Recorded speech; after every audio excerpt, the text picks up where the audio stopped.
way when I talk to my client, in fact, they demand me. It's not me I'm offering.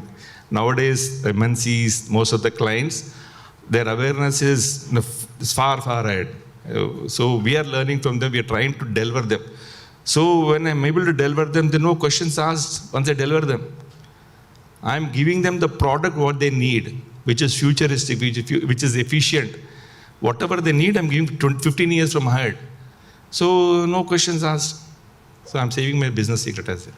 Wonderful. Thank you very much, Srikanth. That's a beautiful segue for me to ask.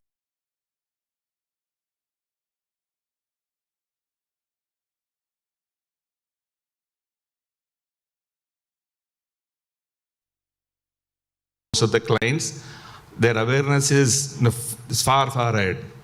So we are learning from them, we are trying to deliver them. So when I'm able to deliver them, there are no questions asked once I deliver them. I'm giving them the product what they need, which is futuristic, which is efficient. Whatever they need, I'm giving 15 years from ahead. So no questions asked. So I'm saving my business secret as well. Wonderful. Thank you very much, Srikanth. That's a beautiful segue for me to ask Rohit, because you talked about the customer perception, not just acquisition cost, but the customers are very interested in understanding the CAM, the running cost, correct? And then Rohit's company has been doing some wonderful work in terms of particularly the air conditioning and the HVAC system. How do you kind of reduce the CAM? So Rohit, what has been the traction in the industry that you've seen so far? And your work is largely with what? The large tech parks, the hospitality, hotel groups. What kind of traction are you seeing? And how are you able to actually deliver tangible, quantifiable value to your customers? Sure. First thing, I would like to thank HiC and T-Hub for inviting me, and it's a pleasure sharing the stage with esteemed, knowledgeable people here. When we look at energy, right, in Zobia, like internally, so we look at it in three aspects. So the generation, transmission, and the usage. So when we started up, it was easy for us to look at how the usage patterns are happening. And a few things which we have found out with respect to energy is, prices are always increasing and things like that. But when you take buildings into consideration, 1/3 of global emissions are from them, and electricity is the major reason for that. So we wanted to look at why, if it is so heavy problem, why there are not many technologies coming up. One thing is, most energy efficient technologies, they require either capex or a lot of infrastructural changes. And this discourages most buildings to take it up, because they wouldn't want their operations to get affected. So that is where we have developed our products. So if you can see on the screen, so we have got two sets of products, which we call them as SaverX and Soul. So SaverX, it's exclusively for large buildings like this, grade A buildings, grade A and B buildings. So what this does is, there is an AI algorithm on the back end which optimizes the usage of HVAC systems. Why specifically HVAC systems? Because in commercial buildings like this, like 70 to 80% energy consumption is from these HVAC systems. And one problem, like as was pointed out earlier, so the thermal comfort, right? So you always want to put it at 21 degrees, say 18 degrees or 22, it's up to the user. But given these scenarios, how do I still save energy? So that is where this product comes into the picture, where it can integrate with your existing systems like BMS systems and still deliver those savings right from day one. And as we were developing this, the other aspect which we have seen is on the supply end, right? So you got multiple machineries or equipments, not just in commercial buildings, in industries as well. And electricity is mostly like a unknown factor, right? You can't see it with the eye. So what happens is, like, you can't even see those inefficiencies happening and things like that. So that is where the Soul product, as the name suggests, it lets you know internally what's happening. And it addresses most of the industries and small and mid-sized spaced buildings as well, wherein they can benchmark their usage, or if there are any appliances that are going to go bad, they get to know things like this. And this wholly operates on a wireless IoT network. But yeah, so as we were developing this, what we found was how do we make sure that it is scalable enough as well. So one thing is we work with companies who hold a portfolio of buildings, but we also work or partner with companies which are into facility management, BMS providers, utilities, not exactly in India, but because they are state run, but with utilities as well, or HVAC OEMs as well. So wherein we have worked with two of the companies where they provide these room air conditions, which we see in all our homes. But how do we make sure they are energy efficient as well? You might have seen this BEE 5-star. So if you don't mind, Rohit, I just interruption. So you're essentially kind of talking about a business model where you are, quote unquote, nearly guaranteeing savings, right?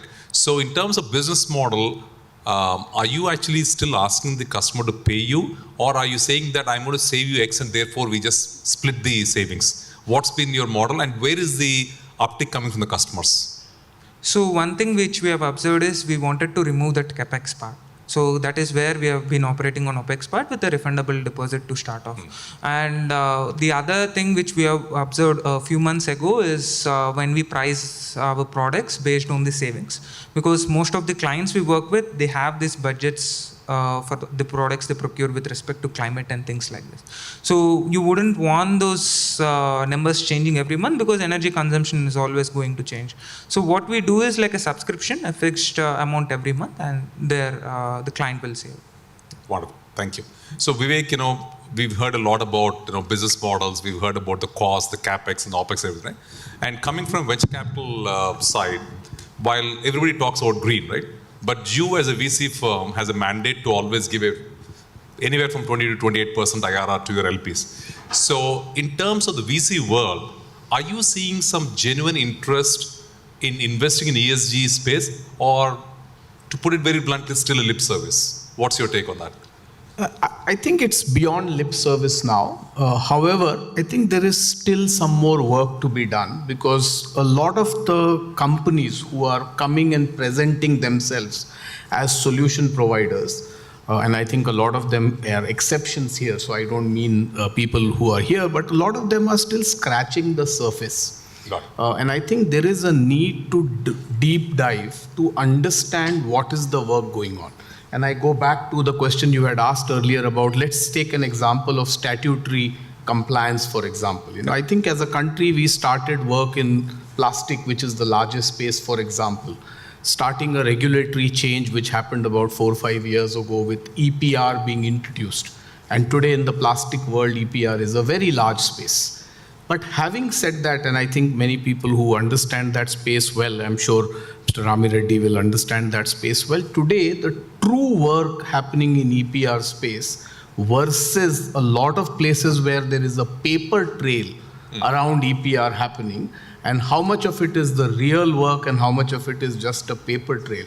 I think that is where the secret, so to say, lies. And I think a lot of the investors or the VCs or PE funds today are wanting to understand that space better, to understand that is this real work happening, and are we in line with utilizing technology to the best possible manner in studying, understanding, analyzing, and looking at the future so that a scalable model can be produced there. So I think tech is a very, very clear trend. So if anyone is talking about it, the questions that are being asked is, let's understand the depth, let's understand the technology, and let's understand the scalability. But having said that, I think it is a very, very important parameter, because all the LPs, all of the investors, whether they are large funds or HNIs or family offices, it's very important that they are asking these questions. So when they sit down and we present an investment to them saying we are looking at investing in this company, a lot of the questions being asked are revolving around ESG. Saying, and human capital amongst the ESG is one of the largest piece that people are asking questions around. That what kind of work is being done on the human capital? Are they following the rules? Are they doing all that? And I think one last piece, while still staying with statutory, is also to look at the future. Because so far, most spaces statutory is seen as present or the past. Right. Whereas in the ESG space, I think the need to have an eye on the future is far more important, and going back, let's say, to the EPR topic, today EPR is only on a certain category of waste. But there is already discussion that oil should come into a EPR category. There is a discussion on textile which should come into the EPR category. So our startups and our companies already beginning to look at those sectors, because that's where the future lies. Plastic is important, but a lot of people are already in that space. So I think those would be what I would think are the thought process going on. But having said that, I think ESG is a very, very critical perspective when you look at it. When I wear a investor's hat, I think it is a very important risk mitigation tool. It's a very important brand tool, because a lot of you go and study the litigation that has happened on a lot of the firms, whether large or small. If there was a very cadence, governance-oriented ESG that was applied, then a lot of them may not have happened. And I think from that perspective, investors are very, very keen and looking at that. So in fact, what you said, it's very interesting that you're seeing that a lot of the LPs are actually kind of wanting to understand the ESG space and are looking at the human capital, right? Which is very, very encouraging. Having said that, I'm sure it's also encouraging for a lot of startups in the ecosystem. If you were to just drill it down, right, and say what are the 3 things that a startup entrepreneur should think about before they come to pitch for a VC funding? What are the top 3 things in your mind? So I think one very clearly is a solid, transparent reporting and a matrix mechanism, so that they can go deeper than just we are ESG compliant or here's what we are doing. And we saw some of the startups talk about it. For example, the HVAC, and you were talking about the background checks that you can do, what is the energy conservation and how you're measuring it and what does it result in, or even what Shrikant talked about from a long-term perspective. So one is that what is the measurability that you can bring and demonstrate to people. The second, I think, is transparency, that what and how are we getting the data?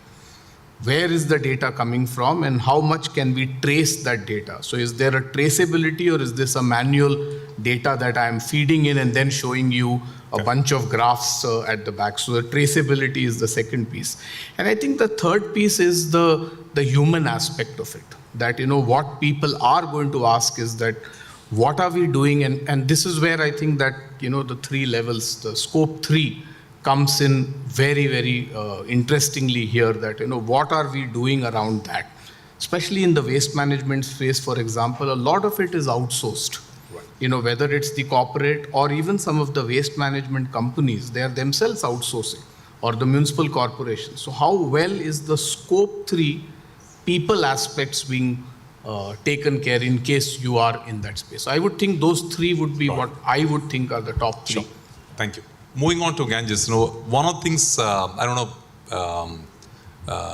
where I read it, but I distinctly remember that there was a paper I was reading where they said the last 2 world wars were actually fought because of economic reasons. And the expectation is that whenever a 3rd world war, if it ever happens, would actually be fought for water, right? That's the sort of paper I read quite a few years back, and it just stuck me in my mind. And it's very interesting that you're actually in the water treatment, STP area, and you come up with a very, I won't say unique, but more like innovative, very different sort of approach to sewage treatment plants. And you also start getting some traction, correct? And that seems to be a phenomenally large problem that everybody has a problem. STP, whether it's communities, whether it's large industrial estates, whether it is tech parks, everybody has to have water treatment. So is it like you have a phenomenally large market just waiting for you to go grab it, or are you struggling to get the market? Very interesting question and well put. Today, across the country, we are severely challenged by water security. When I touch this subject, it's not about not having good water. If you have 1 billion liters of water in a lake, just about 1 million liters go there, touch that billion liters, makes that entire billion liters unusable, unsafe. This is far as from this 1.5 degree temperature raise, which is going to catastrophically affect us. So the choices that we make to deploy in addressing one problem shouldn't create a secondary issue. That is what precisely happening with sewage treatment and effluent treatment. That we have not looked at certain alternatives. So I feel water security is in our hands, that if we are able to contain our used water properly and treat it well, we are fairly okay. The next part is the rainwater. How do we actually leverage that? As far as our work is concerned, you asked about, is it still an idea? Are you getting traction? Are you struggling? Well, middle of COVID, sitting home, not knowing where the world will head, I was wondering, what did I do? I had a beautiful career in US. I wanted my son to grow in India, so I brought him back before he's 5-year-old. And I was part of a sustainable community building a large campus for 5 years as a volunteer. Then came an opportunity to look at sewage treatment in that campus, and that brought me into this field that yes, there are alternative ways to treat sewage. And I found that this is a great idea. With that great idea in heart, I traveled around the country, almost 5 lakh kilometers. Military stations, residential colonies, schools, colleges, institutions, the big names. I found the most corrupt practices. Sustainability is at convenience. If it is cheaper, economical, I'll try to adopt. And that also if it gives you other edges. So with this, we struggled a lot till about 2021. We were at a point where we were not sure, when will the country wake up to the reality that the entire rest of the world, who has spoiled the world faster, have gone quickly at solutions in fixing it, and we woke up late in that sense. So these solutions that are nature-based solutions are century old. They've been there in India, and others have learned it, but they have engineered it so well. Now that we are able to bring back such solutions to India, you can see this image that such a complex sewage treatment system could be replaced by this system. This is sitting right next to the bedrooms and balconies. If I put a development here and sell the central plot to STP and say that here is my STP, how many of you will buy the plot? Any one of you? It's very difficult because the nature of the treatment itself is so complex, and there are orders around it because you're exposing the water to the ambient air, and every time wind blows, it picks up the aroma free of cost. Yeah. Well, so we brought these solutions and we struggled. Now we got to a level of engineering advancement in the system that instead of using a 5 square meter to treat 1,000 liters, we are able to treat this below 1 square meter. Most of your communities that have gardens, give me one garden, your STP will be done. And you would not know. The ETV fellow came to interview me at this place and he told me, where do I set up the camera? I said, go put up the STP. He was roaming around for 15 minutes, not understanding where the STP is. And this garden is one of the 5 gardens that the community has. So similarly, for the lakes and water bodies, we have taken a pledge that unless we become a rich country where we can solve every problem, which is far from reality. Our lakes are going to receive sewage no matter what we do. Our water bodies are going to receive sewage.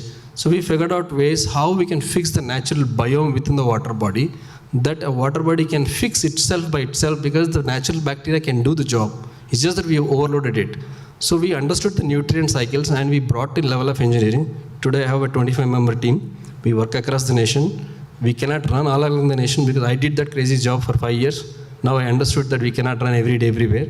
So we set up channel partners across the country. We are about 3 of them right now. We are looking for 10 more.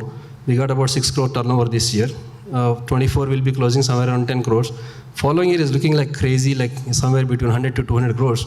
Because Madhya Pradesh state has said, first state to declare that for all the towns that are below 1 lakh population, we will go with nature-based solutions because the energy cost is huge in sewage treatment and it requires qualified people to babysit these treatment systems. That is not possible in towns.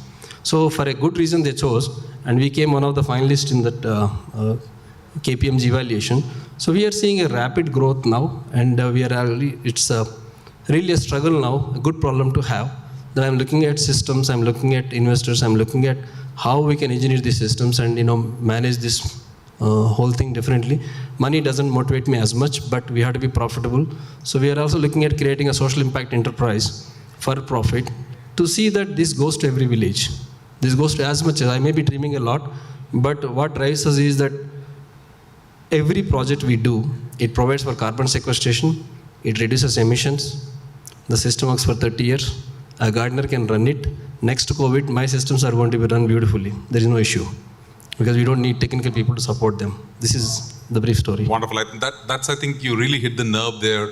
If you can make the system to work smoothly with quote unquote unskilled people, then it becomes very sustainable. That's beautiful. One I important know- point is that Yeah, please. a lot of people, most of us, when we buy car, the first question we ask, except for the 1% top who do not worry about money, what is the cost of the car? This next question is, kitna dega? Is there anybody who bought a car without asking that question?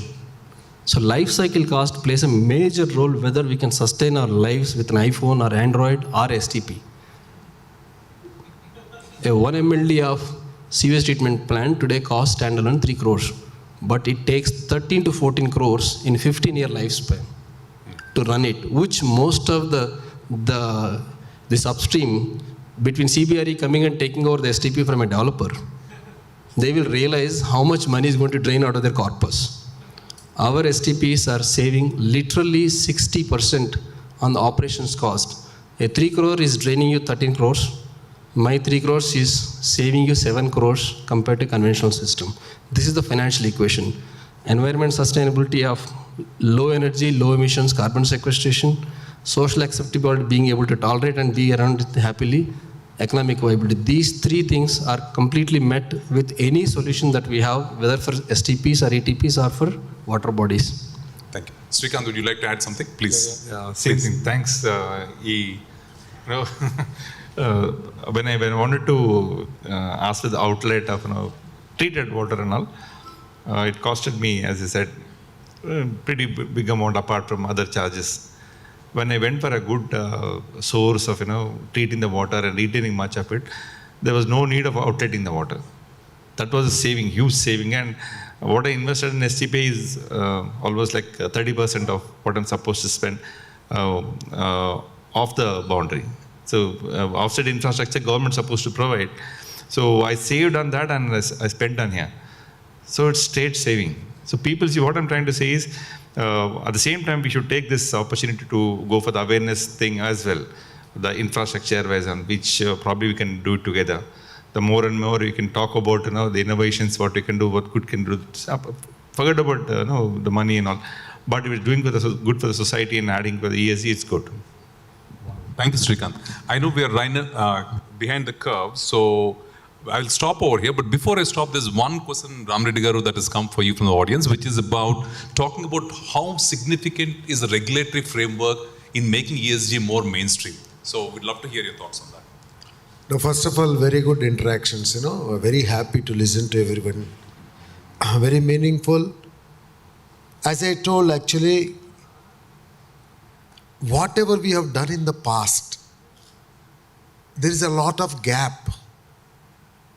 Here is an opportunity. In all these spaces where what we have listened, the inadequacies that have gone into our system are giving us an opportunity to convert into a great business for future. Every building that is constructed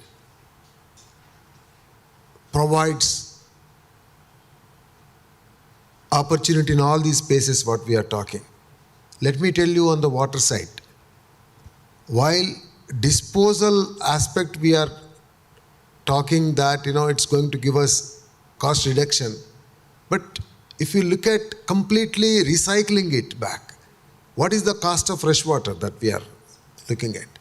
So if you can replace the treated water for your consumption, you see the cost economics. You are going to save huge on that. So for that, I mean, there is a business model that is already established. So you can certainly look at it. On the waste side also, zero waste. Actually, this is the only way we have to move forward, especially for our country. Because if you look at China has built big, but we are yet to start our journey. So we should, if we can bring in our best practices, learning from the mistakes what they have done, I think we have a great opportunity.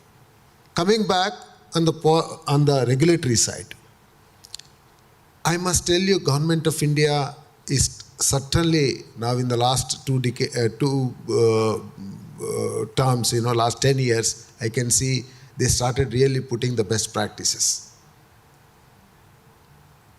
See, everywhere they are trying to give solutions towards the 360-degree solutions they are trying to bring in around recycle, reuse, recovery, reduction. These sort of methods they are really encouraging. They're also trying to see solutions at the design stage, how best the consultants can be brought in and encouraged. And they're making it easy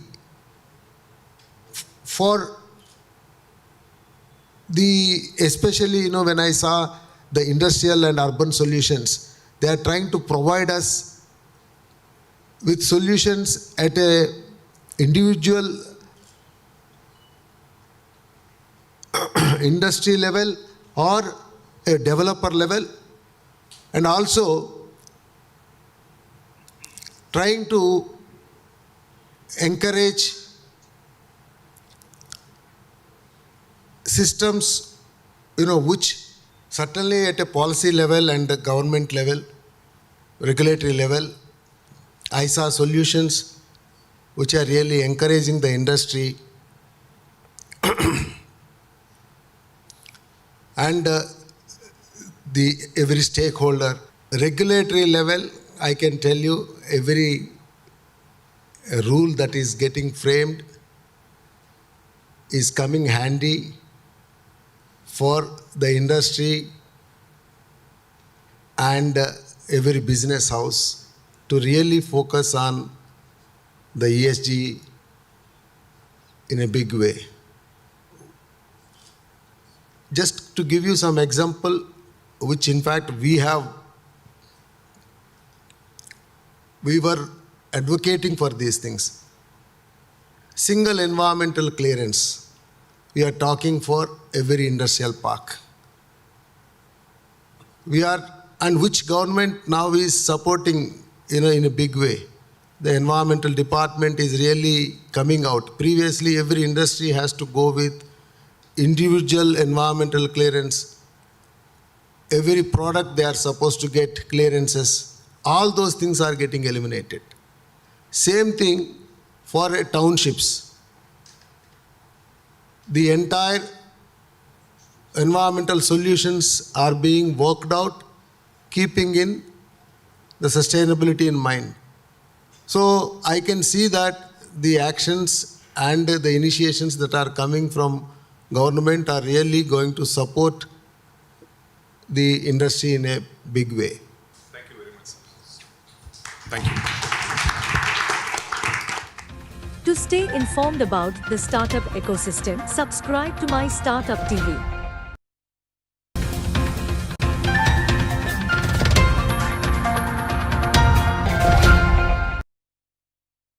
From HYSIA and T-Hub for the Catalyst Industries Startup Innovation Conference.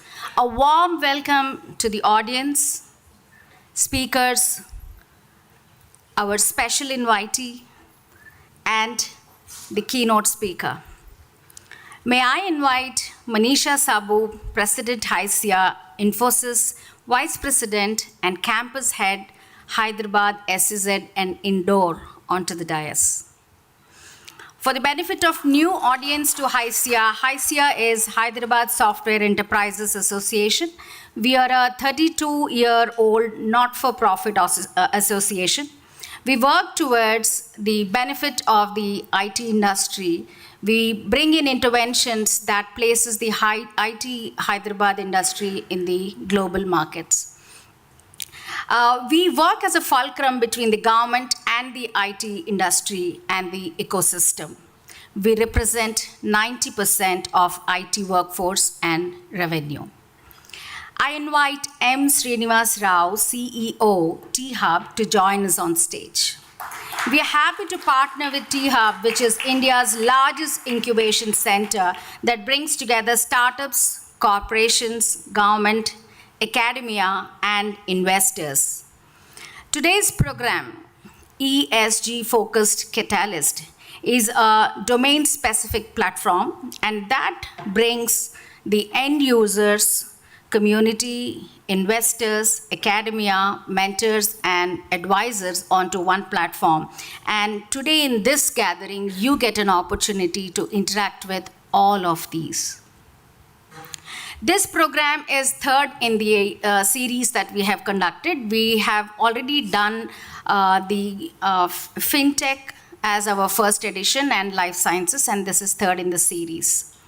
I welcome special invitee A. Ayodhya Ramireddy Garu, the founder Ramkey Group, mentor for startups and entrepreneurs, MP Rajya Sabha. Please join us on stage. Thank you.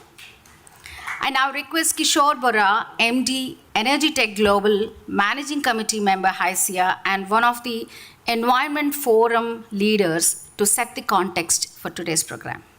Over to you. Good evening, everyone.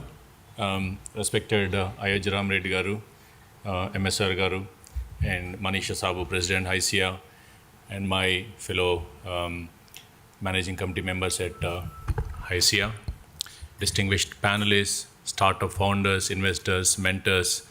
I welcome you all for the third HYSIA Catalyst event, and you already heard Shanti telling you that as an organization, as an Apex IT organization, we represent more than 90% of Hyderabad IT and IT industry, both in terms of revenue and headcount.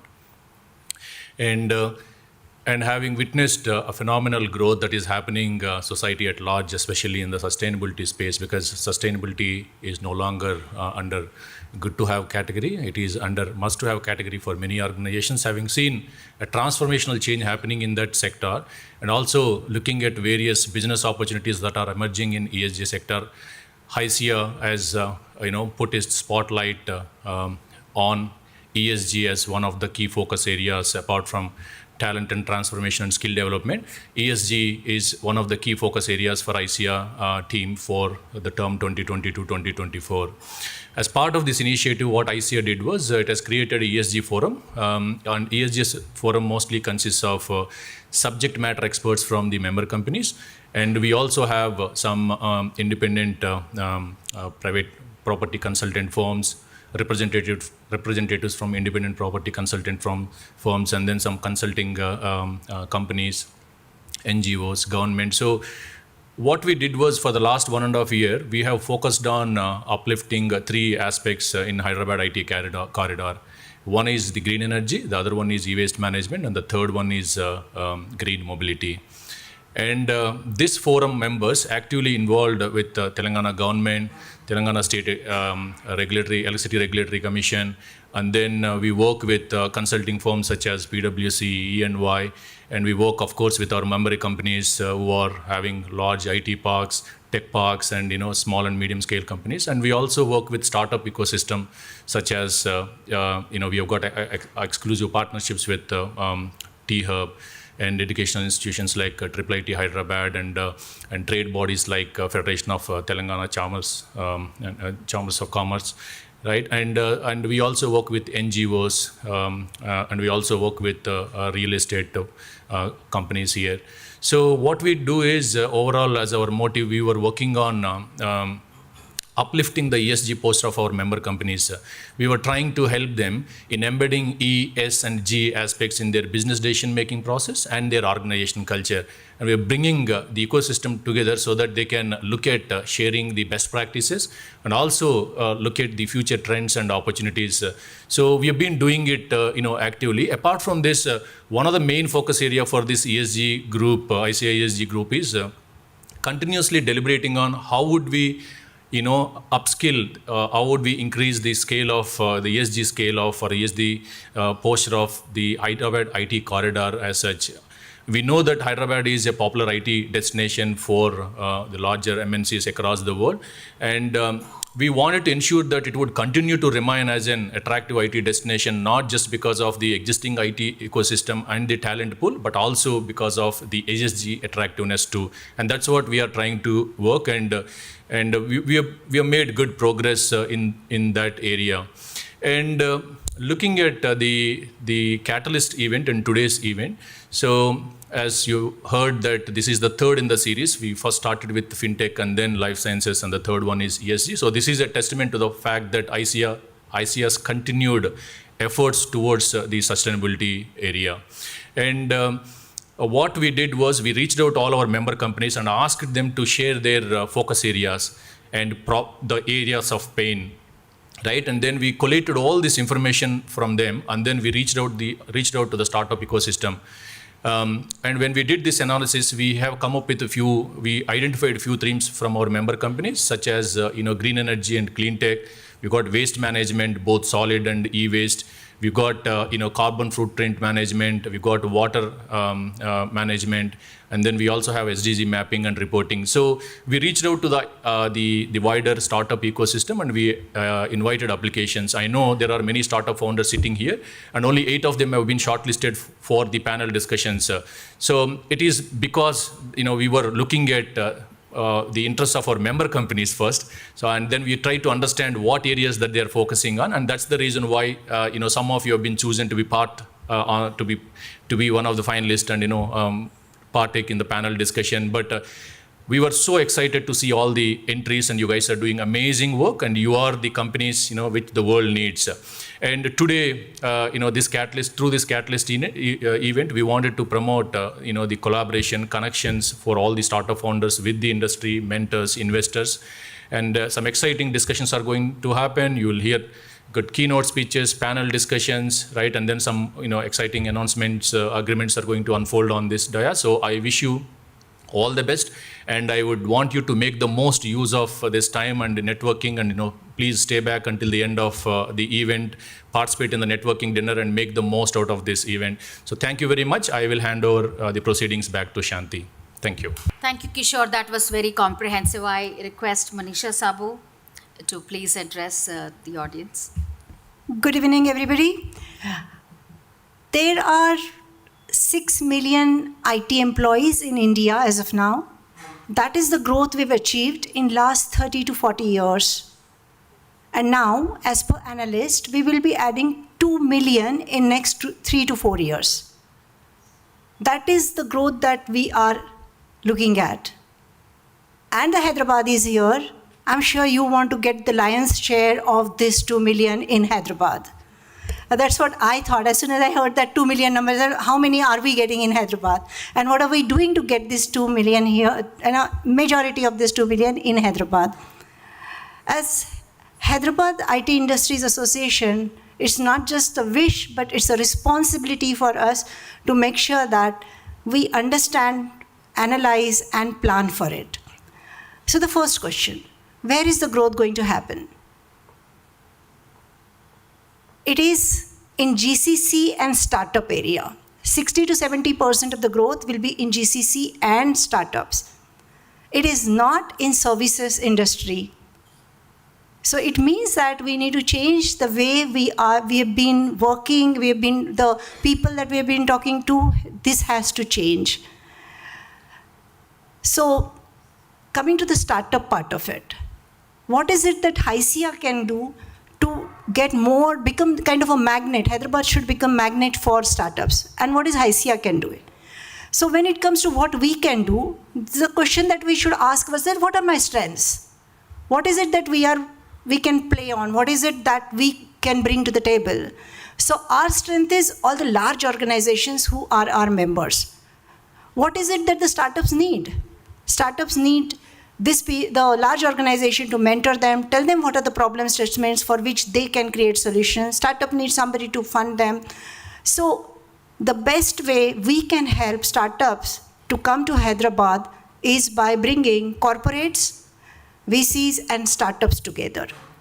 And with this thought and advice from the Bhishma Pitamaha of Hyderabad IT, I can safely say that about J.A. Chaudhary Garu, with his advice from people who are deeply ingrained in the startup system like Ramesh Loganathan, and of course MSR. We said, okay, let's all come together and see how can we create an ecosystem for startup, and that's where Catalyst was born.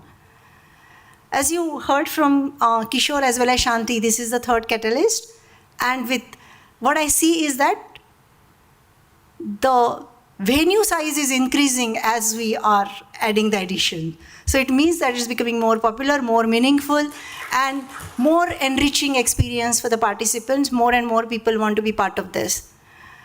So thank you everybody who has accepted to give their time here today. And I will request Shanti to move forward with the agenda.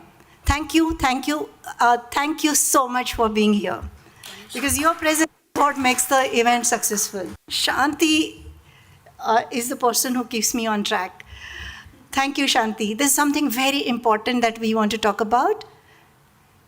When I said that we want to build the ecosystem, we want mentors, we need people who will invest, we have done 2 catalysts, and you'll notice that this has started helping us. One outcome of this is Phoenix Group has come forward to mentor the startups from the ESG space. That's a very big thing, because you know that everybody in Hyderabad knows about Phoenix Group. They're big, they're very forward-looking. So I'm so glad to have Phoenix Group mentor our startups who are participating. Thank you. So during our discussions, we had Phoenix Group come forward and offer saying they would want to have an MOU between T-Hub, HYSIA, and Phoenix, so that they can offer technical mentorship to all these startups. So we consider this a very good outcome of the Catalyst program that we are putting together. So the startups grow and together we all grow. So this is a good beginning for all of us. Thank you. May I now request MSR to come and talk to us about the ESG plans. They have several cohorts running. Eager to hear to you. Good evening.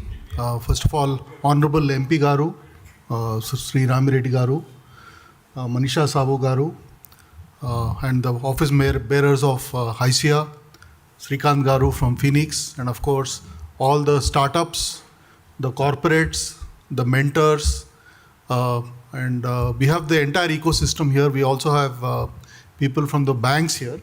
So it's an honor and privilege to be here at the 3rd event of Catalyst. The first 2 events, the FinTech and the Life Sciences and Pharma event, went off really well. Most of our startups benefited hugely, right? And this whole, when you're building an entrepreneur ecosystem, essentially when you think about an entrepreneur ecosystem, you need startups, you need large companies who believe in paying it forward, which is what members of HYSIA are doing. You need funding institutions, which could be banks, which could be VCs. You need industry associations, of which HYSIA is a stellar example. And of course, you need media and you need government to come together, right? So I think we've been able to achieve that to a significant extent. So thank you for being here. I just thought, before we get into talking about what we are doing at T-Hub, I'm sure many of you would have read, this chap called Taleb. Yeah. So there is a quote from Taleb which I read a couple of days ago. So I thought I'll start with that. And the quote is, unlike his quotes which are usually very long, this one is a fairly simple one.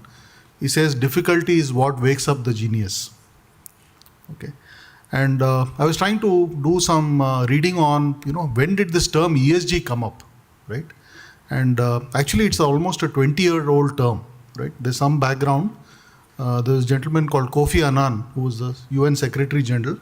So he called a meeting with, large companies, large financial institutions, and the International Financial Corporation commissioned a study in 2004. And then 2005, they came up with a report, right? And I think the name of the report, I wrote it down here. The name of the report was Who Cares Wins, okay? And when you think about it, it's very profound, right? Because I think we all have a responsibility to leave the planet in a better shape than when we came in, right? When you think about it. So this was the first time. So very quickly jumping on to what we are doing, and broadly the philosophy behind what we are doing at T-Hub from a ESG perspective is essentially, think about this. We all want to live on a planet where we can breathe air, fresh, clean air. We can eat healthy food, okay, and we can live sustainably, right? So very simple. So that's what we are trying to do. So today we have close to about 90 plus startups whom we are working with across different spectrum of the ESG part. So we have startups in clean energy and green energy and clean tech. We have startups in SDG mapping and reporting. We have startups in waste management, both solid and e-waste. We have startups in carbon footprint reduction and carbon credits. We have startups in water management, right? And some of them are there at the back. So I think this opportunity, to partner with HYSIA is something we value deeply. I think, Hyderabad, I think all of us do believe that Hyderabad can be the next startup capital of India. Startups, my last submission to all of you is ESG is important because we have to combine profit with purpose, right? That's one of our goals at T-Hub, that everything we do must lead to a better and more sustainable planet. And this is something which we emphasize with all our startups, that, we are not in the game for valuation, but we are in the game of building sustainable businesses which scale, which grow, which create jobs, and obviously enrich the ecosystem. So thank you again, the team at HYSIA, and thank you, sir, for being here today. You are a real inspiration for all of us, how you've been able to combine your role as a corporate leader and also build one of India's largest companies in the environment space. So thank you for being here, and look forward to hearing from you, sir, and also, of course, the panel discussions. And thank you for all the startups, and thank you for the team at T-Hub, which has done, the team at the back, you can all wave, for putting together, a really well-curated list of startups who are going to be part of the panel discussion. Thank you. Thank you, Mr. So I had to announce that we do not have Ronald Rose, IAS, join us. We just heard from him. He regretted because of the election code. I thought it would be good for me to let you all know. You may be wondering why. So our next agenda is about unveiling of the ESG and CSR white papers. There's a little bit of a background to this. Today's catalyst intervention is actually one of the recommendations from the white paper that we're going to be releasing now. So in July of this year, HYSIA conducted ESG conclave. And as one of the outcomes from the conclave was this white paper. We conducted a roundtable discussion with about 55 speakers, and the conference had about 100 plus NGOs and 600 delegates from the ESG fraternity.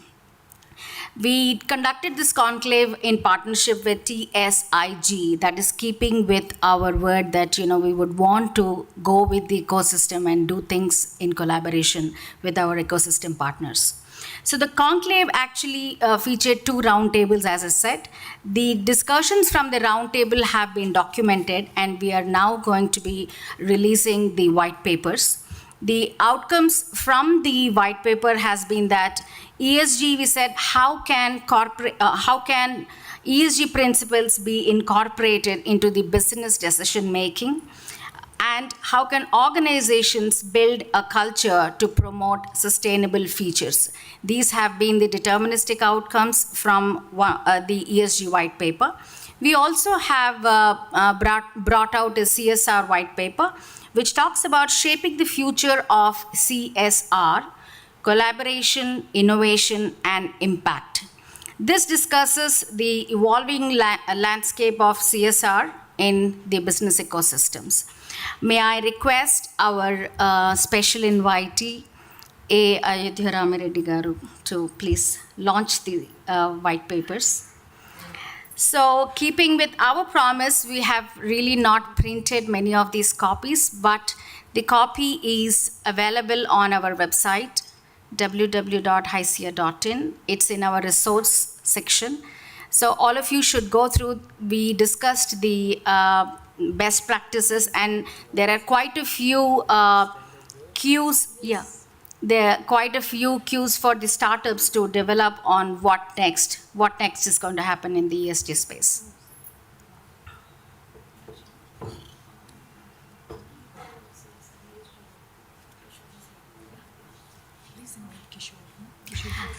Kishore and Prashant, the leaders from the ESG forum. The environment segment is being led by Kishore, and Prashant is the forum leader for the ESG. The white paper also had a lot of inputs that have come from our ESG forum leaders. One of the ESG forum leaders, Sharif, is also part of us. Satish is here. They've all been working behind the scenes. Please join us. So we also take the stage because we also did our bit for the white paper.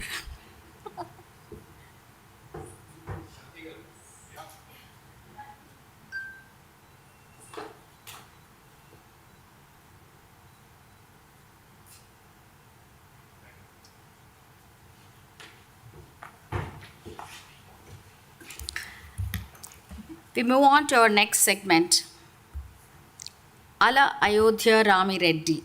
Did I get your name right, sir? Or rather, somebody advised me just say A. So, A. Ayodhya Rami Reddy, founder of Ramki Group of Companies, our special invitee and keynote speaker for the evening. I have quite a few things written about him which are very specific to this group, and you will be interested in knowing that. Ramki Group, founded in 1994, is a pioneer in executing many public-private partnership projects with a vision, this will be interesting for you, with a vision of sustainable development in emerging global markets, including India. Under Ramki Enviro Engineers Limited, they provide comprehensive environment management services for commercial, industrial, and municipal customers. Listen to this. They offer a whole gamut of best-in-class services for waste management as hazardous, municipal, biomedical, and e-waste, recycling, wastewater, paper, plastic, and integrated waste. In addition, they also offer renewable energy consultancy and integrated environment services. So this must be making complete sense as to why we have him as our special guest today. He is currently a member of the Rajya Sabha. He's passionate. This will be very interesting for the startups. He's passionate about startup and entrepreneurial mentorship. So all that you have to do is just walk up to him and seek for that. And he offers this under the ARR group. As a keynote speaker, we'll get his insights on navigating the path to sustainable prosperity, ranging from green energy to carbon credits. Ayodhya garu, over to you.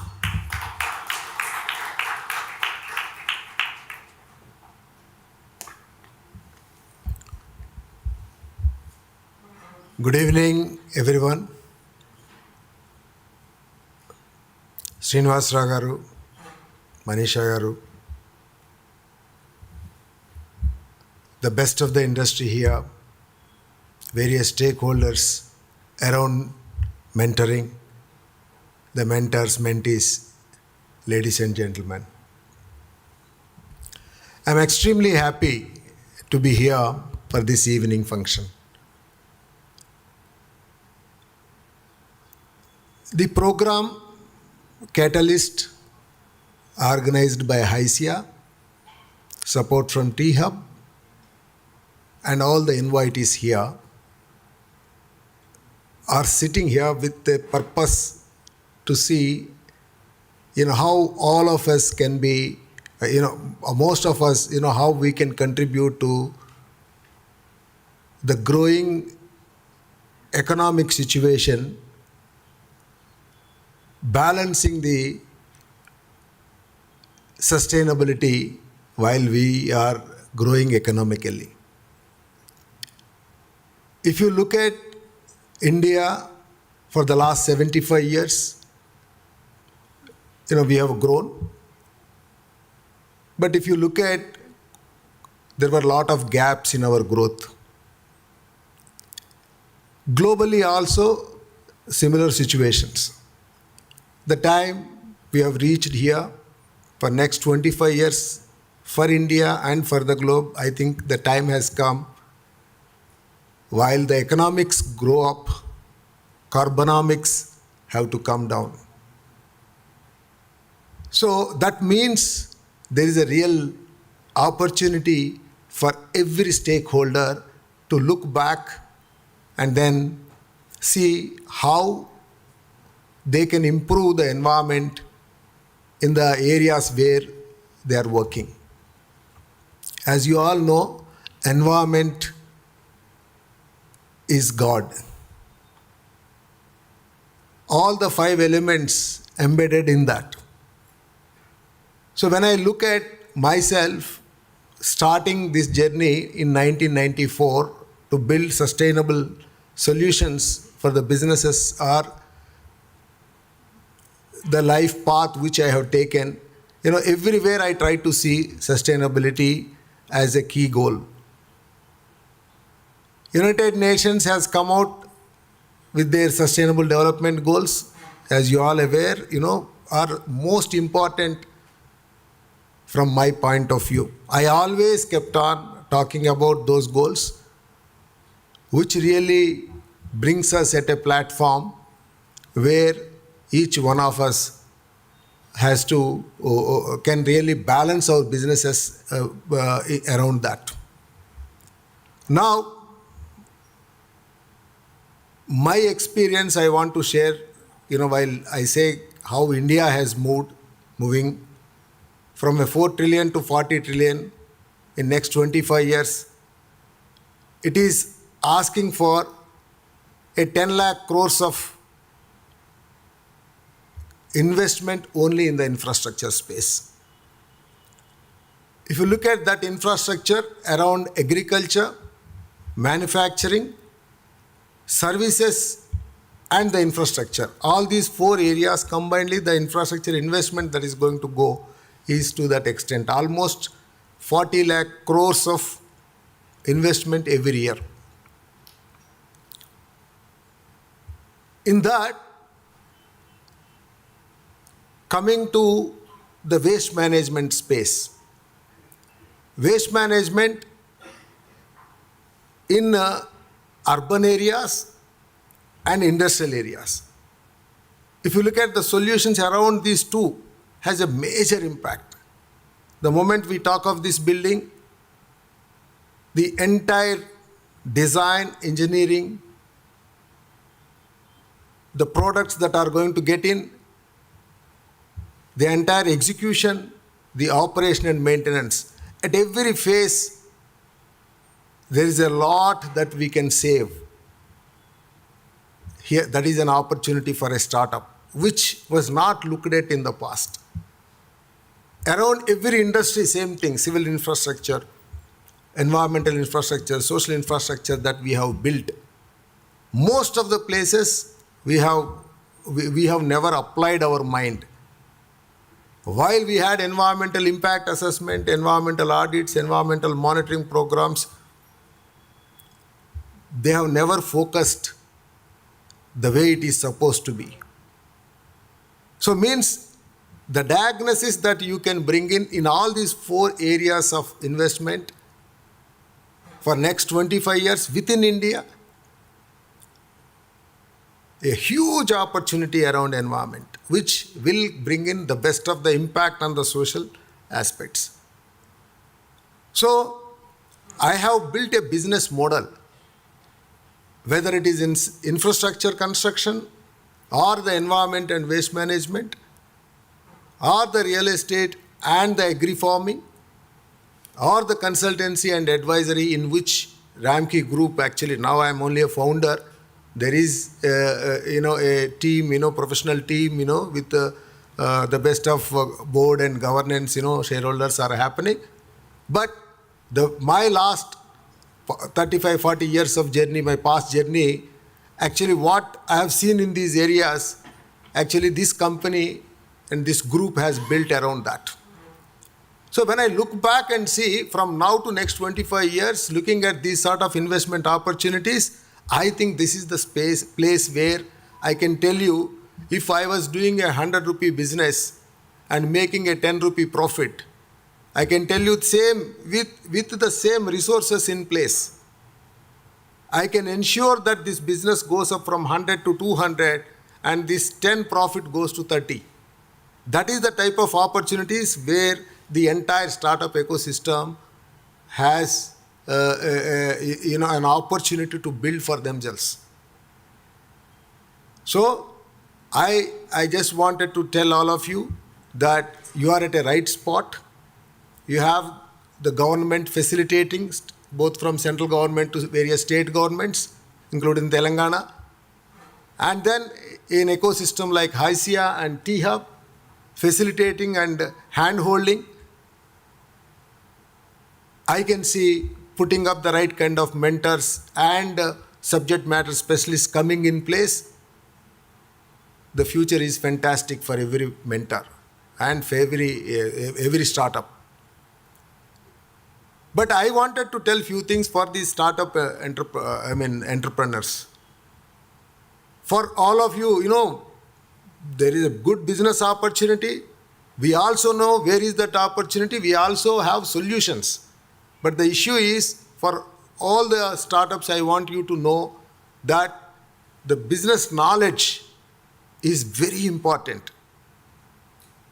The knowledge that you have to accrue in terms of identifying or in terms of diagnosing the opportunities in the existing environmental platform, I think, you should, for that you must work in that sector.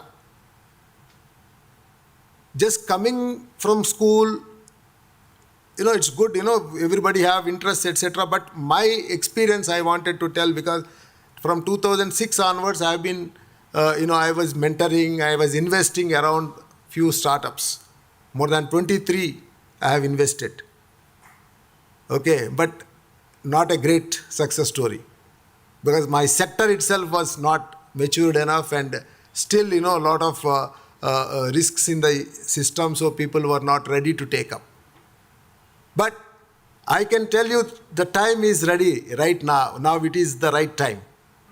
So understand the knowledge, for that diagnose, get into the entire spectrum of waste management, water management, wastewater management, air pollution control, noise pollution control, solid waste management, and all the tools of environment for governance. So we have to understand that. Then that adds with the skills that we need to develop. So everywhere, for some time at least, we have to work in that particular area to understand what are those real gaps. Today I can tell you 10,000 problems, for which startups can give solutions in these 4 companies where I have had the experience. There is a lot. In fact, we have diagnosed and we have put them actually. So there is a great opportunity for every individual around and every organization around that. The skills also, there is a very limited number of people. Everybody is looking at how do I create a value, how do I make some money. Yes, we must make money. But end of the day, it has to be techno-economically viable solution. And for that, we have to be time tested. Okay, so certainly the skills that are required for the startups, you must get in and try to understand those things is one thing I am telling. And then finally, my advice to the teams here is this, the attitude with which we are going to work. At every level, hard work, commitment, is certainly very, very much required. And then I can tell you, this country has huge opportunities because we have the best of the talent, there is no doubt. We are also, I have also seen globally so many countries, more than 38 countries where, I had my operations and establishment. So I could see actually where are those opportunities, what sort of opportunities. Now, as a global village, when we look at the solutions that we can bring in around India, certainly they can be replicated in rest of the world. People are looking forward to Indian brains. You all know that I need not talk much. So the point is, around environment, there is a huge opportunity. And here is one organization which is India's largest environmental organization, which created more than, I think, 40,000 industries as their clients, and more than 5 lakh beds of hospitals every day they handle, more than 2 million tons of hazardous waste they handle. Every waste there is an opportunity for recycling, recovery, reusing. Every wastewater that comes out, there is an opportunity to treat and take it to next level. And every product that we are going to bring in is going to save lot of these wastages that are already happening in the system. So with these things, a great opportunity for everyone in this space. And this group and around me, actually, now after my retirement from the business, actually, I have now started working with, as a mentor and also as an investor with various companies, and also I have taken a role to work for government of India as a member of parliament in policy making, so, and also law making. So very clearly I have some deliverables I kept. And this is what I have told when I went there with the Prime Minister. I told that I'm going to work in these 3 areas. Certainly, the industrial, environmental and waste management solutions, urban waste management and environmental solutions, environmental rules and regulations. So, in fact, all of us, every stakeholder here around governance, we must know the rules. The best of the rules that we have to follow and what is happening around that. Again, if you go and see there, a huge opportunity, because the rules are not clearly adhered to at most of the places. So that itself brings in a great opportunity how to fix that. And also in line with the best of the European and US regulations, how, the environmental rules of India have to further shape up. So in those areas also, every startup around ESG, I must tell you that should focus on understanding the rules and regulations, understanding the needs and what is the current situation, and around that how you can build your business. I think a huge opportunity. And I can tell you, we are here, in Hyderabad, just a few meters away from this building, a huge knowledge and expertise and experienced team. And I'm myself a civil and environmental engineer for 4 decades of experience. And we have seen, what India can provide sustainable solutions to the developing nations globally. So with that, actually, I want to thank everybody for giving me the opportunity. I'm here to take any questions from any of you. And also, after this meeting, also available to spend time with you people. Thank you very much to HYSIA, T-Hub, and all my friends here for giving me this opportunity to share a few of my thoughts. Thank you. I should have mentioned this. In fact, when our team went to invite him, he said he will be interested in being there through the program so that he gets the opportunity to interact. So all of you should take this opportunity. And the message is loud and clear that it's the right time. Get your domain knowledge right, have the right skill set and the attitude. And now is the time to build a techno-economically viable solution. On that note, thank you very much for your time. So we just have a small memory that we want you to take back from HYSIA and T-Hub, so that the moment you can think about both of us and the startups. Can I invite the managing committee and the executive committee members of HYSIA to come on stage?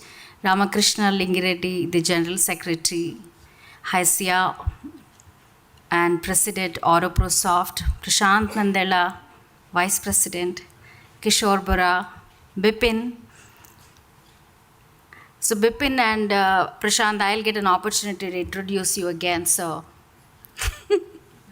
is there anyone here that from T-Hub? MSR Garu, you want somebody else join here? Yeah, sure.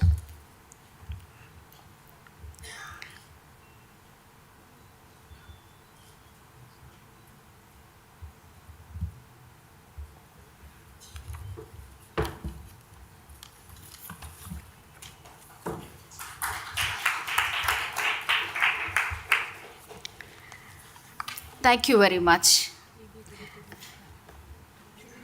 Yes, thank you. We'll start with the next segment of the session.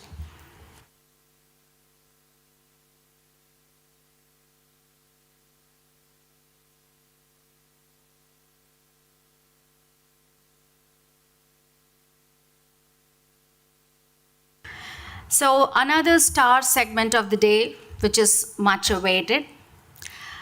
So this is going to be the starting of the panel discussion. I want to set a little bit of a background to this.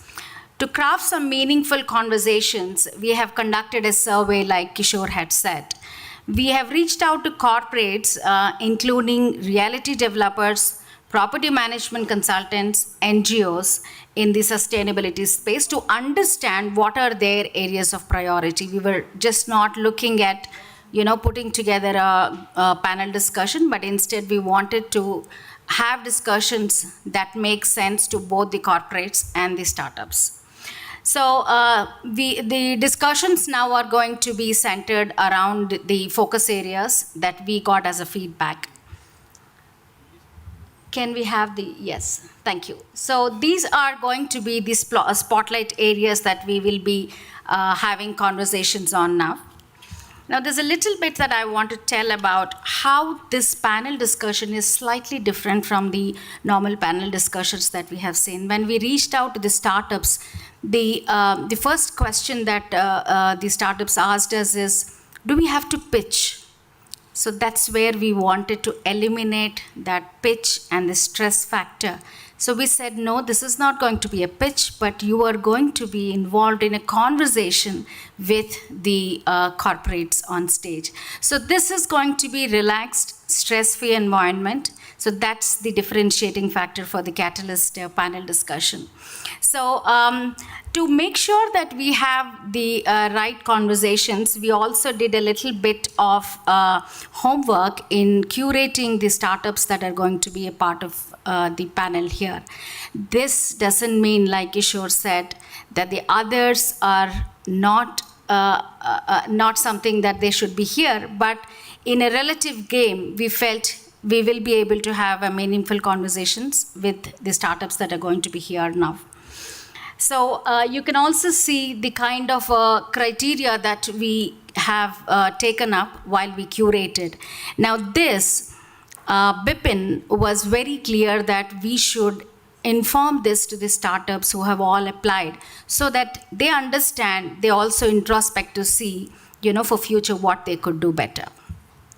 So on that note, I invite panel 1 to please come on stage. Prashant Nandela, President and COO First Source, Vice President HYSIA, ESG Intervention Leader, and the moderator for panel 1. So we have 2 panel discussions actually for ease of conversation and giving an opportunity for all these startups.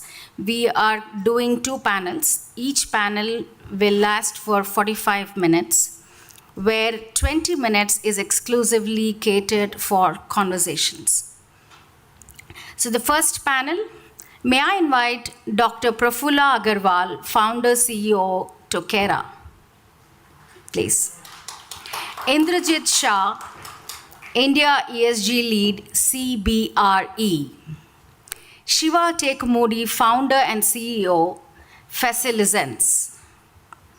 Mahesh Siripurapu, founder and managing director, Nida Green Energy.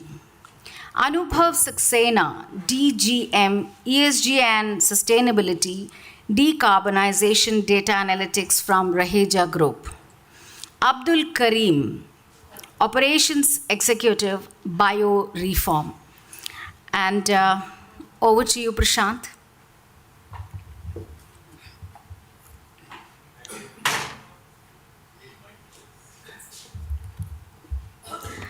Prashant, for convenience, would you like to sit here? Yeah, I think I'll do that. That's what I was thinking.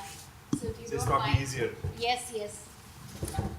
In fact, we orchestrated this also. You do?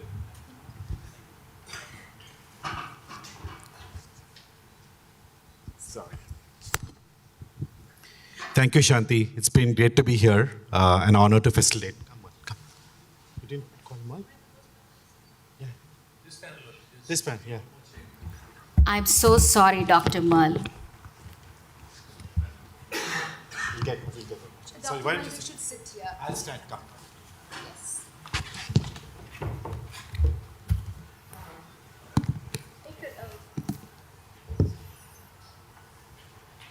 Sequence of extra. How did I miss it? Dr. Merle Fernandez is Director, LVPEI. I'm sorry about it. I did not mean any offense. No. You were very much in this panel. Thank you, Shanti. It's a great honor to be here. Thank you for all the participants in this room. Ram Reddy Garu for your presence here, MSR and the entire team, and all the team who's worked together tirelessly over the last 2 weeks to sort of curate this program, get this to where it is. I'm honored to be here to sort of spend some time. The way we'll go to do this is to sort of, I want to take a few minutes to bring in all of y'all to this conversation and spend a few minutes in this interesting topic in terms of what are we trying to do from either solid waste management, clean energy, net neutrality, carbon credits. How do you sort of work together to drive a sustainable environment for future? With that in mind, I wanted to take a minute to sort of, the guests are already invited and we know who are here, but I'll go round robin to sort of, get your insight into the conversation. Dr. Prafula, you've been here from a startup ecosystem, and you sort of had a couple of use cases that you've been dealing with to convert brown energy to green energy, and aspects around carbon trading and how you can get energy neutrality in the organization. So, while I go round robin, I wanted to get your sense in terms of this tech solution that you built through the blockchain, distributed ledger technology, and how you're using it to sort of drive this globally. It'll be nice to get a sense from you, your mission, your passion, and why this idea, and how do you feel that it's going to make a difference to our work environments?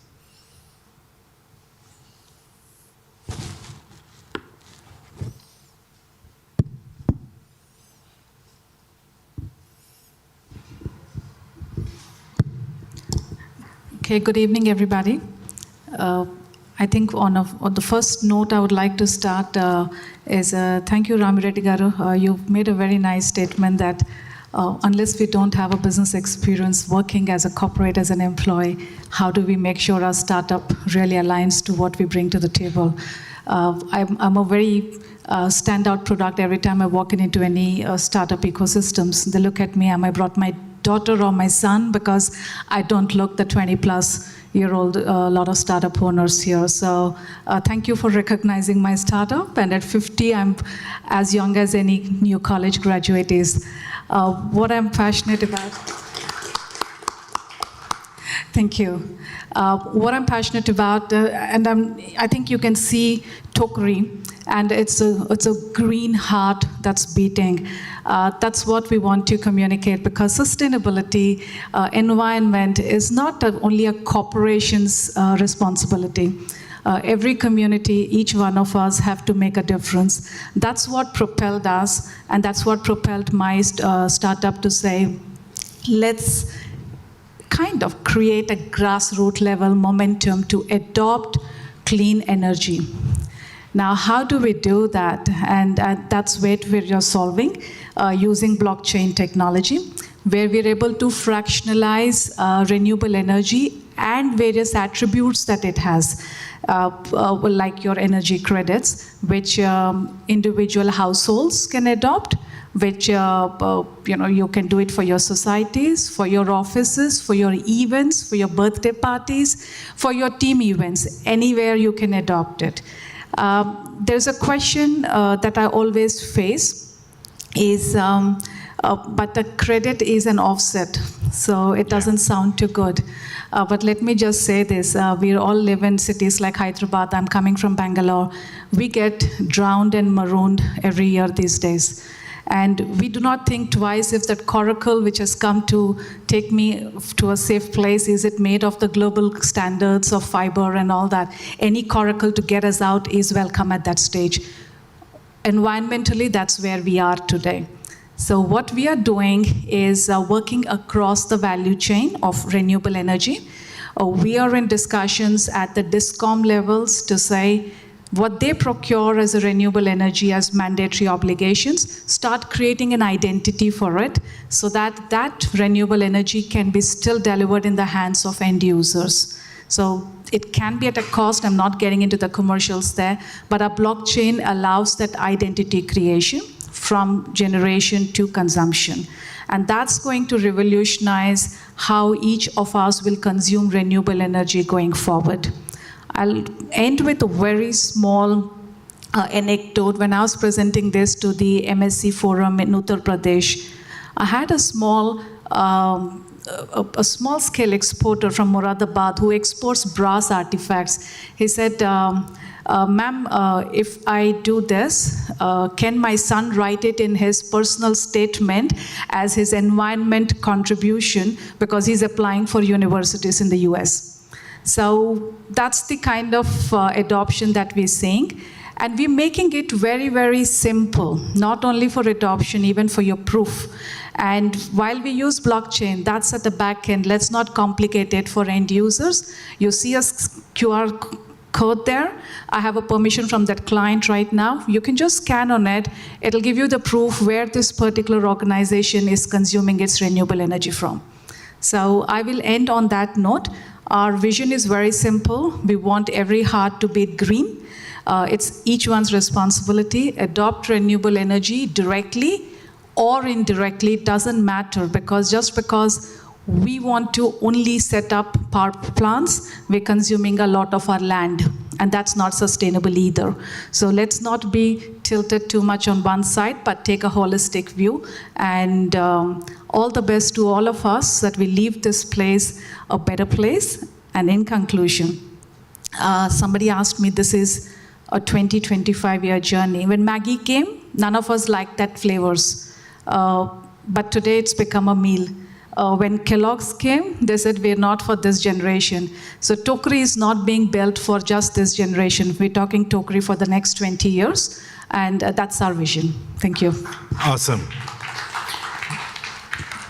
Brilliant, Doctor. So I'm assuming we can, today sitting here, can get access to convert our brown power to green power by tokenized solution, right?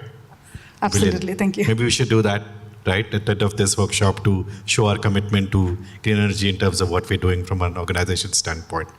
Brilliant. So just one thing teeing up from there before I go to the next panelist here is, this provides access globally. You're able to provide identity across global producers of green energy, or is it localized to India currently? We're delivering that for global producers, distributors, and consumers. You could be anywhere in that cycle. Awesome. That's good, right? So we don't need to use our land to produce. We can always consume from outside. Fantastic. Absolutely not. Fantastic. Thank you. Brilliant. Indrajit, over to you. You've been on this advisory space for a while, dabbling across a variety of things. So I wanted to get you in to get a sense on, as a consultant, talking to different stakeholders, working with a real estate company, talking to their clients, corporates, industries, policies. What's your sense on, the focus and the intent on carbon neutrality, carbon credits and net neutrality? Obviously, you have a larger perspective. And how does policy needs to change, sort of make sure that people are doing this, right? So when people talk to me, I said purpose is more important than anything. So obviously it all starts with us being very purposeful in terms of what we want to do and make sure that we're making this world a safer place to live in.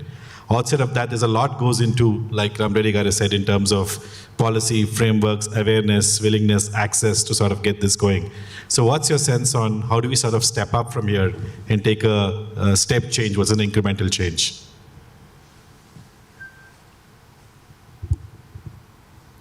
Thanks for that, Prashant. I'd just like to start off with a little bit of perspective about us as a country, right? We are already the most populous, and there was a report which said the real estate sector is going to overtake the agriculture sector in terms of being the largest employer in the country in the next few years. In India, we put out around 40 to 45 million square feet of real estate space every year. Now, what connects these different aspects is about magnitude. And this is what I would like to talk about, for the next couple of minutes, is when, all the startups out there, when you look at opportunity, okay, one thing to realize is if you are doing business in India, there is volume.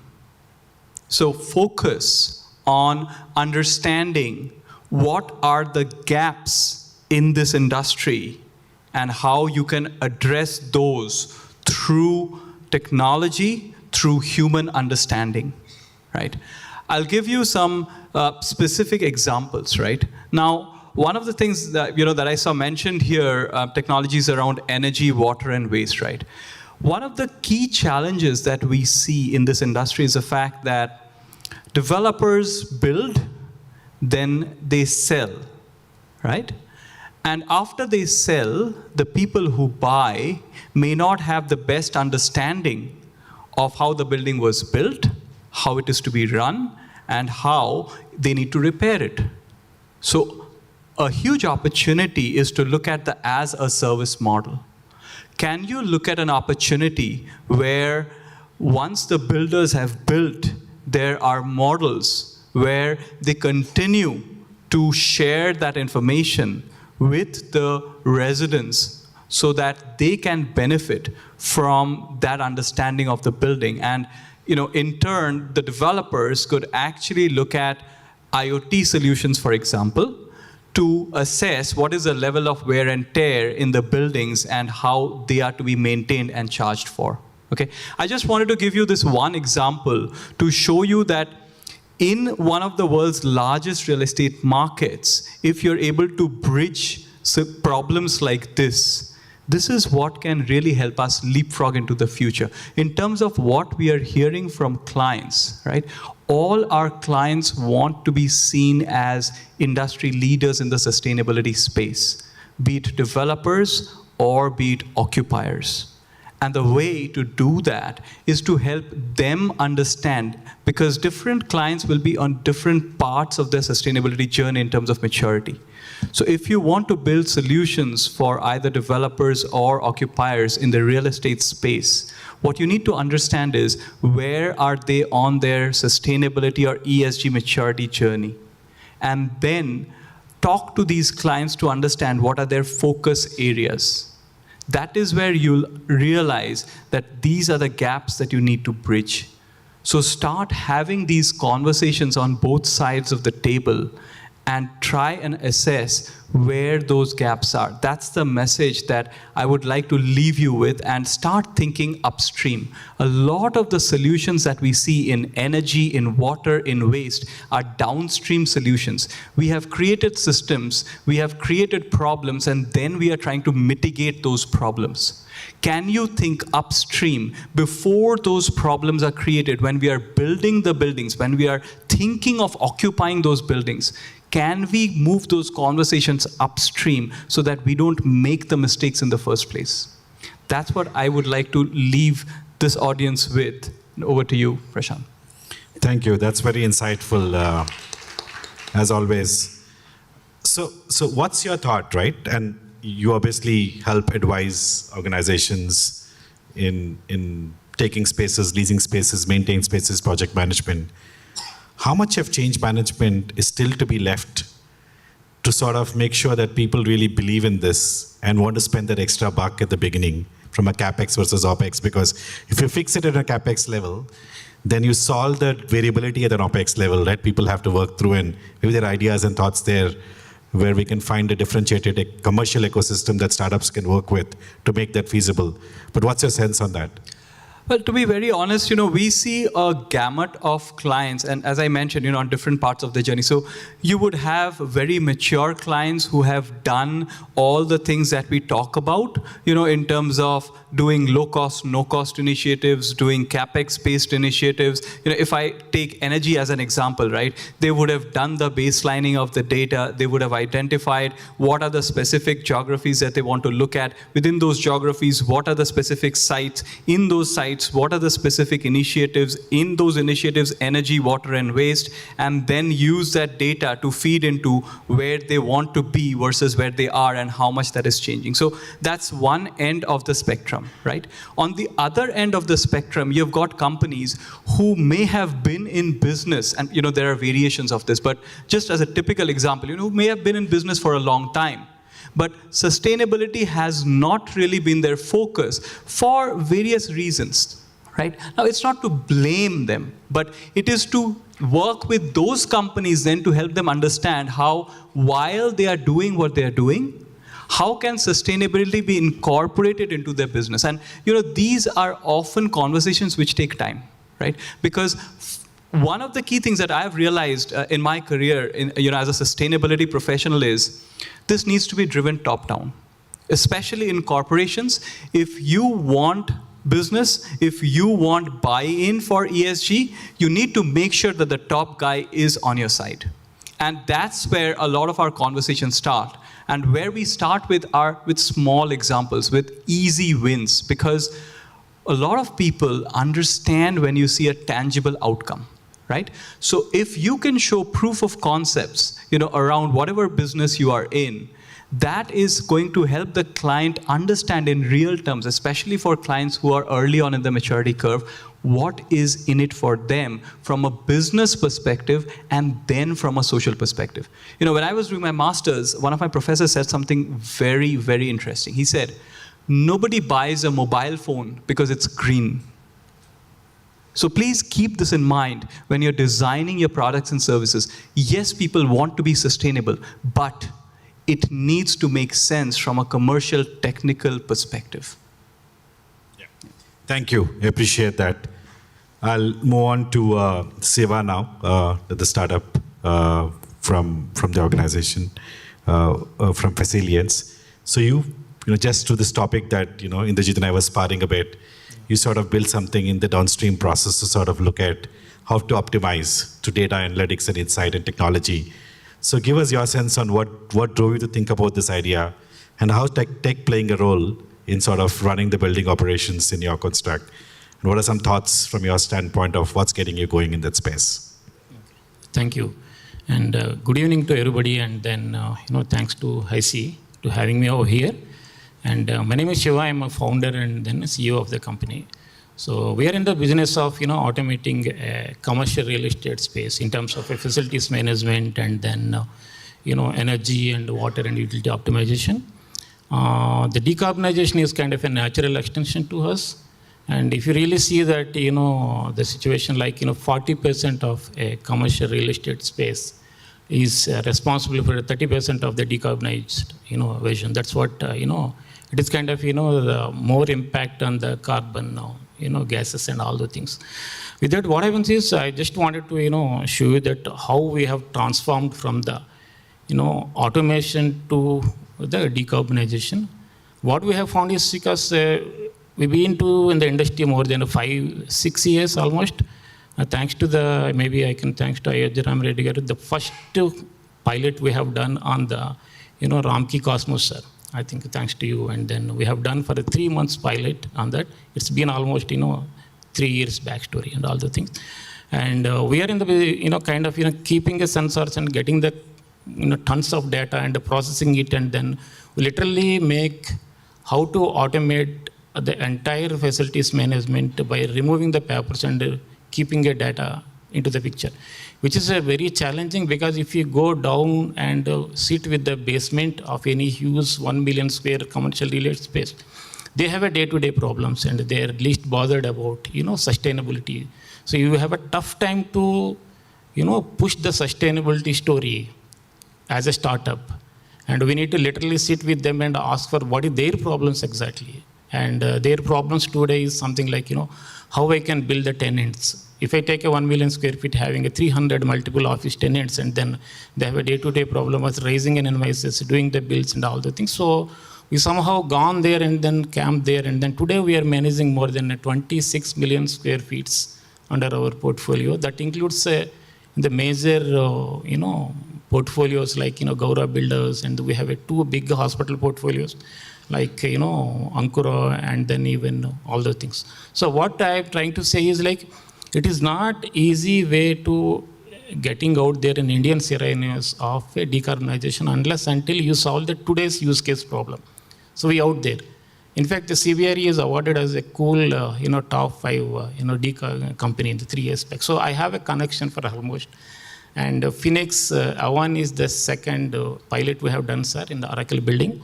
And we are working with the Marvin facilities managers, which they are into the T-Hub. So we have seen almost 200 different portfolios, all companies that includes the schools, hospitals, malls, facility management teams, and all those things.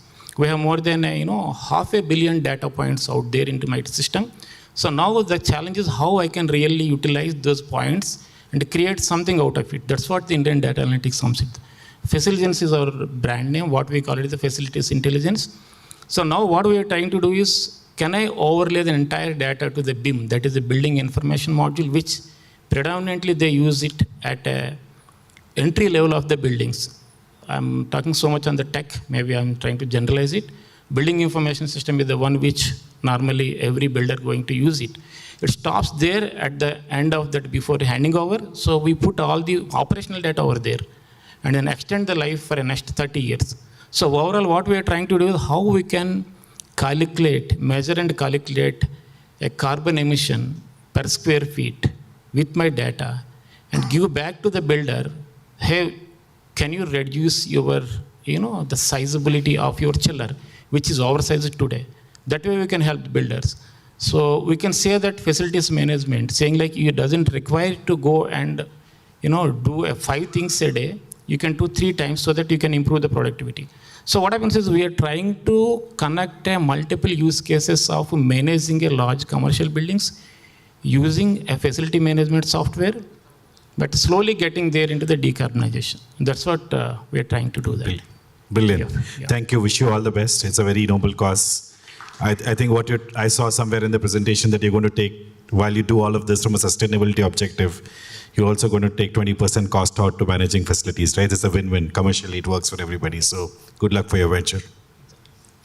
So just shifting tracks to somebody who's sort of helping saving lives, creating a better life to individuals, working in LVPI, Dr. Mal. Obviously this is a vast institution which manages, I don't know how many thousands and lakhs of people on a daily basis. It's an institution in itself for good purpose, good cause. I know how they structure to sort of help provide free services to people who can't afford and all of that stuff. So clearly with this purpose that you have with research embedded, with services embedded, I wanted to get a sense on your sustainability objectives and how you think about sustainability and how you're implementing that in your space across all the facilities that you manage today. Yeah, thanks for the opportunity to be here. So LV Prasada Institute, as a lot of you may know, is a not-for-profit organization, and we are currently located in 284 centers across the 3 states of Andhra Pradesh, Telangana, Orissa, as well as a small representation in Karnataka. So our start of trying to achieve sustainability was some years ago when we started with solar energy. And we started off in a small way. We are a not-for-profit organization, as I mentioned. And so everything that we do, even whatever investments that we make, we have to, at the end of the day, look at how are we going to provide service to somebody who cannot afford it. And it was with a very conscious mind that we decided to take this forward. the effort actually took off. I currently lead the Green LVPI initiative in LVP, and that was about 2 years ago that we decided to go all out with a multi-pronged approach. So some of the things that we've started is investing in solar energy. To date, we've invested in about 1.5 megawatts of solar energy across our centers. I'll talk about the things that we've done and the challenges that we face. So when you look at solar energy, you realize that the amount of space that you have sometimes is a constraint. The government has got certain restrictions on the amount of energy that it actually provides, that you can actually use for solar. So we can actually use only about 80%. And in certain areas which are huge energy guzzlers, like for example in our tertiary centers located in the metros, the amount of space that we have and the amount of investment that we have to make for solar to provide that much amount of coverage is challenging. The other things that we've done, we've looked at rainwater harvesting, we've looked at trying to utilize more efficient sources of air conditioning. We use STPs and treat the water wherever we can, though we would like better solutions for that. But some of the innovative things that we've done are in developing an indigenous electronic medical record, which has done away with paper records, that was developed in-house and is used across all our centers. So even in a small vision center, we have an electronic form of documentation, which also helps us in our research. And we are continuing to innovate in this area. During the pandemic, because of the fact that our patients couldn't reach us, nor could we reach out to them, we developed an indigenous teleophthalmology software, which enabled us to connect with our patients who could not reach us. And that is something that we have been using. So that helps indirectly by reducing the carbon footprint in the sense that the patient does not have to come to see us. Though obviously if you have an eye ailment, you can't actually get treated over a computer screen or a mobile phone. But then that's another aspect. So we've tried to reduce some of the, the visits that a patient has to make with the teleophthalmology that we've set up. And we're looking at, other ways where we can try and utilize solid waste. So we have biomedical waste segregation that it's mandatory in all hospitals. But then for the organic waste that's being generated, so there are systems that are available. I'm sure I'll meet a lot of people out here who will help us with the organic waste. But to make it very simple, whatever gardens we have, all the dry leaf that we collect from there is put in a pit. This is going to sound very crude. Put in a pit layered with soil. And after a couple of weeks, we have our own manure. So we generate 2,000 tons of manure for our gardens every quarter. And that's used across the centers. So these are just some of the initiatives. There are other things that we do as well, but I'll spare you that.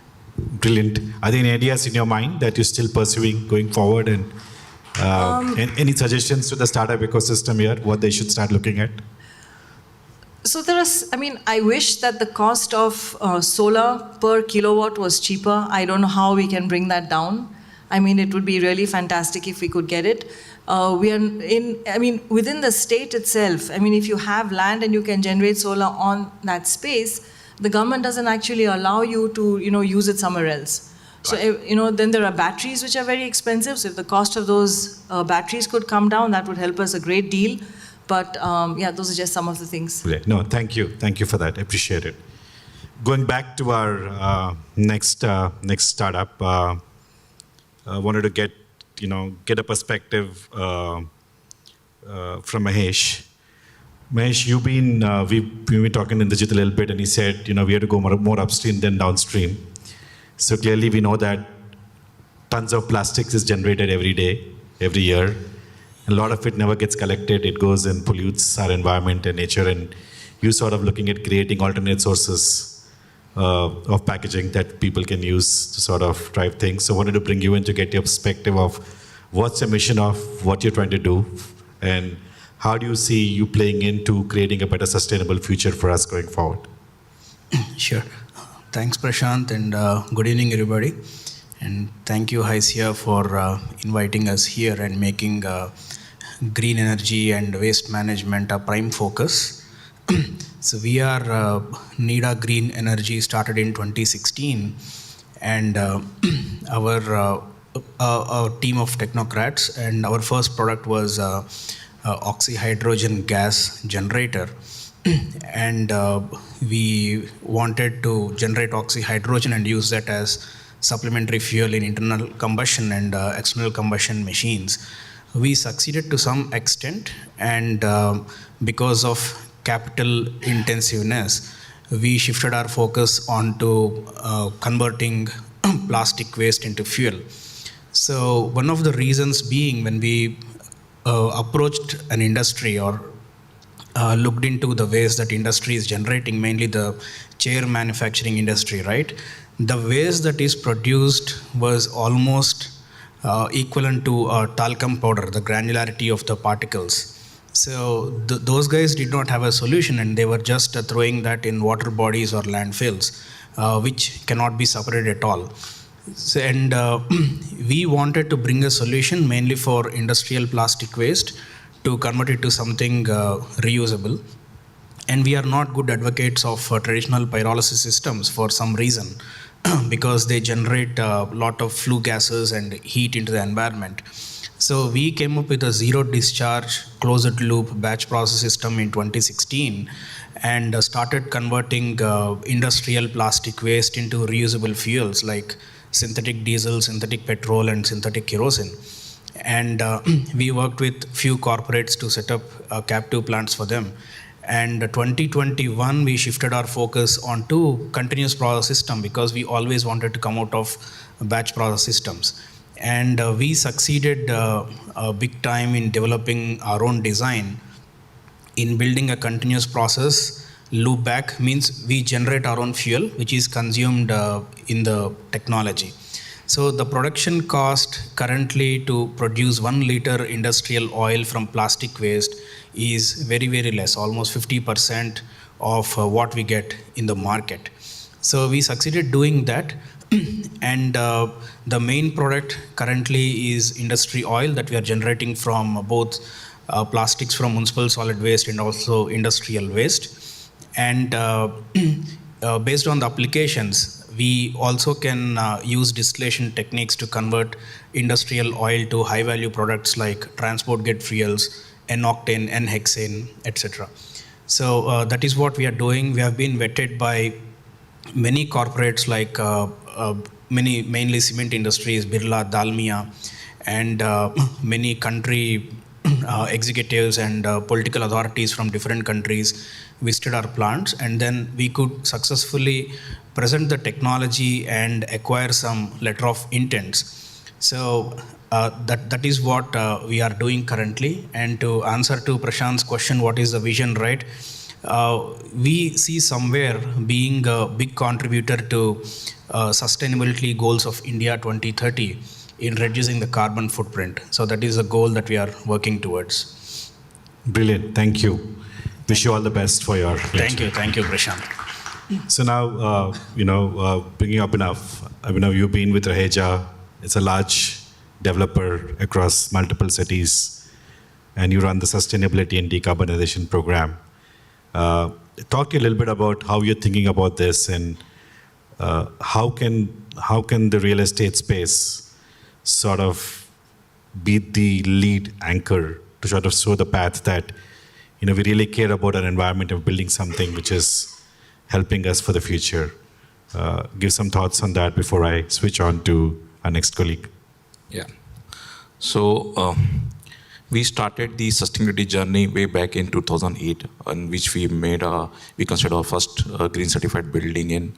Currently also we are having very aggressive ESG targets like scope 1, scope 2 need to be reduced by 42%. We are also under the process of disclosing the target for the net zero. Approximately by 2043 we are aiming to be a net zero. But in order to go for net zero, one has to take care of all the 3 emissions, scope 1, scope 2 and scope 3. We are currently doing fine in terms of scope 1 and scope 2. And approximately currently 16% of our energy is coming from the green sources, green power. But when we go further, that we want to become exceed more than 30-35%, we need to look on the scope 3 emissions. Scope 3 emissions currently as a real estate developer is one of the biggest challenge, I would say. First important challenge is the supply chain. A very complicated supply chain, you must be knowing that the real estate companies are having. How to educate the entire supply chain in terms of ESG, that's another challenge. Then the next is waste. Waste is also one of the major challenges that we are facing right now. Good thing is that we have already banned the single use of plastic. We are, on some of the campuses are having bottling plants in which we are replacing the entire use of the plastic bottle with our own glass bottles.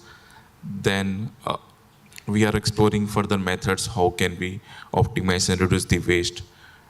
Then another major issue related to scope 3 is the tenant energy consumption. That it will look like that why developers are not making green spaces and all those things. We are making like green spaces since last 15 years, but another important aspect we want to understand is the end client who is going to occupy that space, whether they are ready for the new technologies, whether they are accepting the green solutions. Sometimes, just like for the green power, if we want to reduce our scope 3 emission, we also need to depend upon the green power. So tenants also need to go on the green power. Currently, you must be knowing that green power tariff is the one of the easy way, in which the tenants also need to agree to pay additional money on the green tariff. But the fact is that hardly 10% of our tenants are getting ready for the green power tariff. So that is why we are encouraging the tenants to go into the green lease, in which we can clear all those things from the day one. So cultural behavior and cultural change is also important. Like sometimes the tenants are demanding platinum and very energy efficient solution, but they want to keep their AC temperature as 21 or 22 degrees centigrade. That can't be possible. So one way we are demanding green and simple solutions, they are not getting agreed to. They are just by their sales agreement or sales team document sheet. They have to do this much demand. In one way you are demanding everything green, but other day you are demanding also the demand load in such high value. So developer is the which you are demanding, which you are going to build. So we also want to make further energy efficient offices, energy efficient solutions. So what we are trying to do right now, we are trying to develop a small experience centers or the small setups at every campus level in which we can explore the innovative products. Otherwise, our tenants will not go directly to the innovative products or solution. So they will first like to experience those products. So that is why we are now in the process of creating such experience centers in which we can showcase these products will work in the large scale development. Then we are going further ahead for the implementing of those strategies. Brilliant. Creating experience centers, awareness, so people can actually live by what they want to achieve is very important. Thank you, Abhinav, for your thoughts. So while I go to my next panelist, if there are any questions, please pass on to Radhika.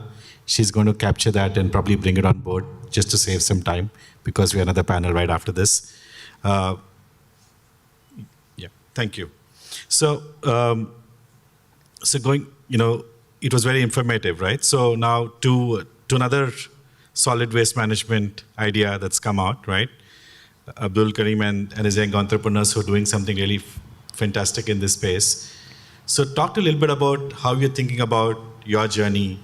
I know you're trying to do something really cool in this space, but what's your business plan like, and how do you think you're going to make a difference? What help do you need to sort of get there, right? Give us a little bit of sense of your journey so far, your obstacles, how you sort of navigated them, what help can the industry at large and corporation at large and policy at large can help you to be successful. Thank you, Prashant, for that. Firstly, it was really inspiring to hear from Rami Reddy sir today. His words were really inspiring for us as a startup. And I'm really proud to be here and with the panel here talking with everyone. Being the youngest to be a part here. Certainly when we started our journey, it was with the vision of the Prime Minister. We heard him keeping the agenda for India, for making India plastic free for the year 2025. And that's where our team thought about how we as an individual, how we as a citizen of this country come forward and take this mission forward. That's the idea, and it's been 1.5 years, touching 2 years soon now. We started Bioreform. It's a manufacturing company. We manufacture bags which are made of corn, which were directly the alternative towards the plastic that we see around. So far, we can proudly say that we have replaced 50 lakh plus plastic bags with our greenie bags. We produce more than 1 lakh greenie bags each day, and have clients significantly into the B2B market. Whether it was, the small district of Andhra Pradesh till the most famous cafe of Hyderabad, or whether it was G Polarity, one of the oldest players in the market, to Country Chicken, who've started very early. So we've met a lot of people who were having the same vision of taking sustainability forward. While in addressing people, we heard from people telling that sustainability is not just it's not just an option what we see today, but it's more likely being a necessity of the hour that comes in forward. Being student entrepreneurs, we had a lot of challenges coming forward, whether it was addressing the market, whether it was dealing with how the clients would look it forward for. But eventually things ended up being on the route wherein we had the vision clear about making India plastic free. And ever since when we turned back behind, wherein that day when the inauguration happened and then being here, it surprises me as a person itself that we've made it happen so far. But there was one quote that hit my mind that was there. That you never realize the worth of water until the well starts trying. So we also never get to understand truly it's just how sustainability is important for us until we get the most exposure about how the darkness that could eventually come up with. Noticing about corporates, one thing we saw is how the changes have started to come. We see that the companies have started adapting sustainable products when it comes to their companies. We've seen wood or bamboo being utilized as cutleries have been seen around. But we see there's a slow drop of plastics being utilized, the conventional plastic, right? We found out in our survey what we made that even a small company of, let's say, 50 size employee generate as much as 3,000 bags each month. And when you would want to take it forward and look for the bigger corporates, could reach up to 1.5 million bags each month. And that's certainly an alarm and a point that let us realize as a players that the market's big, the vision is even bigger than that, right? People greater than products, greater than price is something that drives us truly, and taking the mission not just with India, not just the consumer market in India, but taking it forward to the globe, because we definitely would want to curate this example from made in India but for the globe is what the Prime Minister said. And truly to remark that point, we are looking forward for the most influential collaborations with people, because the experience that you get with everyone here is something that truly not just defines what we want to do in life, what we want to do for India more importantly, but how we could maybe create the best solution that is originating from India. Yeah.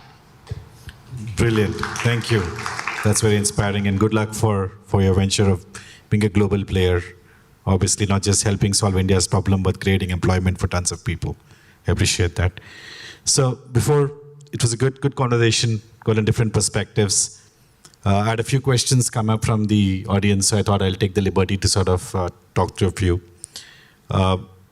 One question is sort of about, are there any real estate developers in India who are interested to have upstream conversations to tackle the ESG performance initiatives, right, rather than working downstream? So maybe some thoughts, Indrajit, from you or Abhinav? Let me be very honest. Upstream conversations are not easy, right? Because we as a society and, I dare say as a globe, we are used to doing things a certain way, and then when we find problems, finding solutions for that. What we are now discussing about upstream is about changing mindsets. And I'll take a cue from what Anubhav said earlier, is people want everything at the cost of nothing. And that's a difficult conversation. So what you need to do is try and understand what the pain point is and what the customer is willing to pay for it. Okay. Now, that's not a straight answer to your question, but possibly the only way you'll find out is by talking to clients. We are finding clients of late, developers who are willing to have some of these conversations. So, if that's some solace, then yes, there are opportunities that are opening up, but you'll only find out the level of interest when you start speaking to these clients.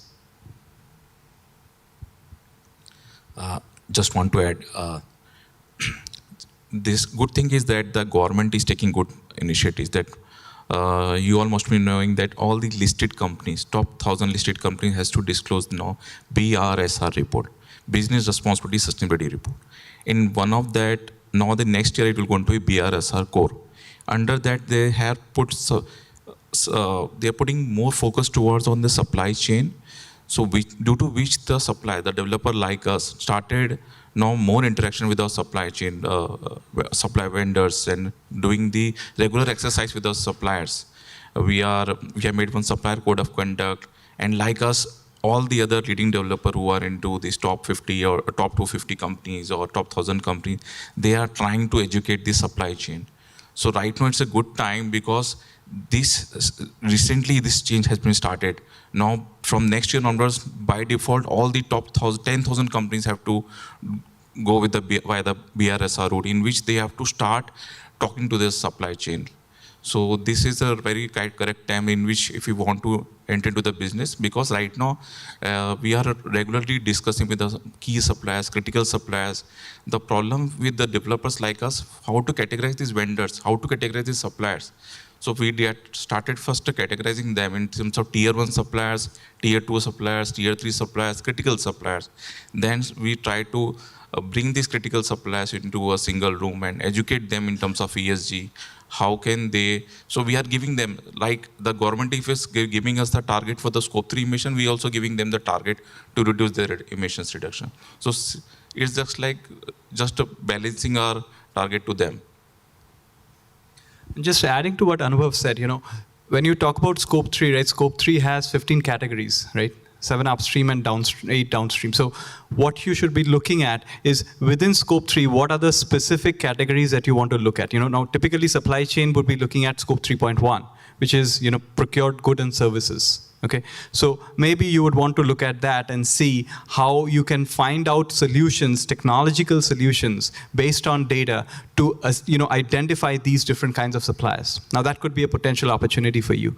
You could also be looking at commute, both employee commute and business commute, which is again within scope 3. So there could be opportunities for you to look at and see how you can upstream the solution and therefore the problem addressing, right? So when companies are deciding on employee commute options, okay, yes, you want EV, but are there more efficient ways to address it at a design stage where the office is located?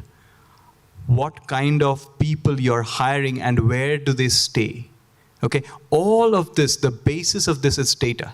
So think about these aspects and see how you can address some of these challenges, and then start talking to real companies to understand their level of willingness to share the data with you. Now, yes, data is important, but are companies willing to share? Are there other ways to get the data? Are there public data sets that you could use? So these are some of the areas that you need to be thinking about to understand how you can design solutions which are fit for purpose for the clients that you're looking at. Thank you. That was, there's another question, but we'll take it up after the second panel. But thank you all. It's been very informative, very useful for me. Opened up my eyes to new things. Hopefully it was useful for everybody. Good luck to all the startups. And as corporates, I think I have some ideas to take back and see how we can internalize some of these findings. Thank you all. Thank you, Prashant. Can I request Bipin Chandra, Senior Director and General Manager, India, Appen, and Kishore Bora, Managing Director, Energy Tech, and Prashant to do the honors to our panel, please.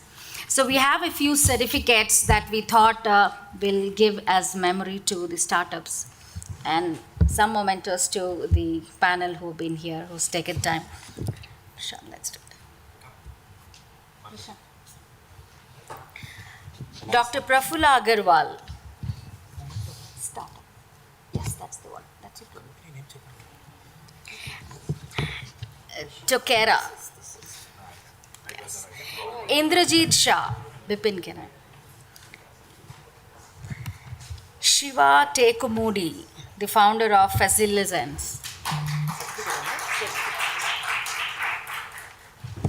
Dr. Merle.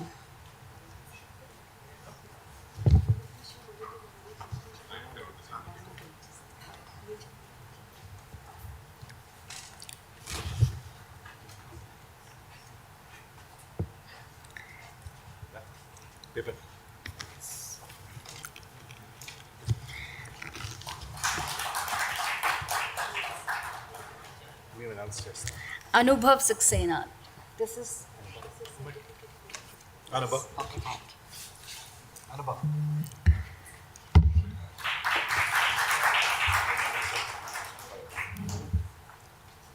It's okay.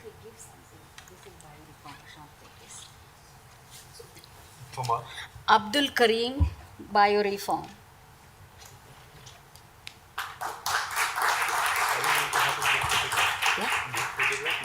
Yes, no. Mahesh from Nida Green.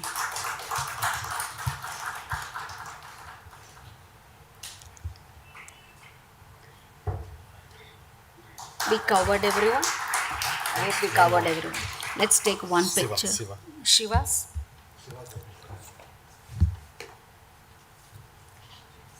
Bipin will give this and we'll settle it later. It's for the photo op. Can I have the panel here? We'll take a quick picture and then. We give this.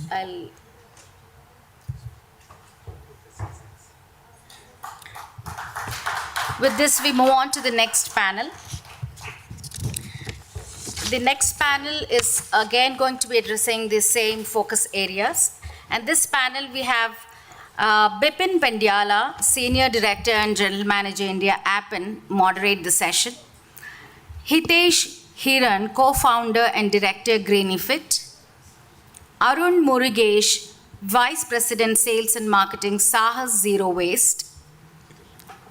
N. Chandrasekhar, Founder, Director, Jivol Biofuels.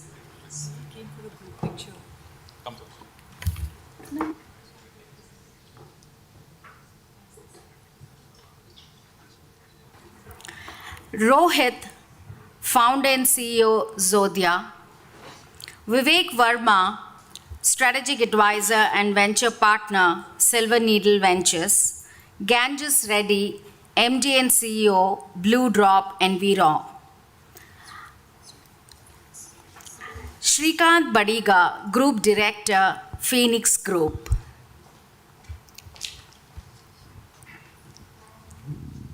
Hi, good evening, everyone. And thank you very much for the... Bipin, just a moment, sorry. The first panel, can I meet you all in the lobby there, please? Okay. Yeah, thank you. So we again have a set of accomplished corporate leaders and accomplished startup entrepreneurs as well. One interesting thing that we've seen when we're doing this event planning is and curating is that we do actually have, while we're calling them as startups, the reality is that each one of them have actually established themselves in a reasonably decent fashion and in a sweet spot. So what I'd like to do is that the data that they presented to us for the curation process and the areas that they're operating in, I would like to bring out some of the essence more through a dialogue, right? So let me start with Hiten, right? Hiten's company is actually in a very interesting space where I felt Hiten. Not only are they looking at carbon credits, right, which is in some sense carbon credits is nice because I can show my balance sheet as a corporate saying that I'm net zero carbon neutral. But the reality is that I'm actually not carbon neutral, I'm actually buying, I'm paying for it, right? So Hiten's company actually has gone the next step, which is where they're able to create a framework where the corporates can constantly review, assess, understand what their carbon footprint is. Not only buying carbon credits, but actually kind of constantly monitor, track, and reduce. So Hiten, I'd like to understand, when you do talk to corporates, right, there is probably higher tendency for people to just buy the credits. It looks nice on the balance sheet. But how much is the traction you're getting when people are serious about actually reducing the carbon footprint? What has been your take so far in terms of your conversations with your customers, and how much of a mind shift change are you seeing?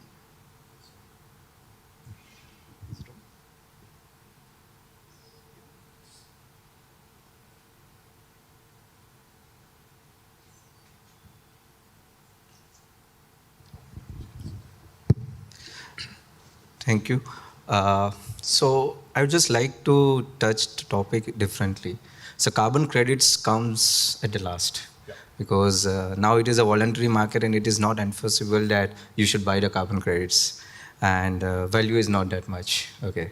The point is that we all are concerned about saving the environment. We all wish to contribute to environment and reduce the carbon emissions that we have. However, what my journey in the 10 years plus in this industry that we have seen, exactly what you pointed out, how much serious the companies are. If we see around, we all know and we talk about climate change, etc., but the real adoption level is very low.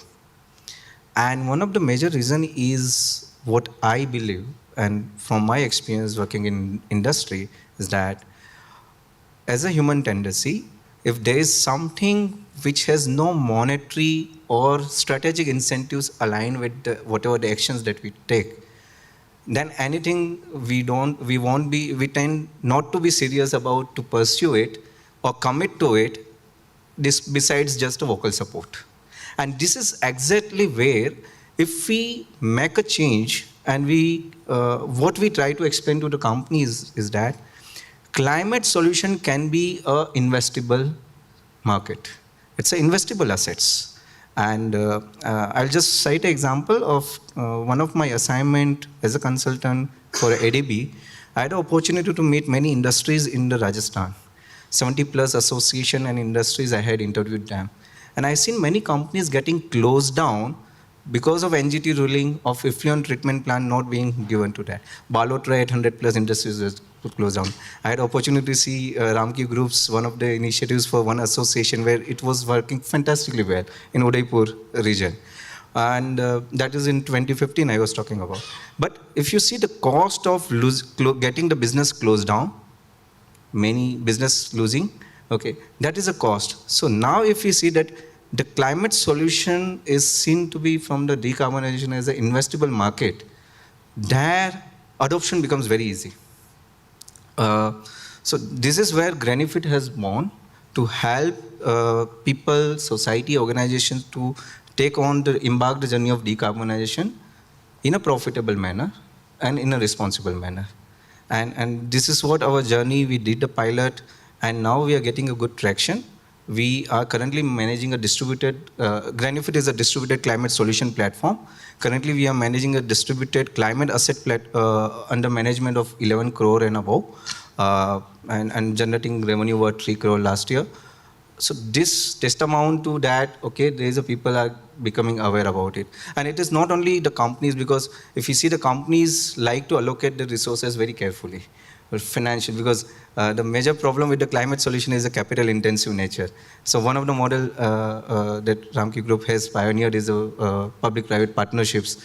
There are other models of asset-light solution, private-private partnerships, something that can be done. And this is where sharing of carbon credit, the sharing of the savings can be done. So it is a win-win for all. And this is where we've seen in the recent months that the people are started accepting these climate assets as an alternate investment asset class. And sorry to interrupt. On that thought, something came to mind. See, for example, till recent past, right? Until the government of India made CSR 2% of profits is mandatory, it was not a topic that was discussed in the boardrooms, except for some of the really large philanthropic founder-led companies.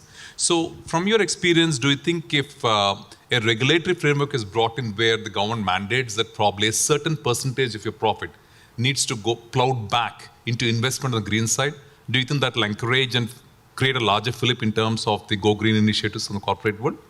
So that is the one which would be, and I think CSR mandate is already including the sustainability and environment field. We are doing one for Pidilite industry, implementing a solution for a hospital through their CSR fund for solar and making it asset light. We have done the similar for education institution run by Birlas. We have done the longest contract for them. The point here is that one is the regulatory interventions, that is the one side, but the larger impact will come if I tell you, you invest into the solar, though let's say as a scope 2 emissions mitigation, and or don't invest into solar yourself, but invest into someone else's project. You get the carbon credits, you reduce your cost of electricity, you need not pay extra certain amount to DISCOM or your grid to become a green tech. You can still become a green tech. And as Doctor said in a previous panel, there is a limitation. Every state has how much electricity you can consume through solar when you are consuming directly. But when you're going to embark the journey of the greener investment through CSR, through any other means, okay, there is no limit on how much energy you can buy. That is indirect manner of doing it. And this is what we are trying to enable for companies to embark on a journey, mitigate the scope 1, scope 2, scope 3 reduction directly or indirectly. Got it. Thank you very much. I'll move on to you, Arun. You know, you're working on what is called a zero waste, right? But in a practical sense, is zero waste even is it a theoretical concept, or is actually practically possible for a household or a community or a company or a larger industry segment to actually shoot for zero waste? And if so, what has been your experience in terms of building towards or marching towards a zero waste opportunity? Absolutely. Thank you so much for that question. I think the word zero waste is definitely possible. When we say zero waste, it truly does not mean 100% recovery. Even 95% recovery can lead to zero waste. So where we're coming from is, as a waste management organization, been working in this space for more than a decade now, we've actually experimented very fundamentally strong models like decentralized models. Decentralized models works very well in India. And when we say decentralized, for example, the waste coming out of this campus can be solved within this campus itself. It's very possible. How do we do this? First and foremost, fundamental, there's a nice tagline here. Once you mix it, you can't fix it. So let's say the organic waste and the inorganic waste is mixed in one bin. You can't do anything about it. It's not recoverable. But then when you follow the fundamentals of segregation at source, you can actually keep it aside. Now the organic waste can become compost, biogas, etc. The inorganic waste can actually be recovered. As less as 5%, we've shown this through data, as less as 5% can actually go to landfill. And that's very truly moving into the zero waste space. So as a concept, we know decentralized works. And while we are doing this, I think just to add another layer onto just the traditional waste management that we're talking about, there's also another aspect around how well are we doing it? Zero waste is fine. How better can we do this further? So, for instance, let's talk about compliances, be it labor compliances, social security benefits. We're talking about environmental compliances. So that's the next level as we go further. So, like we heard on the earlier panel, ESG is no more. I mean, it's more like a vanilla version. You now have standards like BRSR, which is taking it to the next level. So zero waste as well can be taken to the next level. We've proven this. We have multiple models on the ground as well. Entrepreneurship as well is definitely something that can come up through the space because we need a services industry. Waste management is as simple as a housekeeping equivalent. The facility management companies as a service is provided for various institutions or campuses, waste management also can be. But Arun, one quick sort of segue into that. Like you rightly said, waste itself is not homogeneous, right? It's pretty heterogeneous. And therefore, for you to be able to help your customers march towards a zero waste, right? How big an ecosystem do you need? And how many kind of logistics or supply chains that you have to work with in terms of partnerships? And how strong is the partnership required versus a single entity trying to say we can get to zero waste? I think the key here is ecosystem. It's actually quite a complex ecosystem. When you look at the supply chain, waste can sound very simple, but then it can be as complicated as getting into hundreds of categories that comes out of one bin. So one bin of dry waste or inorganic waste that you see out here is actually the source of waste, right? So the entire supply chain that exists from, if you follow the life cycle of waste, it goes from here, it goes to a center, a collection center. From there, it goes to a larger, like a Ramki typically runs, like a materials recovery facility, which is more like a factory for waste management. From there, you probably have 50 categories. So the waste in one bin separates into 50 categories. Further, it goes to value creation centers where you take plastics, for example. Plastics are of two types, right? We know rigids and flexibles. We didn't know that rigid plastics and the plastic covers, the two categories, can further be sorted into as many as 100 categories. So you can see the large tree that is growing out of one bin, and it's growing into hundreds of categories. So I would say it's an ecosystem which is categorized as upstream and downstream. Upstream, you also have the informal sector, the waste pickers, the kabadiwalas, the aggregators, and all the way downstream you have recyclers. It could be paper, it could be metal, it could be any category. And furthermore, to close the loop with circular economy, you really want to bring that back into the loop. So now you see you're actually extending the reverse logistics and combining it with forward logistics. I would say it's a very complex ecosystem, and there is too much room for as many entrepreneurs in this space as well. Wonderful, and thank you. I'll come back and circle on one. I'll move to Chandrasekhar, because it's a nice segue that we talked about zero waste, and I know your company has been very focused in terms of converting organic waste into biofuels, right? So interestingly, when you talk about organic waste to biofuels, and each one of us look at a tremendous amount of organic waste every day. You look at any of the tech campus that we are around, by the end of 3 p.m. in the afternoon, the cafeteria has a humongous amount of organic waste, right? You look at any Raitu Bazaru in the city, or you look at any of the weekly vegetable markets that are there in various areas, the next day morning, GHMC is trying to clear out, I don't know, maybe hundreds of kgs of rotten vegetables or thrown away vegetables and fruits, right? So in terms of, okay, let me just step back and say, for you, getting your input should not be a problem because there's too much input available. So I think the problem is, how are you ensuring that you are able to track the inputs and then convert the fuel into fuel? And then who are your consumers? So where do you sell it? Yeah, thank you, Vipin Garu. So I want to quickly introduce first myself. I'm Chandrasekhar, founder of Jewel Biofuels. Thank you, Haisia, T-Hub, for this opportunity. And it was I'm very fortunate to listen from pioneer in waste management, Ram Reddy Garu, to listen his story. It's a great inspiration for entrepreneurs like us.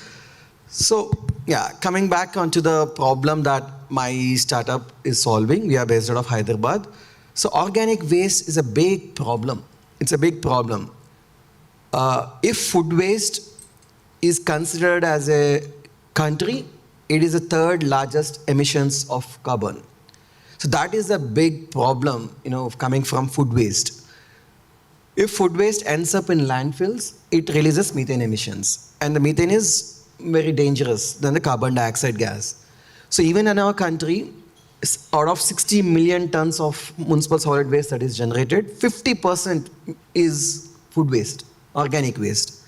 Right now, majority of that is ending up in landfills. And in landfill, it releases methane emissions. So recently, whether it is in New Delhi or whether it is in Kochi, the landfill had a fire problem. Why is that? Because methane is a flammable gas and it causes a lot of fire. So it's a very, very big problem because 50% is food waste.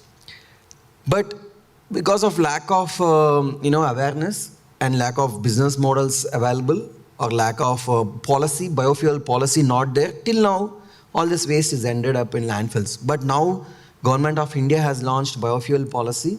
With that, the business model is being developed, and we can generate biofuel, and the biofuel can be consumed as a transport fuel.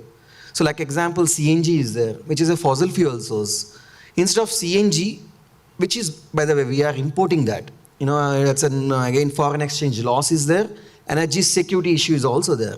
Instead, this 30 million ton can be converted into biofuel. It will reduce our fossil fuel imports and also save foreign exchanges. So luckily, the government is promoting this. They are facilitating this. We are trying to build up our first biofuel plant here in Hyderabad. And we will sell this gas to a city gas distribution company in Hyderabad, which is Bhagyanagar Gas Limited. Even private industries are looking for these fossil fuels so that they can decarbonize their operations. So that is an extent of the problem we are trying to solve with biofuel generation. Thank you, Chandrasekhar. I'll come back to you again. Moving to Srikanth, you are part of the Phoenix Group, which is one of the largest commercial real estate player in Hyderabad, right? We talked about zero waste, we talked about solar to clean energy to carbon credits and of course an organic waste and whatnot. And you run, or rather you have built multiple large IT campuses, right? So as a Phoenix Group, what is that you've been doing, and not only that, but also what are the challenges that are still out there for you to tackle? Yeah, thank you, Bipin, and thank you, Aisia, for giving me the opportunity. And most importantly, first let me thank Ayodhya Ramreddy Garu for staying by for such a long time, and we can learn from that. Like, learning is a continuous process. He being a master of all these things, still want to listen from us. We are just, putting stuff. Coming back to the topic, Bipin, see, I would like to just go back and to mention that, it all started when we first started delivering one building. Initial days when my business development team was talking to one of the MNCs, they were talking how efficient is a building. My efficient building means, what do you mean? I have 1 lakh square feet, 2 lakh square feet, I can accommodate 1,000 seats, 2,000 seats. They said, I'm not interested. I'm talking about, what is that you're going to save me? Save me, okay, my business development team thinks that, okay sir, instead of 45 rupees, I'll give 40 rupees. No, I'm not talking about that. I'm talking about something else. I'm talking almost like, when Ayodhya Ramreddy sir was experimenting and where he said he lost money and those were the days. When people started understanding what exactly the green buildings are, ESG and all United Nations terms, and that forget about it. Now, what is that you're going to give to the future? That is what is the entire essence of this particular conference as well. So there where we started, okay, now, then we started understanding, when we spoke to the client, he said, boss, I'm talking about my cost, my camp cost. The moment you take a building, the rent is fine. But how efficient, as far as the energy is concerned, energy is of different resources. So are you going to give the regular thing and say the government is giving to 1 rupee tariff less than other things? No, it's beyond that. So that is when we started getting into this, did a lot of research. We had a separate team to make our building efficient. Now, I would proudly claim that Phoenix is one of the first builders to start the steel constructions in Hyderabad, including residential. And I would like to take start from where my earlier developer just trying to search him. Upstream conversations. Upstream conversations are very, very important, which we have been doing it for the last 1.5 decades. So we understand the need of a client, and we tell to our architect and the main consultant, these are the things what we need. It's not steel stuck on the structure of the building. It should be when we way forward, the futuristic. When talk, most of the people our building is futuristic. It's not that. Futuristic in what sense? Futuristic in the sense is like I'm saying that. I was also talking to our vendors about supply chain. We were talking about how best you can give me a product when you buy a mortar with you, a bricks with you, a steel with you. How efficient is your production? So that is the kind of understanding we have. And very soon you will be listening to green steel. You'll be listening to green cement. Very short, because innovation has become an in thing now. We can't afford to wait for things. So no, when talking about Phoenix and innovation go hand in hand. Even in your case, when you started your conversation, ICI, you were talking about e-energy, e-waste, e-mobility. All this put together is my G infrastructure, that is green infrastructure. We are here to deliver that with this entire combination of it. Coming back to the way we plan at our place, like when we talk to the client, because it's a competitive field, my other competitors are complementing my business also. So when we negotiate, we tell them what is this saving 5 years from now, 10 years from now. We charge a rental at a premium. Suppose my other company is giving 65 rupees, I'm giving my space 75 rupees. I'm showing them a profit of 20 rupees down the lane. So that is the beauty of how you design your product. Thanks to the entire once again ECG models and and we don't take this platinum rated IGBs just for heck of it. We do practice it. And we were the first people to showcase it to the Telangana government, Andhra government, and many of the international trade houses, also global bodies, come and done a case study with us. So that particular sense, I was trying to invite T-Hub innovators, entrepreneurs here to do some case studies, and we want to learn from them. So we don't want to restrict ourselves and say, like either somebody said, said that, we don't want to restrict only to that particular gamut. World is such mix. So the more and more you think, the more and more you innovate. We really don't know where I'm going to save or spend now. So that is what is the basic formula what we're going to adopt. So with this, I think there's a huge scope in this particular field. The more and more you work on it, more and more you're sowing for the future.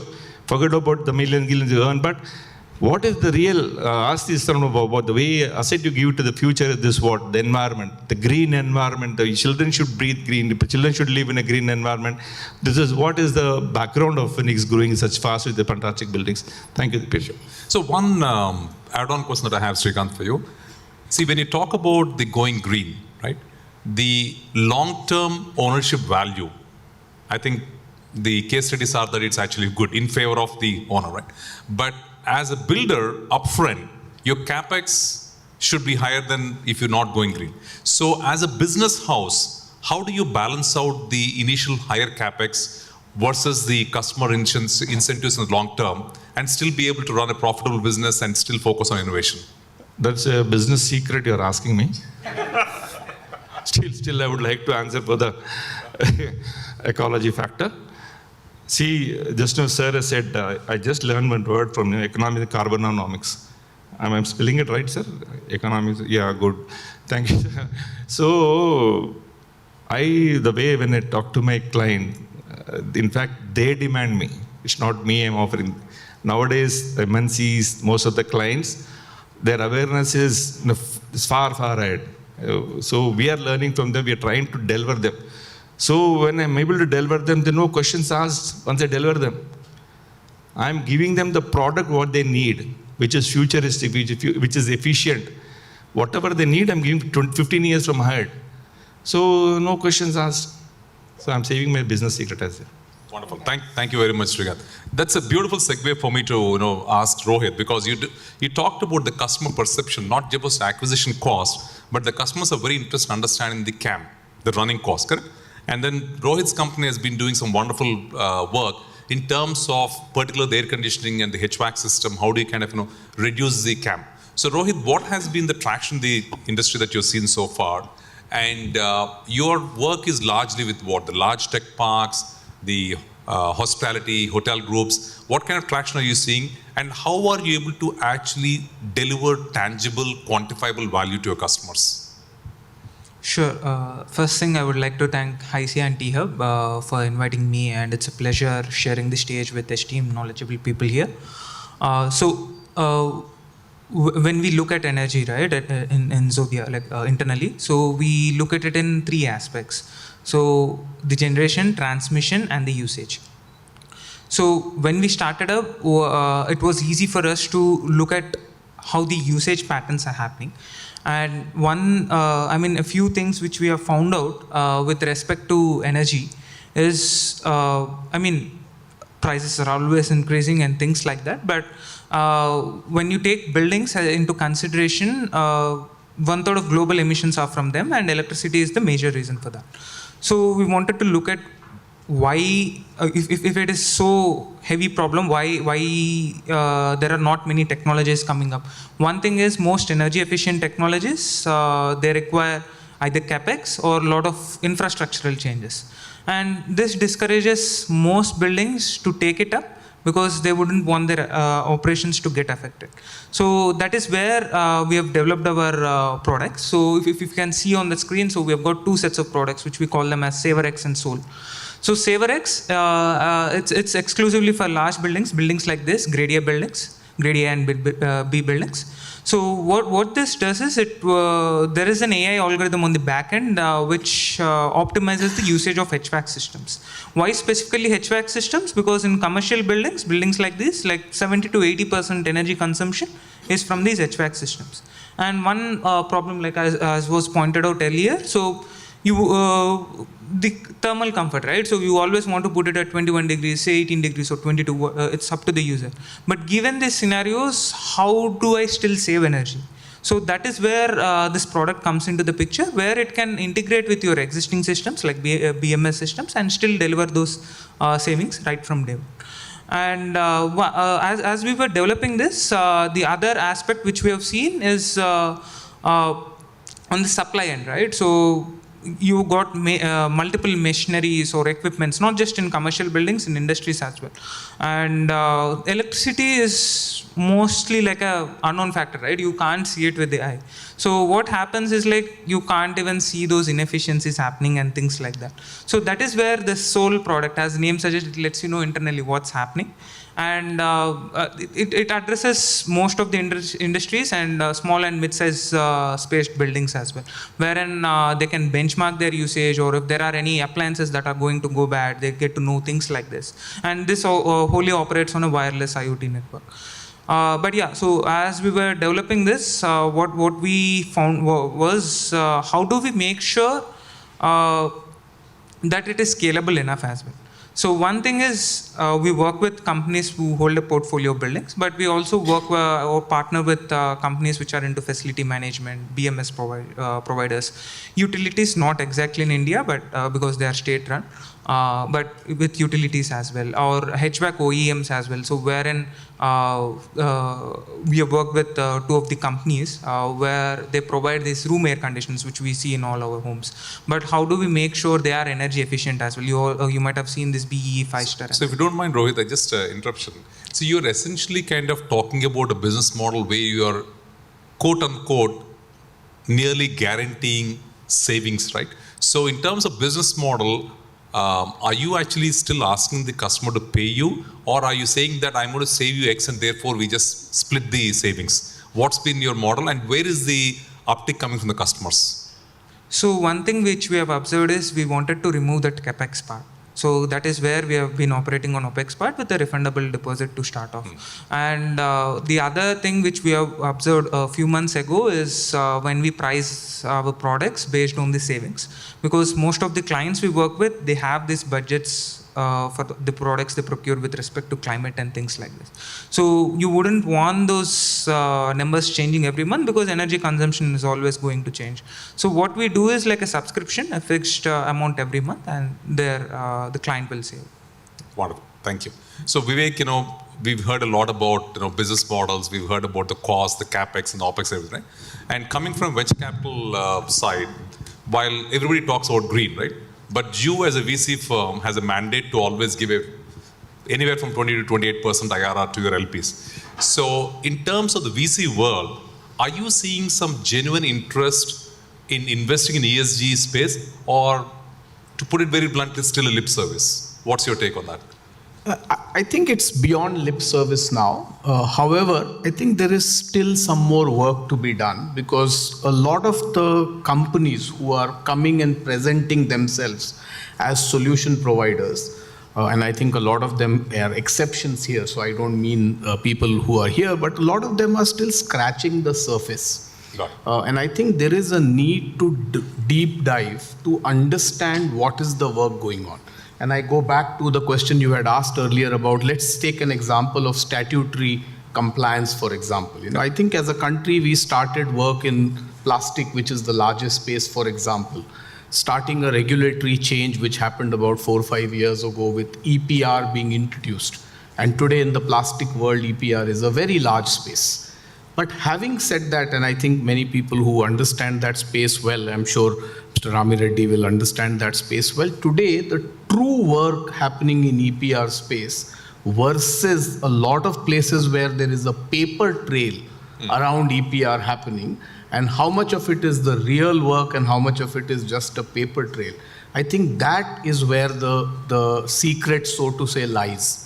And I think a lot of the investors or the VCs or PE funds today are wanting to understand that space better, to understand that is this real work happening, and are we in line with utilizing technology to the best possible manner in studying, understanding, analyzing, and looking at the future so that a scalable model can be produced there. So I think tech is a very, very clear trend. So if anyone is talking about it, the questions that are being asked is, let's understand the depth let's understand the technology, and let's understand the scalability. But having said that, I think it is a very, very important parameter, because all the LPs, all of the investors, whether they are large funds or HNIs or family offices, it's very important that they are asking these questions. So when they sit down and we present an investment to them saying we are looking at investing in this company, a lot of the questions being asked are revolving around ESG. Saying, and human capital amongst the ESG is one of the largest piece that people are asking questions around. That what kind of work is being done on the human capital? Are they following the rules? Are they doing all that? And I think one last piece, while still staying with statutory, is also to look at the future. Because so far, most spaces statutory is seen as present or the past. Right. Whereas in the ESG space, I think the need to have an eye on the future is far more important. And going back, let's say, to the EPR topic, today EPR is only on a certain category of waste. But there is already discussion that oil should come into a EPR category. There is a discussion on textile which should come into the EPR category. So our startups and our companies already beginning to look at those sectors, because that's where the future lies. Plastic is important, but a lot of people are already in that space. So I think those would be what I would think are the thought process going on. But having said that, I think ESG is a very, very critical perspective when you look at it. When I wear a investor's hat, I think it is a very important risk mitigation tool. It's a very important brand tool, because a lot of you go and study the litigation that has happened on a lot of the firms, whether large or small. If there was a very cadence, governance-oriented ESG that was applied, then a lot of them may not have happened.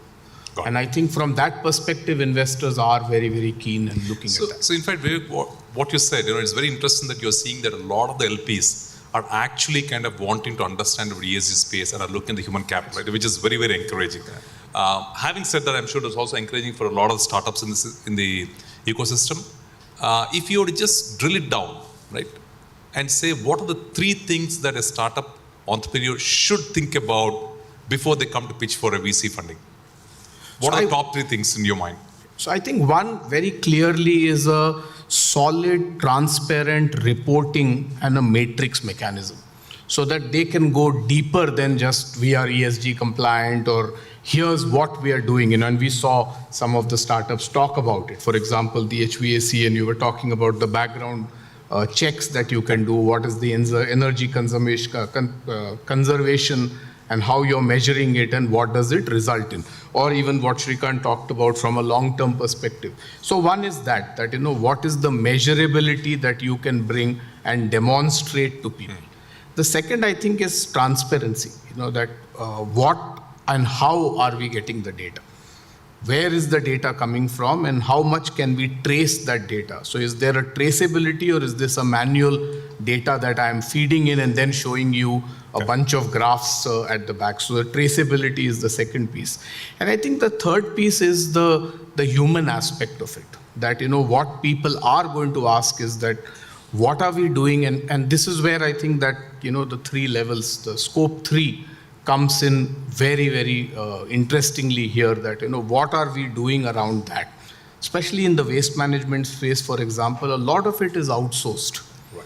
Whether it's the corporate or even some of the waste management companies, they are themselves outsourcing, or the municipal corporations. So how well is the scope 3 people aspects being taken care in case you are in that space? So I would think those 3 would be what I would think are the top 3. Sure. Thank you.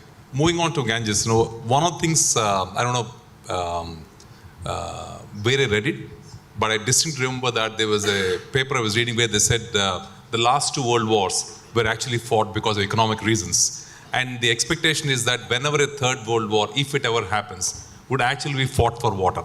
Right? That's the sort of paper I read quite a few years back, and it just stuck me in mind. And it's very interesting that you're actually in the water treatment, STP area, and you come up with a very, I won't say unique, but more like innovative, very different sort of approach to sewage treatment plants. And you also start getting some traction, correct? And that seems to be a phenomenal large problem that everybody has a problem. STP, whether it's communities, whether it's large industrial estates, whether it is tech parks, everybody has to have water treatment. So is it like you have a phenomenal large market just waiting for you to go grab it, or are you struggling to get the market? Very interesting question and well put. Today, across the country, we are severely challenged by water security. When I touch this subject, it's not about not having good water. If you have 1 billion liters of water in a lake, just about 1 million liters go there, touch that 1 billion liters, makes that entire 1 billion liters unusable, unsafe. This is unfortunate reality of how much we are unable to handle the wastewater that is a result of rapid urbanization and the way we have launched our lifestyles. Now when we deploy complex sewage treatment systems or effluent treatment systems, that was the choice that we made when we began industrialization in 30-40 years ago. But long way we have come only to realize that today STPs and ETPs are the 6th largest contributors to the GHG emissions. And the entire ESG chapter is all about how do we minimize that and run away, as far as from this 1.5 degree temperature rise, which is going to catastrophically affect us. So the choices that we make to deploy in addressing one problem shouldn't create a secondary issue. That is what precisely happening with sewage treatment and effluent treatment. That we have not looked at certain alternatives. So I feel water security is in our hands, that if we are able to contain our used water properly and treat it well, we are fairly okay. The next part is the rainwater. How do we actually leverage that? As far as our work is concerned, you asked about, is it still an idea? Are you getting traction? Are you struggling? Well, middle of COVID, sitting home, not knowing where the world will head, I was wondering, what did I do? I had a beautiful career in US. I wanted my son to grow in India, so I brought him back before he's 5-year-old. And I was part of a sustainable community building a large campus for 5 years as a volunteer. Then came an opportunity to look at sewage treatment in that campus, and that brought me into this field that yes, there are alternative ways to treat sewage. And I found that this is a great idea. With that great idea in heart, I traveled around the country, almost 5 lakh kilometers. Military stations, residential colonies, schools, colleges, institutions, the big names, I found the most corrupt practices. Sustainability is at convenience. If it is cheaper, economical, I'll try to adopt.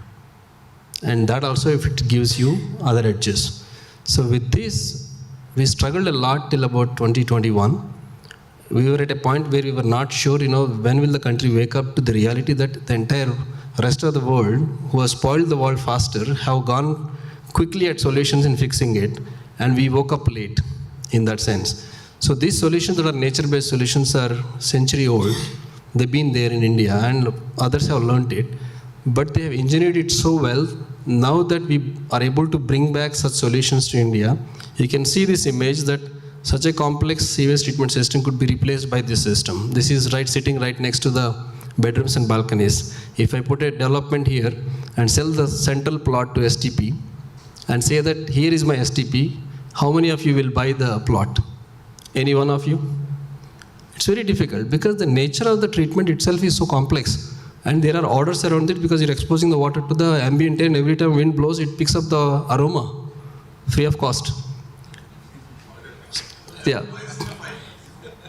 Well, so we brought these solutions and we struggled. Now we got to a level of engineering advancement in the system that instead of using a 5 square meter to treat 1,000 liters, we are able to treat this below 1 square meter. Most of your communities that have gardens, give me one garden, your STP will be done. And you would not know. The ETV fellow came to interview me at this place and he told me, where do I set up the camera? I said, go put up the STP. He was roaming around for 15 minutes, not understanding where the STP is. And this garden is one of the 5 gardens that the community has. So similarly, for the lakes and water bodies, we have taken a pledge that unless we become a rich country where we can solve every problem, which is far from reality. Our lakes are going to receive sewage no matter what we do. Our water bodies are going to receive sewage. So we figured out ways how we can fix the natural biome within the water body, that a water body can fix itself by itself because the natural bacteria can do the job. It's just that we have overloaded it. So we understood the nutrient cycles and we brought in level of engineering. Today I have a 25-member team. We work across the nation. We cannot run all along the nation because I did that crazy job for 5 years. Now I understood that we cannot run every day, everywhere. So we set up channel partners across the country. We are about 3 of them right now. We are looking for 10 more. We got about 6 crore turnover this year. 24 will be closing somewhere around 10 crores. Following year is looking like crazy, like somewhere between 100 to 200 crores. Because Madhya Pradesh state has said, first state to declare that for all the towns that are below 1 lakh population, we will go with nature-based solutions because the energy cost is huge in sewage treatment and it requires qualified people to babysit these treatment systems. That is not possible in towns. So for a good reason they chose, and we came one of the finalists in that KPMG evaluation. So we are seeing a rapid growth now, and it's really a struggle now, a good problem to have. Then I'm looking at systems, I'm looking at investors, I'm looking at how we can engineer these systems and manage this whole thing differently. Money doesn't motivate me as much, but we have to be profitable. So we are also looking at creating a social impact enterprise for profit to see that this goes to every village. This goes to as much as I may be dreaming a lot, but what drives us is that every project we do, it provides for carbon sequestration, it reduces emissions, the system works for 30 years, a gardener can run it. Next to COVID, my systems are going to be run beautifully. There is no issue because we don't need technical people to support them. This is the brief story. Wonderful. I think I think you really hit the nerve there. If you can make the system to work smoothly with quote unquote unskilled people, then it becomes very sustainable. That's beautiful. One important point is that a lot of people, most of us, when we buy a car, the first question we ask, except for the 1% top who do not worry about money, what is the cost of the car? This next question is, kitna dega? Is there anybody who bought a car without asking that question? So life cycle cost plays a major role whether we can sustain our lives with an iPhone or Android or STP. A 1 MLD of sewage treatment plant today costs standalone 3 crores, but it takes 13 to 14 crores in 15-year lifespan to run it, which most of this upstream between CBRE coming and taking over the STP from a developer, they will realize how much money is going to drain out of their corpus. Our STPs are saving literally 60% on the operations cost. A 3 crore is draining you 13 crores. My 3 crores is saving you 7 crores compared to conventional system. This is the financial equation. Environment sustainability of low energy, low emissions, carbon sequestration, social acceptability, being able to tolerate and be around it happily, economic viability. These 3 things are completely met with any solution that we have, whether for STPs or ATPs or for water bodies. Thank you. Srikanth, would you like to add something? Please. Same thing. Thanks. When I wanted to ask for the outlet of treated water and all, it costed me, as I said, pretty big amount apart from other charges. When I went for a good source of treating the water and retaining much of it, there was no need of outletting the water. That was a saving, huge saving, and what I invested in STP is almost like 30% of what I'm supposed to spend off the boundary. So offset infrastructure, government supposed to provide. So I saved on that and I spent on here. So it's state saving. So people see what I'm trying to say is, at the same time, we should take this opportunity to go for the awareness thing as well, the infrastructure wise, on which probably we can do it together. The more and more we can talk about the innovations, what we can do, what good can do. Forget about the money and all. But if it's doing good for the society and adding for the ESG, it's good. Thank you, Srikanth. I know we are running behind the curve, so I'll stop over here. But before I stop, there's one question, Ram Reddy Garu, that has come for you from the audience, which is about talking about how significant is the regulatory framework in making ESG more mainstream. So we'd love to hear your thoughts on that. No, first of all, very good interactions. Very happy to listen to everyone. Very meaningful. As I told, actually, whatever we have done in the past, there is a lot of gap. Here is an opportunity. In all these spaces where what we have listened, the inadequacies that have gone into our system are giving us an opportunity to convert into a great business for future. Every building that is constructed provides opportunity in all these spaces what we are talking. Let me tell you on the water side.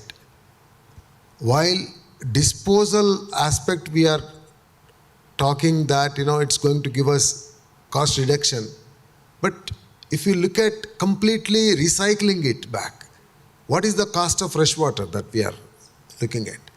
So if you can replace the treated water for your consumption, you see the cost economics. You are going to save huge on that. So for that, I mean, there is a business model that is already established. So you can certainly look at it. On the waste side also, zero waste. Actually, this is the only way we have to move forward, especially for our country, because if you look at China has built big, but we are yet to start our journey. So we should, if we can bring in our best practices, learning from the mistakes what they have done, I think we have a great opportunity. Coming back on the regulatory side, I must tell you, Government of India is certainly now in the last two terms, last 10 years, I can see they started really putting the best practices. See, everywhere they are trying to give solutions towards the 360-degree solutions they are trying to bring in around recycle, reuse, recovery, reduction. These sort of methods they are really encouraging. They're also trying to see solutions at the design stage, how best the consultants can be brought in and encouraged. And they are making it easy for especially when I saw the industrial and urban solutions, they are trying to provide us with solutions at a individual industry level or a developer level, and also trying to encourage systems, which I'm sorry, can I have some water? Yeah.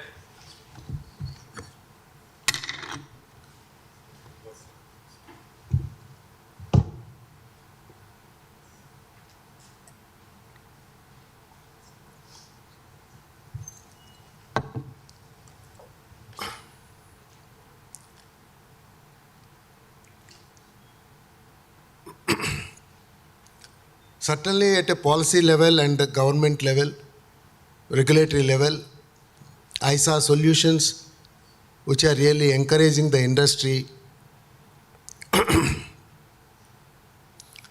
and every stakeholder. Sorry, something wrong there. No, actually.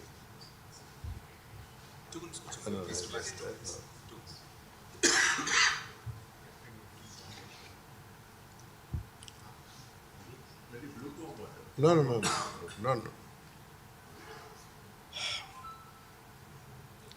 Sorry, actually, I did not have proper sleep for last few days, actually. I just came running and little giddiness. Sorry for that.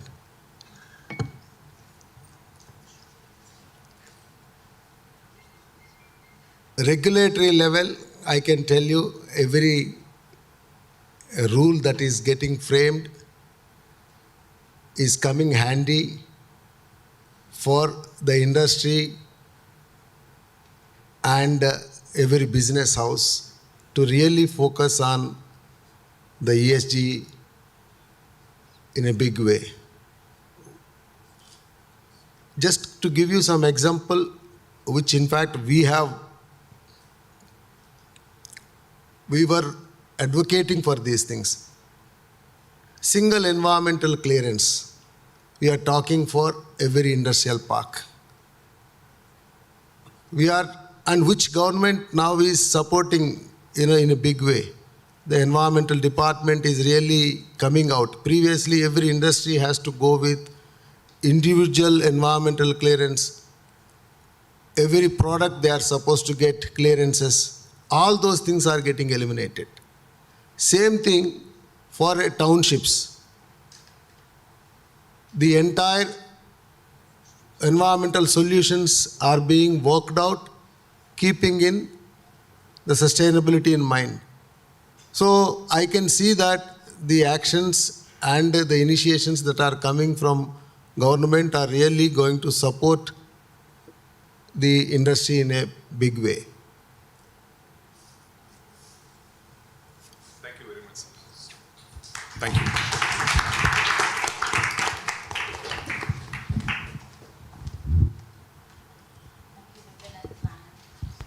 Thank you, sir.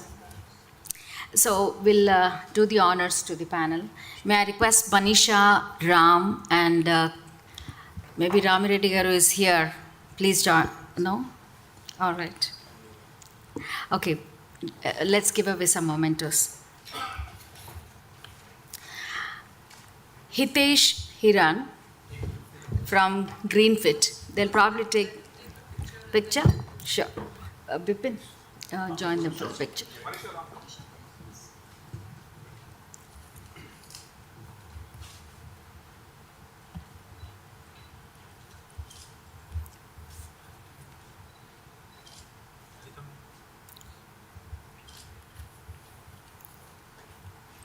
Hitesh Hiran, Arun Murugesh from Sahas Zero Waste. Thank you, Arun, for taking time to come from Bangalore for us. N. Chandrasekhar, founder of Jewel Biofuels. N. Chandrasekhar.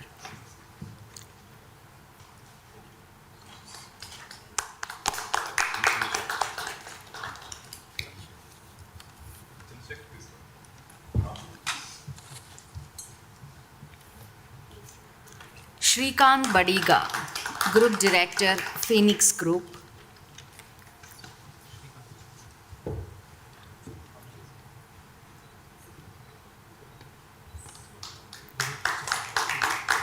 Rohit, Founder and CEO, Zodia.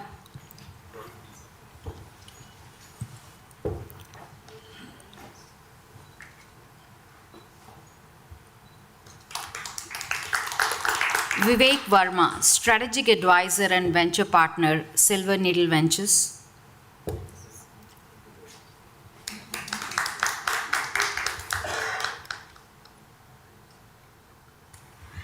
Ganges Reddy. Did you change your name or is it really Ganges Reddy? See, that was a difficult part. I was in the US for a decade. I couldn't say Gangadhara properly. I got to Ganges and I came to water. It sticks well now. Good, and it's true to what you're doing. MD and CEO, Blue Drop Enviro. Thank you, Bipin, for this wonderful panel. With that, we come to a close of today's program. Sorry, we have gone beyond our schedule, but I just have one last announcement to make before we close. We have a team of industry leaders who would like to come forward and offer mentorship. And I would like to read their names out. If there's any startup interested in mentoring, you may write to us, we'll connect you to them. I'd like to call on Satish Vadlamani, Vice President Genpact. I think Satish is going. Sharif from Cognizant, Associate Director, Corporate Workplace. Sharif, if you just at least raise your hand so that they know it is Sharif and they can reach out to you. Kishore Bora, Managing Director, Energy Tech. Kishore also would like to offer the services as a mentor. Indrajit from CBRE told us to announce this as well. And Vivek Verma from Silver Needles, the venture capitalist partner. Right. Thank you very much. And with this, I would like to invite Ramakrishna Lingireddy, our General Secretary, HISIA, and President, AuroProSoft, to give us the vote of thanks. Thank you. Here. It's a tough job standing between the networking session and conclusion of this. But thank you everyone for your participation. And I extend our heartfelt gratitude to all the esteemed speakers, panelists, and attendees for making this event a remarkable success. We sincerely thank Kishore, MD of Energy Tech, Manisha, Kishore for setting up the context, and Manisha for her inaugural speech. And we also sincerely appreciate MSR Garu for sharing his insights regarding the startup ecosystem from Hyderabad and its focus on ESG. And many thanks to our special guest, Mr. Ayodhya Ramireddy Garu, for enlightening us in terms of the opportunities that we have at this point of time where the world is looking for solutions from India. I would like to thank Prashant and Bipin for successfully moderating our panel discussions, which are very enthusiastic and interesting. And this kind of program, as we mentioned, this is the third in its series, requires a significant preparation and dedication. And we would like to express our sincere gratitude to the following individuals and also to the organizations who have helped us to make this happen. Bipin Pendiala, Kishore Bora, Shanti, and Neeraja from HISIA Secretariat, and the entire HISIA team. Shravan, Varsha, and Rajesh from T-Hub for their assistance in reaching out to the startups. Then special thanks to Satish Vodlamani in terms of inviting our special guests for today and making it happen.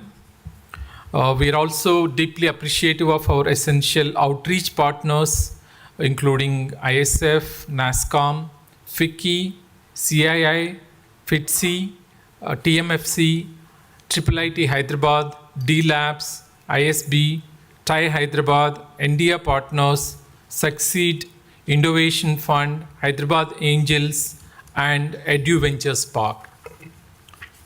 We thank our sponsors for the invaluable support in bringing this impactful programs. The industry pattern sponsors Broadridge, First Source, and ServiceNow. Ecosystem partners ICICI Bank, NSL, and Raheja Mindspace. Annual platinum sponsor Mallarity University. Annual gold sponsor HSBC. We appreciate all your participation and very interactive session. Looking forward for you to join the networking session and I would say in a more relaxed setting than sitting here for a long time. Thank you, and let's work together for a more sustainable and prosperous future.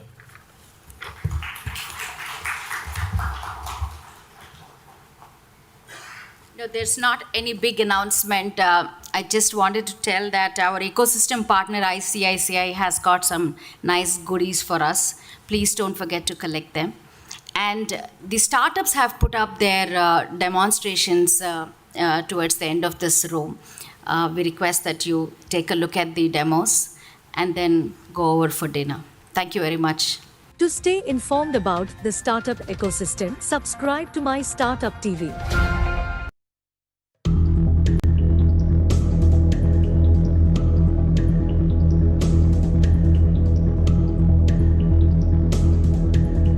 I would kindly request, without any further delay, I would like to invite Dr. B.V.R. Mohan Reddy, sir, for his session. At the outset, let me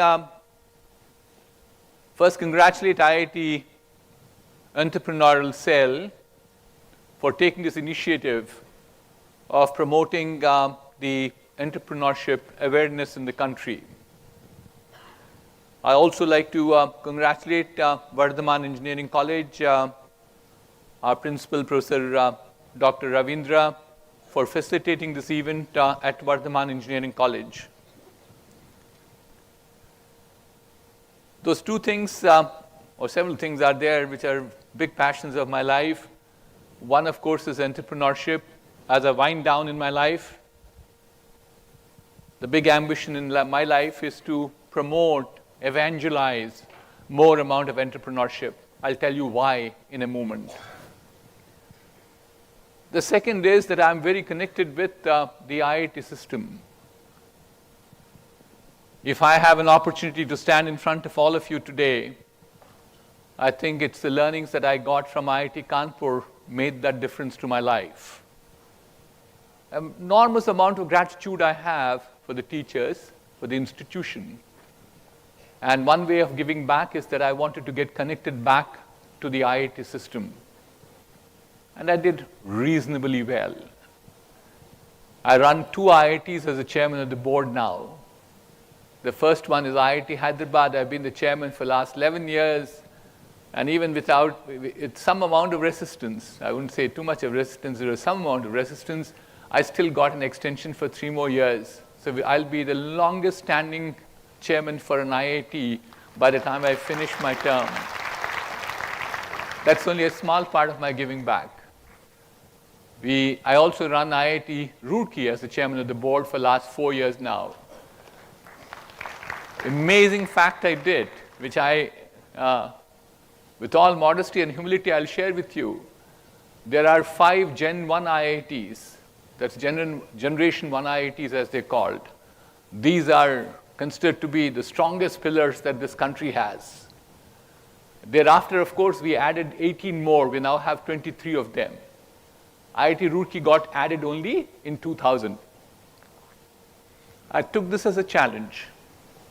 We displaced one of the 5 IITs from the top and made IIT Roorkee as one of the top 5 engineering institutions in this country. That was done in the last 3 years of my leadership at IIT Roorkee. So I'm in that mood and mode of giving back and take back my corporate life into the education institutions to ensure that we make them as good as the corporate world. We need to talk about entrepreneurship. And let me start with the first thing. Why do I think entrepreneurship is so important? And I also like to share with you, I like this to be interactive. I'll ask questions, but if you have questions for me at any point of time, please raise your hand. I'll be more than happy. We'll have some mics into the audience. And Manasa and Arjun Reddy are there to help you. So let's go back to the first one. Why do I think entrepreneurship is so important? How many of you have heard about a word called demographic dividend? I don't want people in the front 2 rows to lift their hands. I'm sure they're all more knowledgeable than I am. Not necessarily that you are less knowledgeable than I am.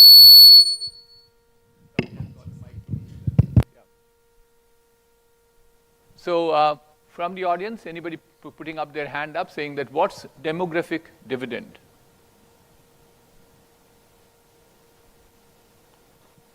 Any hands up? Please do not hesitate. Yes, sir, please. Somebody up there.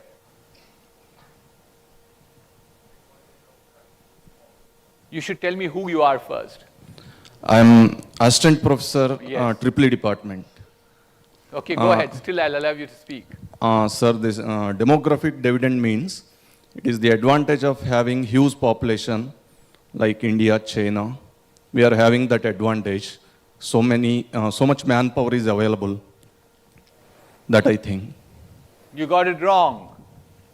Huge population is not demographic dividend. Refine your answer if you like. I'll give you one more chance. Huge working population. Thank you. You got it right now. Thank you. So if you have huge working population which typically defined anywhere between 16 to 65 years, a nation is supposed to be enjoying what people call it as demographic dividend. India now has 62.5% of India's population is in this particular spectrum of 16 to 65 years. What does it mean in very simple terms? It means there are more number of people who are working compared to the people who are not working. In effect, people who are younger than the 16 years, they're not working. Above 65 years, take a few exceptions like me, they're also not working. So the result is that if you have a large bulge of population which is productive, nations see enormous amount of prosperity. We have seen an upliftment in economic activity in a nation because of demographic dividend. What do we have as examples? We have this first one was Japan. The second was South Korea. Third is China. China still enjoys demographic dividend. So India has that advantage, if you learn from the other countries, that we can also prosper like those three countries I mentioned. But here comes a challenge along with it. What's the challenge? The challenge is, as a result of this demographic dividend, we put 1 million people in the streets of India every month for jobs. So these are not just people, will be produced, they'll graduate, find jobs, they will start become productive, they uplift the economic activity of the nation. They don't. So therefore, there is tremendous amount of demand for jobs right now. I talked about 1 million jobs every month, 10 million jobs approximately per year, or if you look at this window of 10 more years ahead of us, at least 10 more years, we require 100 million jobs. And there is enough of evidence all around the world that net new jobs in any economy are created by new companies, small companies, and medium companies. Existing large companies create only 40% of the jobs. The rest of the jobs get created by the startups and the entrepreneurs. So you can understand the type of pressure that we have as a nation today to create those 100 million jobs or 10 crore jobs in the next 10 years coming from the industry. That's the need that we have in terms of entrepreneurship. So therefore, let's be clear that all of us have to work towards this goal of saying we have to become employment generators and not employment seekers. That's what we need to do. Let me move on. I need to watch my time, yeah. Let me move on. So what is entrepreneurship? Any hands going up? What is entrepreneurship? Who is an entrepreneur?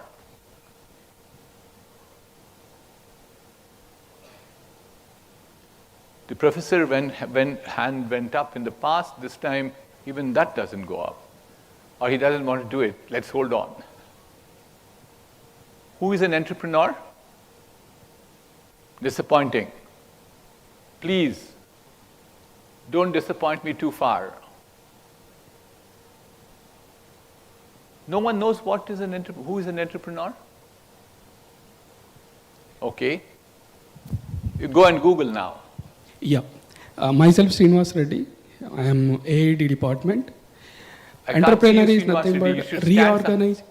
Stand up. Sorry. I'm sorry, sir. Myself, Srinivas Reddy, CSC AID department. Entrepreneur is nothing but organizing the resources in best way to giving the comfortable to the toward the society, making the comfort and reorganizing the resources. Companies do that too. So we can't call the companies as entrepreneurs, right? So how many of you have smart mobiles with you? Lift your hand up. How many of you have already Googled this word called entrepreneur? Be brave. Boss, I'm not going to kill you. I'm not a tiger here to eat you up. How many of you have Googled it? Nobody. You're not using the internet system well. So if you go and Google it, in the interest of time, let me move on. You'll find entrepreneur is a person who has an idea and he likes to make use of this idea as a business for getting an economic benefit out of it by taking risks. So look at the definition that I just said Google, because that's anyway the Bible.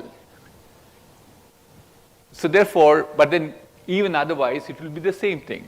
It's a person who has an idea, who wants to take risks for making it a business for getting substantial economic benefit out of it. That's what an entrepreneur is. So therefore, if you look at entrepreneurship, that's Google's definition. But to me, entrepreneurship is much beyond that. Closer to home, I'll take my example. I did a startup. 32 years back. 1991, 1992 is when I did my startup. And of course, these 30 years of story that I have, my business story, it's not my personal story. I wrote a book called Dreams to $1 Billion. Life is so that I wrote this book. It took me about 2 years to write. It's already a year old. It's a national bestseller. I saw it also in the lobby. If you guys are interested, go buy a copy of the book and read it yourself. But more interestingly, it also has become the national bestseller. And what's more important than that is that I started as an entrepreneur, and I did take risks. I built a company for the economic benefit. You may be curious, what's the economic benefit, Mr. Reddy, like? I started this company with 20 lakhs of my money. That was $80,000 in US dollar terms. Today, that 20 lakhs or $80,000 is valued in the stock markets. We have two companies now. One is a daughter company or the parent company, and both are listed. So these are not made up numbers of mine. If you go and go to the stock market and see the price, you'll find them. Between both of them, they're valued at 25,000 crores. That's what entrepreneurs can create value. It's not just me. Many other entrepreneurs have done this. So you leave apart that part of the definition. There's a lot more than that. Entrepreneurs participate in nation building. Number one, we created 18,000 jobs, 18,000 high-paying jobs in 18 countries around the world. We talked about it, how important employment generation is for this nation. Creating 18,000 jobs certainly is something which is credible. Creatables, sorry. The second one, many of you may not be familiar, at least a few of them who are sitting in the front rows may be familiar, is in 1991, 1992, this nation was precisely in the same situation as what Sri Lanka is today. What is the situation in Sri Lanka? We are unable to pay for, they are unable to pay for their foreign debt that they owe to other countries. India was exactly in the same situation, brink of a disaster. The Prime Minister was Mr. P.V. Narasimha Rao, the Finance Minister was Mr. Manmohan Singh, and I keep saying sheepishly, they were smuggling gold out of India to Bank of London to pay for the debt that we had. They liberalized the economy. They came with new policies. But who executed the policies thereafter? It's the entrepreneur who executed the policies. It's the Infosys, the HCLs, and the science who work together to make sure what is the result of it today. This country has $580 billion of foreign exchange surpluses with us, reserves with us. So entrepreneurs contribute to nation building. A third one is that if you look at innovation, can somebody help me? What is innovation?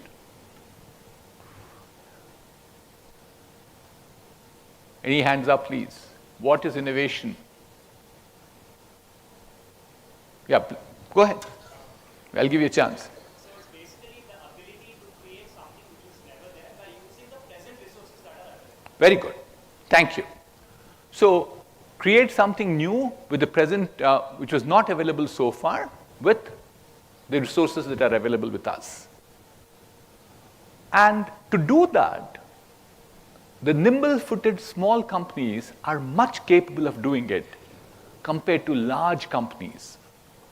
So even if we were to say that large companies, we wouldn't call ourselves a large company, we are a mid-sized company at 18,000 people, or a revenue profile which is getting close to $1 billion right now. But the smaller companies, which are the startups, are more nimble-footed, we keep calling them. They're much more agile. Their ability to think about problems and find solutions is much faster. So, what have they done? Even in the West, it's the small companies, the medium companies, which have contributed to innovation big time. So therefore, entrepreneurship is not just limited to just having an economic benefit, but it also is participation in nation building, in making sure that we have better resources. And ultimately what happens is, we've seen two things because of entrepreneurship. The ability, the living conditions improved considerably. A great example is this machine. Steve Jobs was an entrepreneur too. He created this machine for us. Look at the type of conveniences that we have. And the second one is, we also have seen economic upliftment. That is, per capita GDP of an individual change quite dramatically. So we talked about who is an entrepreneur, what does entrepreneur contribute, and what's the need for entrepreneurship at this point of time. Then the question comes up is, what does it make to become an entrepreneur? Can I tell all of you, please become entrepreneurs, and all of you now pack your bags and go and say, I'm becoming an entrepreneur? No, it doesn't work that way. The first and the foremost is, I always tell people, please ask yourself this question called, what is the purpose of my life? Why am I here? There's so many human beings out there in this world. So am I like one other person, one other animal? Just live there, eat there, enjoy weather, and disappear thereafter? Or do I live here for something which I want to contribute? So every one of you have to ask this question to yourself, what I want to become. Not necessarily the answer will be, I want to become an entrepreneur. Don't even be disappointed if you don't get that answer. But only when you get an answer saying that I have the mindset to say, I have to become an entrepreneur because I want to create something new. I want to create value. I want to participate in nation building. I want to create jobs. I want to become more innovative. I want to get to recognition. That is when the first question that you have to answer is, if you want to become an entrepreneur, you have to say, I have the answer of my question to purpose of life says that I have to contribute something substantial to this society. Thereafter comes the other questions that follow through. And before I get to the follow-through questions, I also would say, even if you're not an entrepreneur, please develop the mindset of an entrepreneur. What does an entrepreneur do? He runs his business, right? He creates economic value. He creates jobs, all that he does. Can't you do the same working for somebody else? You can do the same by being accountable to what you're doing. If you start saying, I'm responsible for my job, I'm accountable to what I do, and I continue to constantly think about what can be better for this company, these are all the attributes which fall in place to make sure that you have an entrepreneurial mindset. But if you want to truly become an entrepreneur and run your own business, the first and the foremost that you require is passion in life. Passion in life to attain an objective. I had this dream, and I think, I'm sure some of you must have read President Abdul Kalam. He says, and I don't readily recall the complete quote, but what he meant was that you need to dream all the time. But you don't dream while you sleep. You dream when you're far awake. You dream about your ambitions in life. That's the passion that you need to have. We continuously dream. Where am I in my life? I still continue to dream. You don't know what's tomorrow. I don't know what's tomorrow for me. I'm sure I know what tomorrow for you all is. Very promising. May not be true with me, where I'm in my life. But will it stop me from dreaming? It doesn't. That's my birthright. Will I be ambitious? Yes. What will I do thereafter? I probably leave something more substantial back in the society. So therefore, our ability to dream big is one entrepreneurial skill that you require. The second thing that I talk about is that you need to think about, if you want to become an entrepreneur, think about a problem which is real. Don't imagine a problem that exists somewhere and I say, I found a solution. Go back, you'll find so many of them. Yesterday or day before yesterday, I was listening to this gentleman, trying to get his name in a minute, Surya, the last is Singam Butla, IIM Ahmedabad, IIM Bangalore, professor of entrepreneurship. He was saying one of the projects that his class drove last semester was all about how do you buy pet dogs. Don't think it's a simple problem. Who sells pet dogs, first of all? There are kennels. There are ethical kennels, unethical kennels. And therefore, how do you then create a platform for people to go and buy from the ethical kennels? And then you have value-added services that go along with it. There is dog food, there is vaccination, there are dog sitters. Oh my God, he told me 12 different characteristics thereafter. Real problem. People do want in India to buy dogs. They want to buy good dogs, trained dogs. So therefore, you think about a real problem that's there. Real problem today, I'm going to the other extreme end, is to look at what is happening with patients in India. India has today the highest ratio between patient to doctor. For every patient, every doctor, we have 10,000 patients in this country. That's the ratio. So therefore, can I now think about an idea by which this doctor still continues to service 10,000 patients? We can't kill them. But can he efficiently do that? Can I find this? That's a real problem, right? We have online education that came into existence. That's a real problem.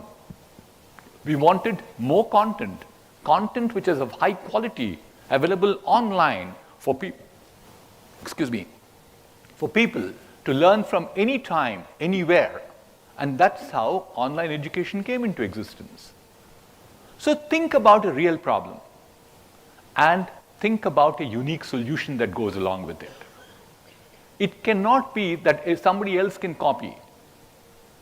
A number of people come even today to some of the startup sessions that occasionally I sit on, and they'll tell you that, look, I want to create one more Zomato food delivery system. You ask this question, how do you do this? Sir, I'll use faster vehicles, deliver faster. Your competition can buy a faster vehicle than you, and what happens to you thereafter? I pay better. Your margins erode. You'll disappear very quickly. So if you are trying to think about a solution, think about a solution which has not been heard so far. It has to be unique. I'm sure a number of people are electrical engineers. An idea that somebody is trying out right now is that you actually can see the signature of the current flowing in the wire using an IoT device to find out which is the device which is consuming that power. The waveform gives you a clear picture of who is consuming, and you can then measure how much is being consumed. And then you can thereafter decipher, so where is the leak that's happening? Which is the most inefficient part of your plant, for instance? Or even your home. Does refrigerator consume more?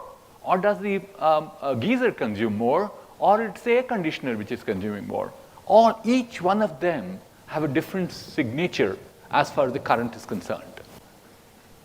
So if you can get a unique solution of that nature, you'll stand your stead for a long time. So then comes the next thing is, no company is done by one individual, right? You have to work in teams. So your ability to attract talent and make sure this talent sticks on to you and work together, collaborate. We live in a world which is collaboration at this point of time. We live in a world of collaboration. You collaborate to ensure that your solution and the team provide something which is very unique, which will stand the stead of time and becomes very, very attractive for people to create, people to buy. The other thing is that if you have a problem that you're looking at, you should also look at what is the addressable market that I have. How many people will buy it? If only people in my street will buy it, that's a very small market. That's the TAM, as it's called, total addressable market. I looked at this proposition 30 years back of saying, what is my idea for a startup? My idea for a startup is we provide technology as a service for the Western world. We had skills in India. We certainly had cost arbitrage. Literally, the cost of a skill, total cost, if you look at loaded cost, it's about 1/5 is the cost that you have for a good technology professional in India compared to the Western world. We said, we'll use the cost arbitrage. And we have plenty of people. But then we also had to look at, is this a big marketplace? The answer was yes. We said, how big is it? It's $1 trillion marketplace. People spend $1 trillion in R&D across the world on products every year. That's the market we wanted to address. Is it a stagnant market? No, it grows at about 4.5% every year. It's almost now, since we started, we're now getting to close to about $1.8 trillion of a TAM, which is a total addressable market. So therefore, when you look at a problem that you have, you should look at how much can I address? How big can this be? You might start off small.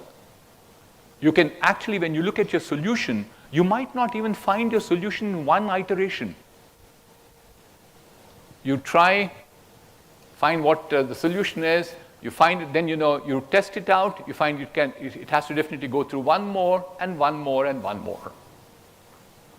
So therefore, you need to have several things in place. Don't think entrepreneurship is just like taking the bag and going out and telling people that I'm becoming an entrepreneur. Several parents come to me and ask this question, sir, like you, my son also wants to become an entrepreneur. So I said, very good. I would welcome him to become to this world of entrepreneurship. And I keep saying, so what does he want to do? No, sir, he wants the idea from you. And I'm telling you, that's a sure shot way of failing as an entrepreneur. If you don't have your own idea, it has to come from you. It has to come from within you. And there are several other attributes that we can talk about. You need to be well funded. Don't try to become an entrepreneur without enough of money with you. Money by which you should raise, whether it's to start with in pre-seed stage, family and friends to go by. Thereafter, you can go to venture capitals or private equity and so on and so forth. So therefore, entrepreneurship is first and the foremost is you need to have passion in yourself. And thereafter, a number of attributes that come in, including, of course, I think I could have missed mentioning a couple of very important ones, is that you have to have the ability to take risks. I met with your chairman and your principal before I came here, and they were asking what's the conversion rate of entrepreneurs in this country. And I was saying it is still not very high. We think the number is somewhere between 2 to 3% from the graduating engineering classes. Because we graduate somewhere in the range of about 110,000 engineers every year across the country. So one of the things I was saying was that what is stopping people becoming entrepreneurs is also the risk-taking ability. And you should take risks for sure, because only when you start taking the risk, you learn. Failure does not mean you failed in life, you failed in a project. There's a fairly large amount of learning that comes out of it. In my company, we keep saying we celebrate failures. We celebrate learnings from failures. And the other thing which is important is if you truly want to be an entrepreneur, you need to have the leadership capabilities. Because there's nobody else to go and ask, saying that, what do I do in this situation? They might give you advice, but they won't take a decision for you.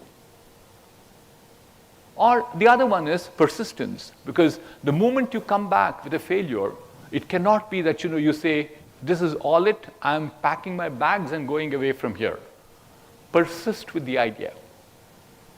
Several times in my life, last 30 years especially, I've been in the professional area for 50 years now, getting close to 50 years.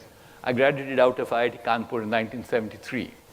So it's just about 50. And then, of course, I went back to school again to Michigan. But there is nobody behind you in terms of trying to take a decision for you.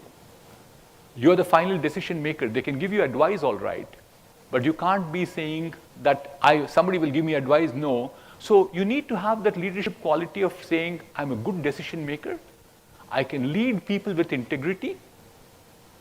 And I have the skill in making sure people collaborate and cooperate. So think about entrepreneurship. Think about it as not something which is very difficult, but think about it as something which you need to be prepared before you jump into it. Certainly, what do I see as the ecosystem now? I'm going to stop in another 5 minutes, and then I'll open the floor for all of you. Yep, I should stop, right. What do I see as the ecosystem is far, far different from what people like me saw, or people like me even ahead of me saw. Actually, I had this ambition of becoming an entrepreneur much earlier than when I started. I actually was a professional. I worked for somebody for 18 years. Literally 8 years I was a line manager, but thereafter I became a CEO of a company at a very young age. For 10 years, I ran the company, which was a computer system integration company, before I decided I'll be on my own. But what we are seeing at this point of time is that the ease of doing business has changed quite dramatically. If you go and read my book, I talk all about how the license Raj used to be in the good old days. And there's some hilarious stories I talk about. But today, it's much better. Ease of doing business has dramatically improved in this country. We certainly have seen infrastructure improving also quite a bit. In summer months, even in a city like Hyderabad 10 years back, by whole offices. We have several facilities in Hyderabad. All around Hyderabad facilities, there used to be diesel generator sets. Why? Because there was no power. And so we had to run diesel gen sets all around us. Because air conditioning is required for people, air conditioning, because that's how the whole architecture was done. We require machines to be cooled, and you require servers to be at very, very climate-friendly environment. But whereas today, even the peak summer months, I'm not using even 1 watt of power from gensets. It's only occasionally there's an accidental failure that happens once in a while. That's when we use the power. So you also have, and then you look at money. At that point of time, there used to be just 2 funding agencies in India. One was called IDBI Venture Capital Fund, VCF, and the other one was called ICICI TDF, Technology Development Fund. Whereas I assure you, they're dime a dozen at this point of time in terms of providing you funds, so long as you have an idea which can be tested for time, a solution which is going to be addressing a large market, a solution which has got a large, unique distinction by itself. But I think lastly, let me conclude by saying, I think the timing is absolutely perfect for you to become an entrepreneur. And the reason is, I talked about the environment, but equally important is you're all technology graduates. We haven't seen technology at the pace at which it is today anywhere in my lifetime. I can now make the disclosure, I'm 73 years old. I've been in technology for the last 50 years. I ran companies for the last 40 years as CEO. I never have seen technology acceleration at what it is today. And there doesn't seem to be any slowing down. Gordon Moore in 1974 wrote what is called as Moore's Law. Can my young friends help me? What's Moore's Law? Electrical engineering, computer science, computer engineering, computer information systems. What did Gordon Moore say in 1974?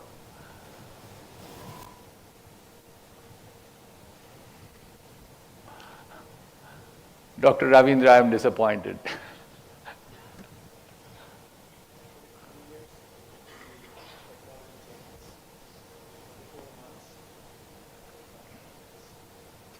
What Gordon Moore said in 74 was for every 18 months, the amount of wafer, or the silicon that can be packed, will double itself, which means the computing power will become twice.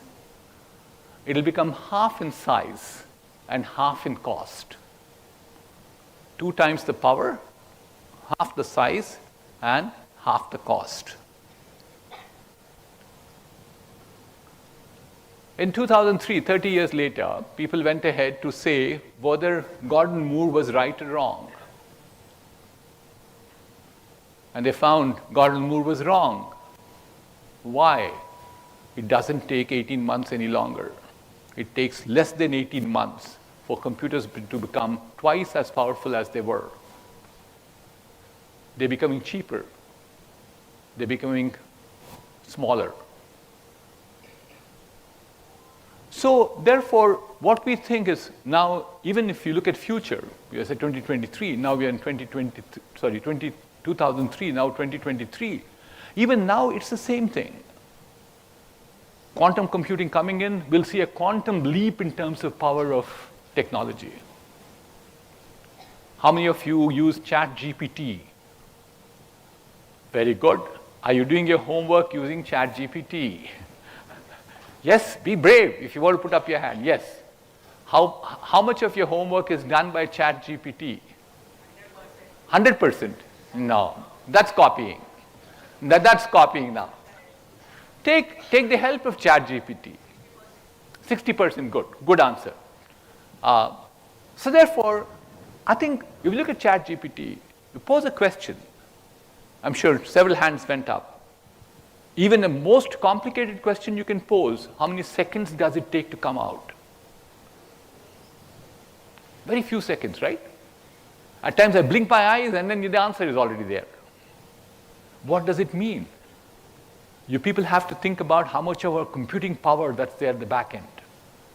Not just the computing power. The second one is the communication capability that goes on. The ability to communicate is something which has also become a thing that is integral part of our lives. How many people have used a landline?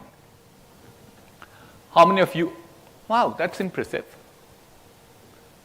The other day I showed my granddaughter a landline machine and she said, how do I use it? It had that rotary ring and she didn't even know how to do that. I belong to a generation where I'm glad some people lifted their hand, but I belong to a generation I waited for 7 years to get a phone. And today we saw most of you putting up your hands when I said, do you have a mobile phone or a smartphone with you? But tell me one thing, how many of you have 2 phones with you? Put your hands up, 1, 2, 3. Number of hands have come down in the recent past. Why is it? Because the dual SIM phones have come in. Look at the luxury you have. And to give you a flavor, because of connectivity, the ability to communicate has increased so much. There's 7 billion people in the world. 5 billion people now have a mobile phone or a smartphone. About 80% have smartphones out of the total phones that are there. But very important is the fact now machines are communicating with machines. And they're all on the same network as you do. So what is happening is that 20 billion things and people communicate at this point of time. And the power of that network it's called power of 2. That is, if you and I communicate with each other, it's 2 people, 2 to the power of 2. The power of our network is just 4. Now think about a 20 billion square. That's the power of the network the world has with it. Equally important is the speed of communication. I'm sure you people have heard about 5G technologies. But what we are working in IIT Hyderabad right now is 6G technologies. With 5G itself, we today have latency less than 1 millisecond that I can do online surgeries. It's not online consulting. I go back to that question I raised earlier, where a doctor is servicing 10,000 patients. If you give them an ability to now do surgeries online, it'll be much faster. Somebody else is prepping them before the specialist comes to do the surgery. So communication is improving. We're also seeing these ugly looking devices called sensors. They become dime a dozen. And they can sense many things better than human beings, especially on vision.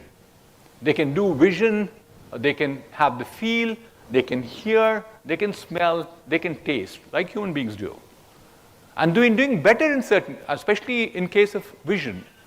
They can see X-rays much better than a common eye of a doctor.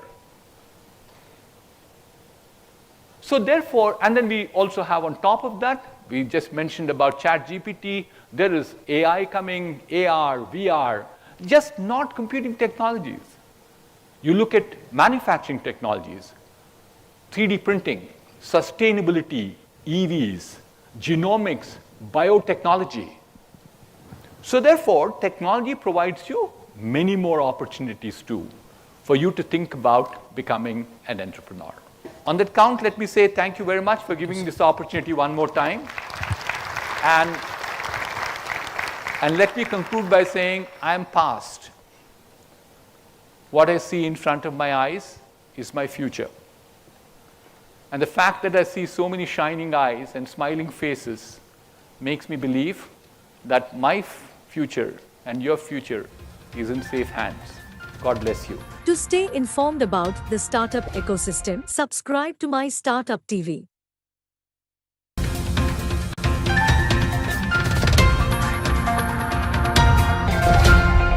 We have an exciting fireside chat coming up with two distinguished individuals in the entrepreneurial world. Joining us today is Mr. Ravi Kabra, the co-founder of Skippy, a groundbreaking startup, and moderating this engaging conversation is none other than Mr. Ganesh, founder of Gen Speaks. Ravi Kabra's innovative journey and Ganesh's insightful expertise are sure to make this fireside chat a valuable learning experience. Stay tuned for an enriching conversation that promises to spark new ideas and inspire budding entrepreneurs. So I would kindly request them to come onto the stage for the session.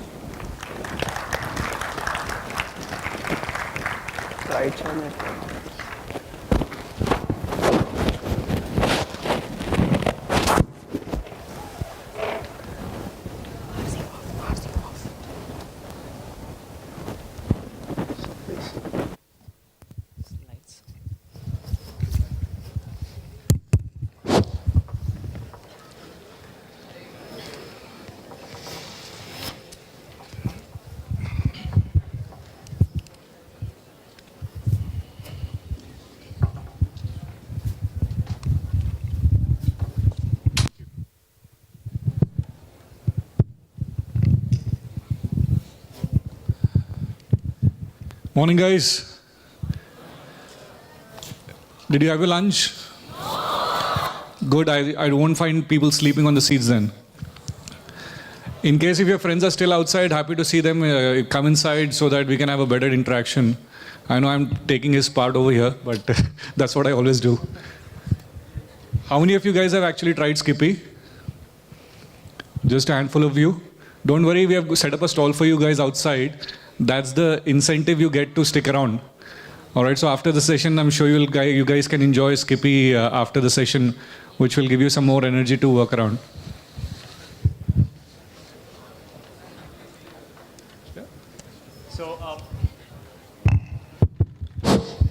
So before we start this session, I would like to congratulate the team of EAD 2023 for conducting this massive event across the whole of India and for their effort to bring together the titans of the Indian entrepreneurship scene. So a big round of applause, guys. And also, I would like to thank Manasa, Arjun, Mr. Vamshi Kurapadi as well, who is not here, for giving me this opportunity and this space to sit over here and interact with such huge enigmas in the entrepreneurship field right now. So thank you for that. And so the time has finally come. We are having the fireside chat with Mr. Ravi Kabra, the co-founder of Skippy Ice Pops, and I guess the only co-founder to bring in all the 5 sharks to invest in his startup. So a very big round of applause, guys. Yeah. So, sir, before I got on the main stage yesterday, I was talking to Mr. Bharat, your team member, and then I asked him a question. What is that one quality that defines Mr. Kabra as an individual? And he answered with the word saying perseverance. And from all the interviews and podcasts that I've been through, I've understood that, you have this quality of being very cool, very composed, and I feel that you know how to handle yourself under pressure. So from where did you get that quality? And also, is this an unlabeled benefit of Skippy Ice Pops? I guess so. But yes, I think for every entrepreneur, perseverance is the only word which will keep you driving. It's very important to understand that life of an entrepreneur is not going to be as easy as it seems all the time. There's going to be ups and there's going to be downs. And when you're on the top, you'll find everything is working great for you. You touch the sand and it turns out to be gold. But when you're on downside of your business, when things are not going great, even in your personal life or in your professional life, perseverance is the only thing that I could probably think of. Because you got to keep pushing yourself. There will be at times that will break you down completely. You will feel like you want to sit down and just think about winding up, crying, or even you're under so much of pressure that you will probably even think about giving up.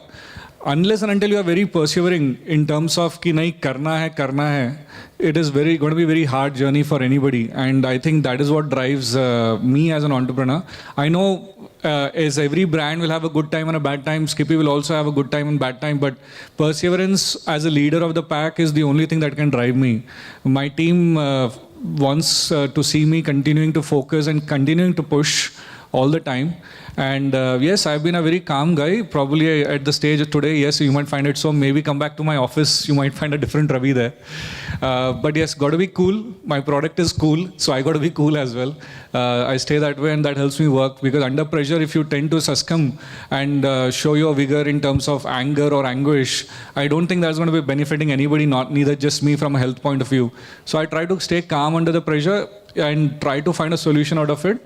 And perseverance is something that keeps driving me inch by inch, even if I'm like really, really vexed up with things, but still keep pushing myself every day. Well, that's amazing.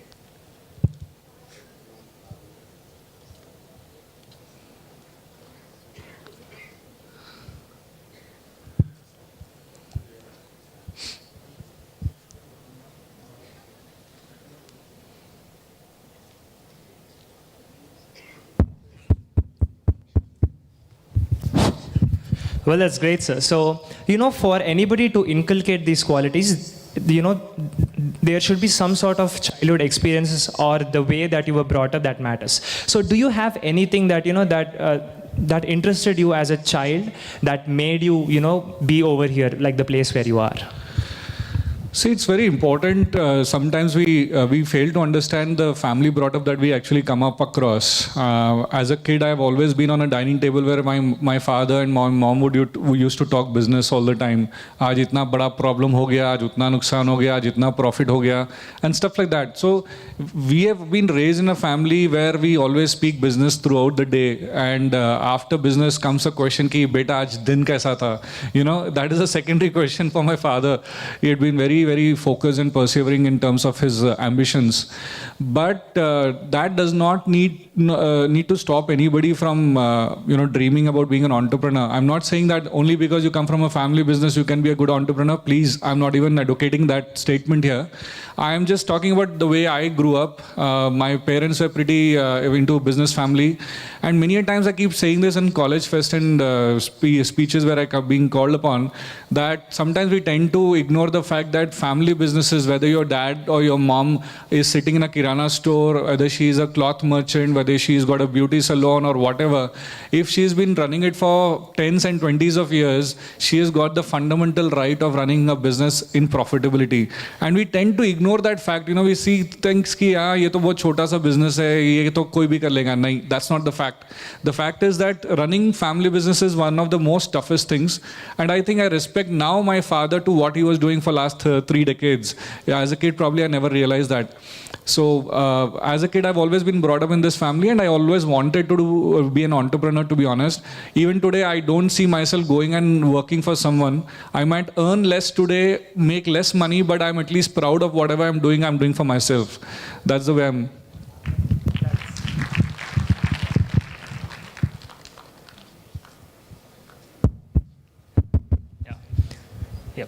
So, well, that's a really great answer from sir. So, you spoke about family businesses and, what you've learned from that. So can you tell us any 1 or 2 experiences that you went through while you were building your family businesses that actually helped you grow Skippy? So any 1, 2 powerful experiences? Yeah, absolutely. And I'll be very honest, I've been very bullish about saying that I've got family business values with me. Sometimes people think this to be a little downtrodden kind of a statement. But honestly, I'll tell you what, in today's era, the family business values are the most important thing that probably is not even taught in business schools. My fundamentals that my father taught me are still helping me run the show. First thing was credit nahi dene ka.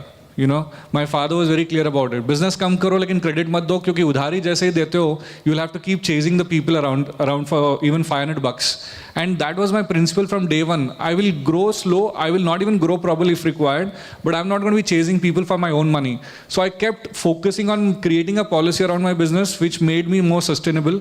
Today, we are 100% advance payment business. I mean, it sounds it sounds probably least important, but it is very important for you to work on your numbers, your capital, operating cash flows very much. So that is one value my father said. Second, my dad has always kept goodwill in more important than profitability. My dad says that the goodwill that you are creating in the market by being a genuine entrepreneur, by being a genuine businessman, will take you miles further, even if you're not doing good. But if you screw up your goodwill in the market, then nothing is going to be actually helping you out. When times go bad, your goodwill actually will help you get funds from people, maybe investment from people, or even any kind of a credit line or any kind of a, opportunity from people. But goodwill was very important for him. And more importantly, it was always, he always focused on one thing, that unit economics has to be very profitable. You know, whether you guys are talking about getting into a service industry, creating an IT platform, a tech platform, or you're getting into a product, or an F&B entrepreneur like myself, the unit economics is very important. At what cost am I acquiring a customer? Am I making profit out of it or not? At what cost am I giving this service? Am I making profitability at every cost or not? That is absolutely very important. People today tend to forget the basic principle of business, which is making profit. We are just talking about giving service, giving a solution for a problem that we think it is important. But everything to be sustainable, like how we talk about recycling a plastic today, making planet Earth very sustainable, business needs sustainability, and that can come only from profitability. So that is the unit economics that my father focused. Based on these three principles, I think I started off my business. And by God's grace, we are doing decently enough today. Decently enough is a very small word over here. But then, yes, sir. So, so I'm asking very bluntly, so were there any mistakes that you've did in the past that, from which you had massive learnings and that you applied in Skippy right now?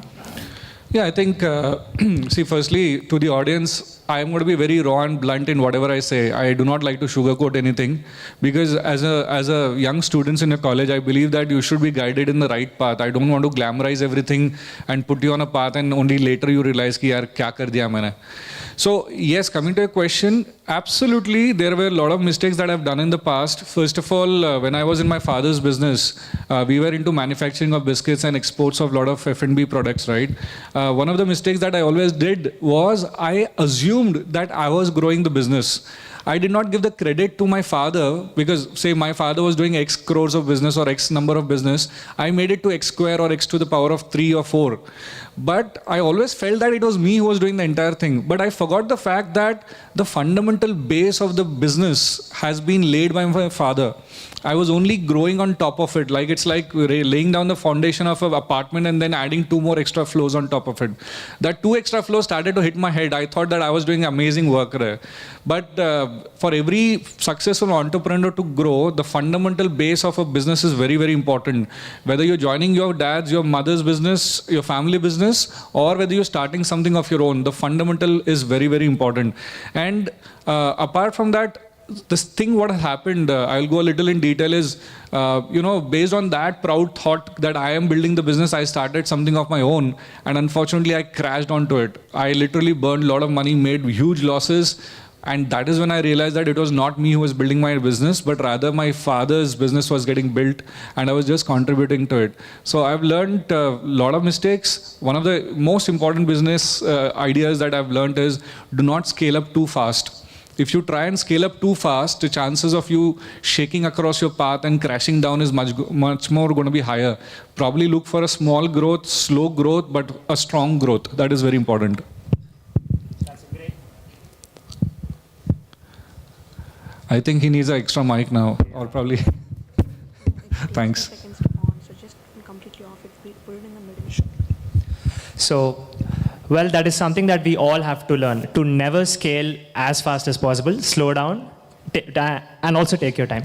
So now, sir, let's talk about Skippy. So how did the idea of Skippy come into your head? How did you plan on commoditizing a market, a multi-million-dollar market in the West, and how did you come up with the idea and how did you do that? Firstly, correction, it's a multi-billion-dollar market out there, not a million. So see, how many of you guys want to be an entrepreneur going forward? You have got some ideas that you're already thinking through, right? Awesome. So see, the good trait of an entrepreneur is that you will always keep looking for ideas. You will walk across the street and you'll be like, hey, why don't I create this kind of an app? Why don't I create this kind of a tech product and stuff like that, right? Similar thing with me. I was living in Australia. I wanted to come back for personal reasons back to India.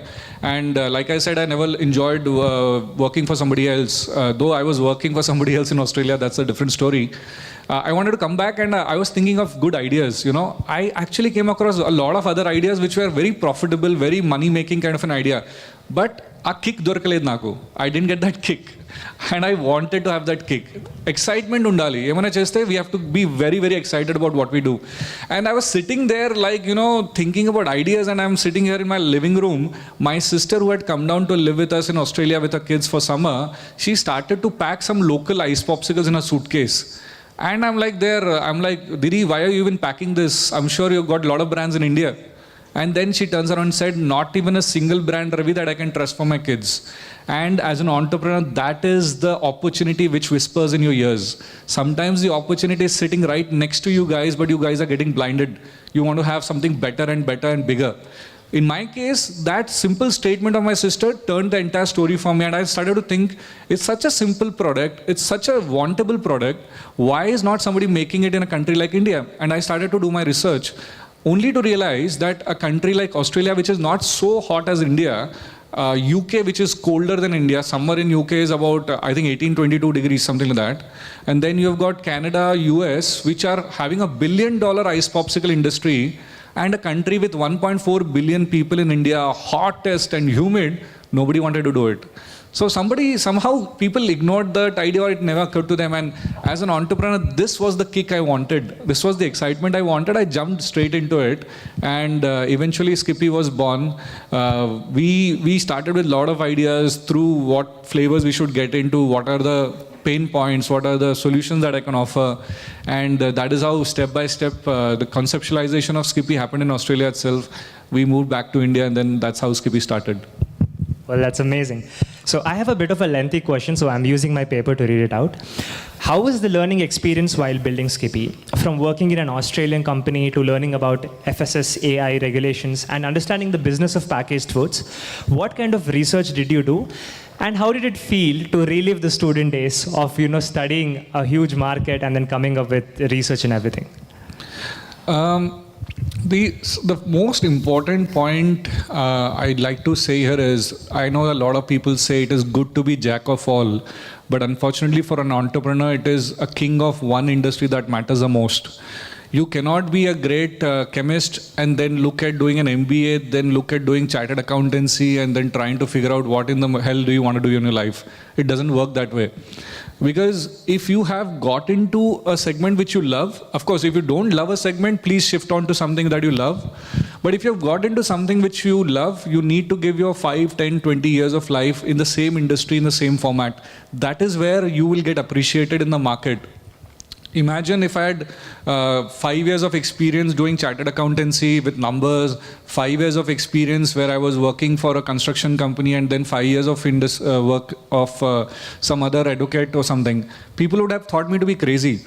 But the consistency, what we did was, I have got 17, 18 years of experience in the F&B space itself. Anuja, my co-founder, and my wife, she has got another 14 years of experience in the F&B space itself. So we have built our complete understanding and expertise in a particular industry. Today, if somebody comes and tells me, Ravi, can you build a fintech startup? I will tell you I'll be the biggest disaster in that, because that's not my expertise. I love the F&B space. I've built myself on the F&B space, and that is why I could understand how to develop this category.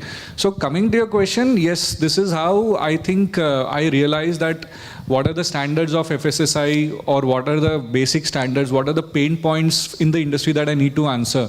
So just to give a little depth understanding, when I was sitting in Australia, even before coming back to India, I knew that, first of all, India, if I start selling Skippy in a frozen format, I will never succeed. Because logistics in a cold storage is very expensive in India, very, very complex. So that was my first pain point that I had written down on a paper. Second, I have said very clearly that, okay, in case if somebody is biting on the ice pops, it should not be as hard as an ice cube, because then it will start hurting your teeth and the entire experience of enjoying Skippy will fade away. So that was my second point, that when consumers buy the ice pops and they bite on it, it should be soft and crunchy. Then the third point, I was observing that India had evolved into a consumer state which believes in natural, organic, healthy supplements and stuff like that. So that was our third pain point that we had written down, that it should not be anything synthetic or artificial which people are hesitant to consume. So that is what we met down. And then we talked about branding, because people love packaging and branding these days. So that is the fourth point.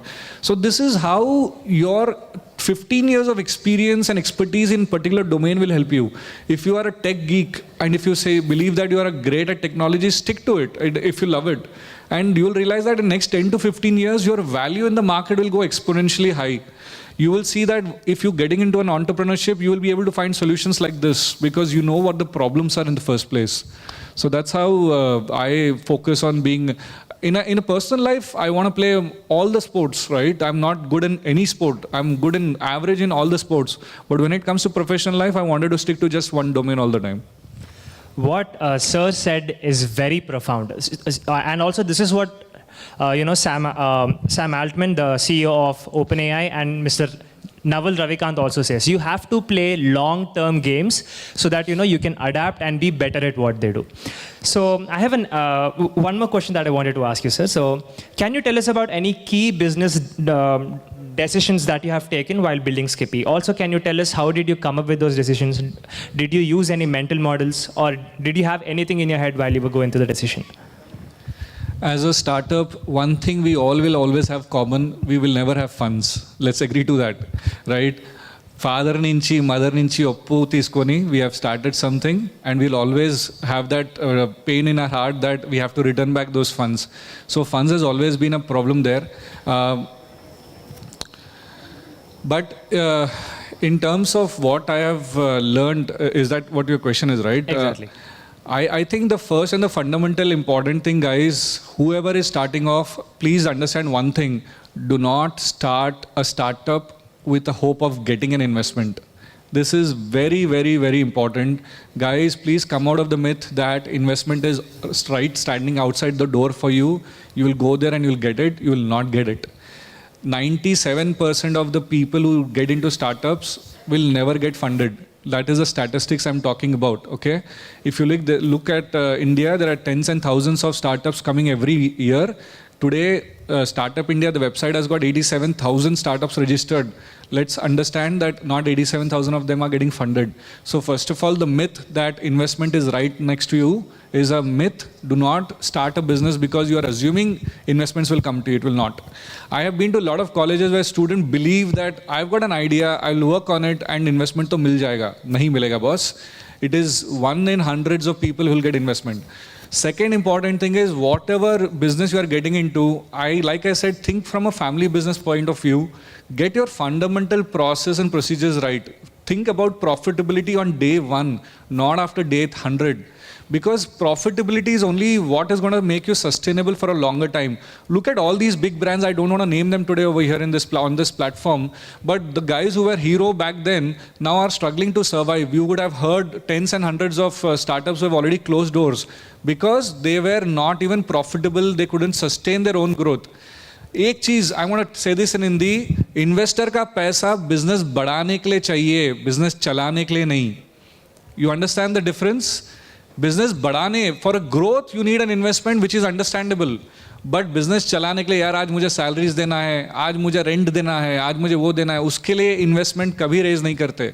So guys, this is very two important learnings. I would say today, in today's scenario, they call it as a funding winter. We all have heard this term, right? Today, only those businesses are getting funded which are profitable. Investors are running towards them. Ki, yaar, aap profitable ho, I want to invest in you. And these profitable businesses have the nice, time today to decide which investors they should pick money from.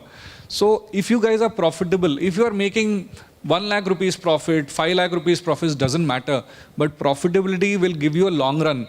In that run, if you believe that now it is a time for you to scale pan-India, pan-global level, that is the time you should reach out to an investor, and every investor will be interested in funding you because they know the fact that irrespective whether I give him funds or not, this bugger is going to make his business $1 million business. That's very important. That's an excellent answer, sir. So looking ahead, Where do you see Skippy going 5 years or 10 years down the lane? This is a very interview kind of question. Where do you see yourself in 10 years down the lane? But then, yeah, 5 years or 10 years down the lane. Look, I think the way we have positioned ourselves, first of all, guys, how many of you have seen Shark Tank India, or how many of you have seen us on there? Good, right? I had made a very clear statement even on television that we are not a health brand. I'm not going to be selling a popsicle to you and say, have this popsicle and you will grow 2-inch taller, or you will not have diabetes, or you will not have this and that, right? I have positioned myself very clearly that we are a fun brand. People want fun in life today. After COVID, hundreds of F&B brands started all talking about health, and unfortunately 95% of them are so horrible to taste that after a bite I cannot have the second bite. Do you guys agree with me or not? Yeah? So we positioned ourselves very clearly that we are a fun brand, and we've started to add to the fun story by adding more and more products. And we are an offline brand, which makes us more sustainable. Today, all the D2C, online only, yo-yo kind of a brands are struggling because they are not profitable. D2C, it's very difficult to be profitable. We are offline brand, and the way we have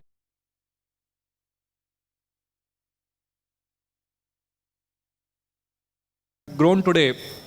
So pre-Shark Tank, we were a team of 14 people. Today we are close to about 280 to 300 people across India.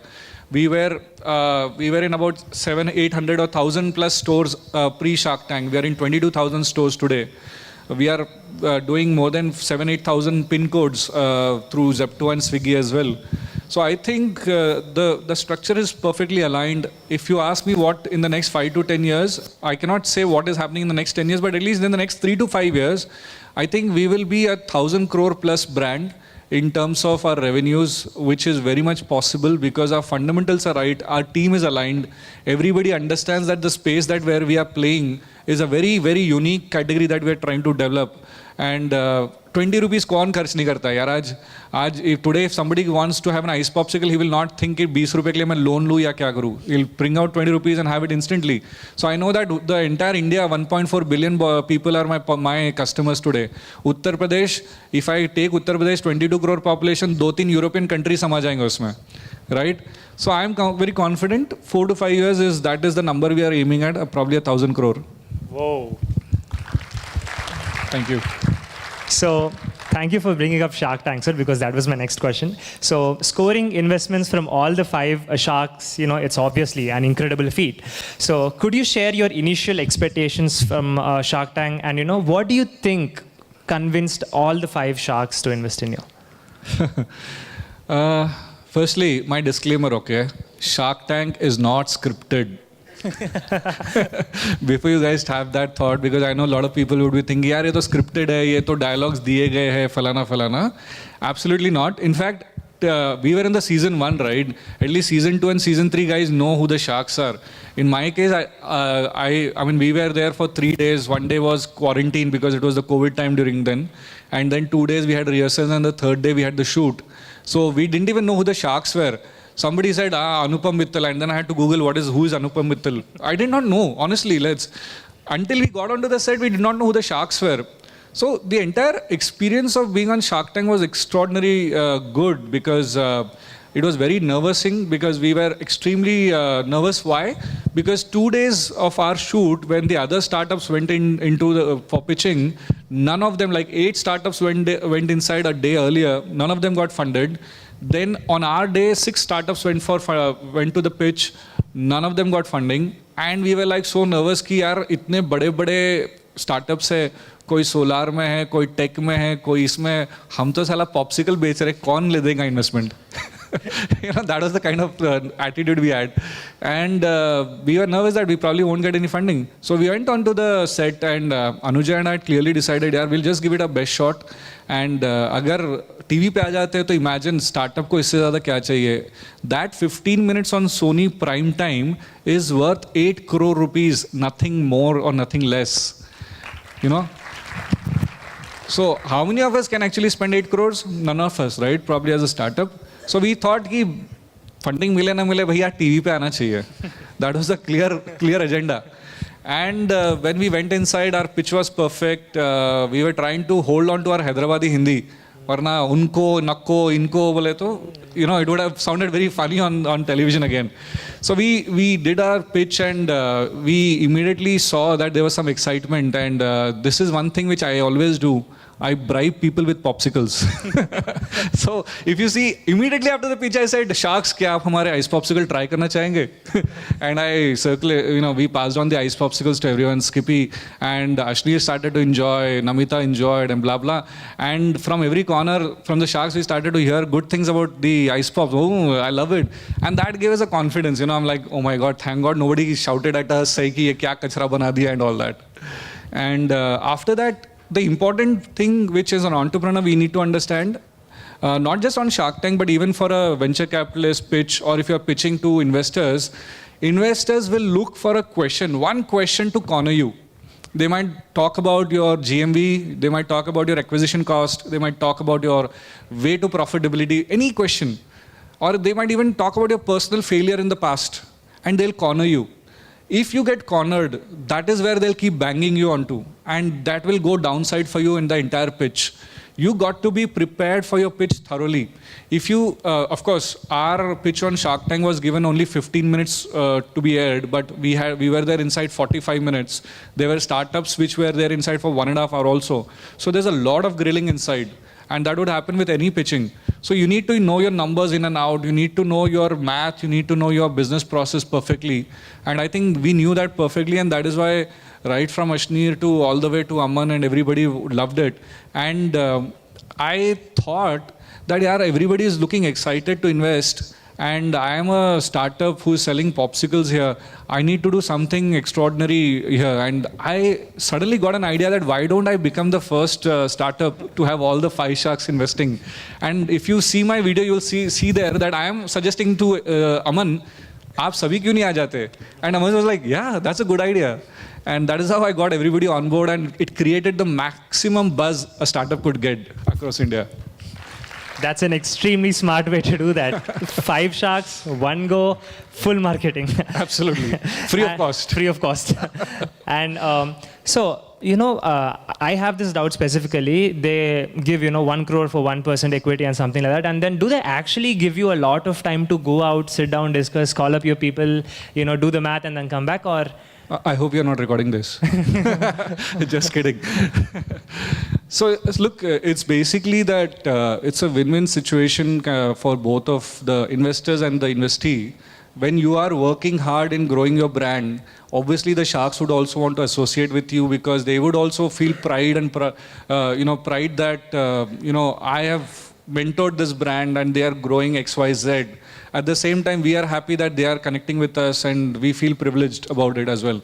But sharks are very straightforward and clear that they will give time and efforts to those young startups who have just probably passed out of college, who needs a little more of hand-holding. And like I said, Anuja and I have come with 30 years of experience ourselves. So in a very casual, candid way, Anupam had told me, Ravi, हमने Skippy के बारे में सोचना छोड़ दिया है, because I think you guys are doing what doing good enough, and you know what you're doing. So rather we will spend our time with those guys who are needed more. But again, everybody is in touch with me. In fact, last week itself, I had a call with a few of the sharks. They keep checking with us whether we need any help or not. If not them directly, their team will get in touch with us. So it's a great exercise for us in terms of mentoring as well. There are a lot of times when you hit a roadblock, you're hitting a wall and you do not know whether I should do this or I should do that. And that is why probably I would reach out to any one of the sharks. I remember going down to Piyush's house, Ashneer's house, Anupam's office. I've been to Vinita's, Namita's office, everybody's places, right? Aman's office. Everybody has a different persona, different way of approaching a startup issue. And they give their strategic thoughts to us. And obviously as an entrepreneur, it is us who has to decide what idea to pick, or probably scrap up all of them and do what you want to do. But they've been pretty helpful, I would say. Oh, so you went down to Ashneer's house. Absolutely. Is there that 5 crore big gold table that everybody said conspired about? I think that's a good PR that happened around it, but I don't think that's the case. Okay. So, you had 5 sharks investing in you. So did you face any pressure because there are 5 huge sharks investing in you, and did you face any pressure? And also, did they was there any one piece of advice that any shark gave you that that stood out for you? Not really that I was any kind of a pressure. I'll be very honest, Sharks has been very kind to let us do our business the way we want to do it. Of course, they have complete right and obligation towards us to give us a good advice. Whether the advice fits into our business strategy or not, that is something that I need to decide. But they have been very, very supportive to us. And one of the good advices that Piyush has also had given me during one of my visits to him, this is something that even you guys should understand, that there are going to be competitions everywhere, okay? Probably tomorrow, Skippy will not be the only brand making ice popsicles. There are going to be 4 or 5 of them. There is a Google Pay, so there is a Phone Pay, then there is a Bharat Pay, then there is everything extra pays, right? There is not one single brand which is ruling India. So the only differentiator, and this is what Piyush told me, the differentiator between you and the other brand is going to be your team. The team which you are working on, how you receive a customer, how you deploy your marketing stunt, how you talk to your channel partners, and how you promote yourself, everything depends on a team. So focus on building a team, and obviously the success will become much more easier, because the other startups who get into the similar space may not have a good team. They may not reciprocate the same way that your team is doing. Every inch, if you see about Skippy, the way my marketing team has done branding, whether it is the box, it is the bike, EV bike that we have launched, or even the presentation across events, we focus a lot about how the brand is presented and positioned. So that is the outcome of a team.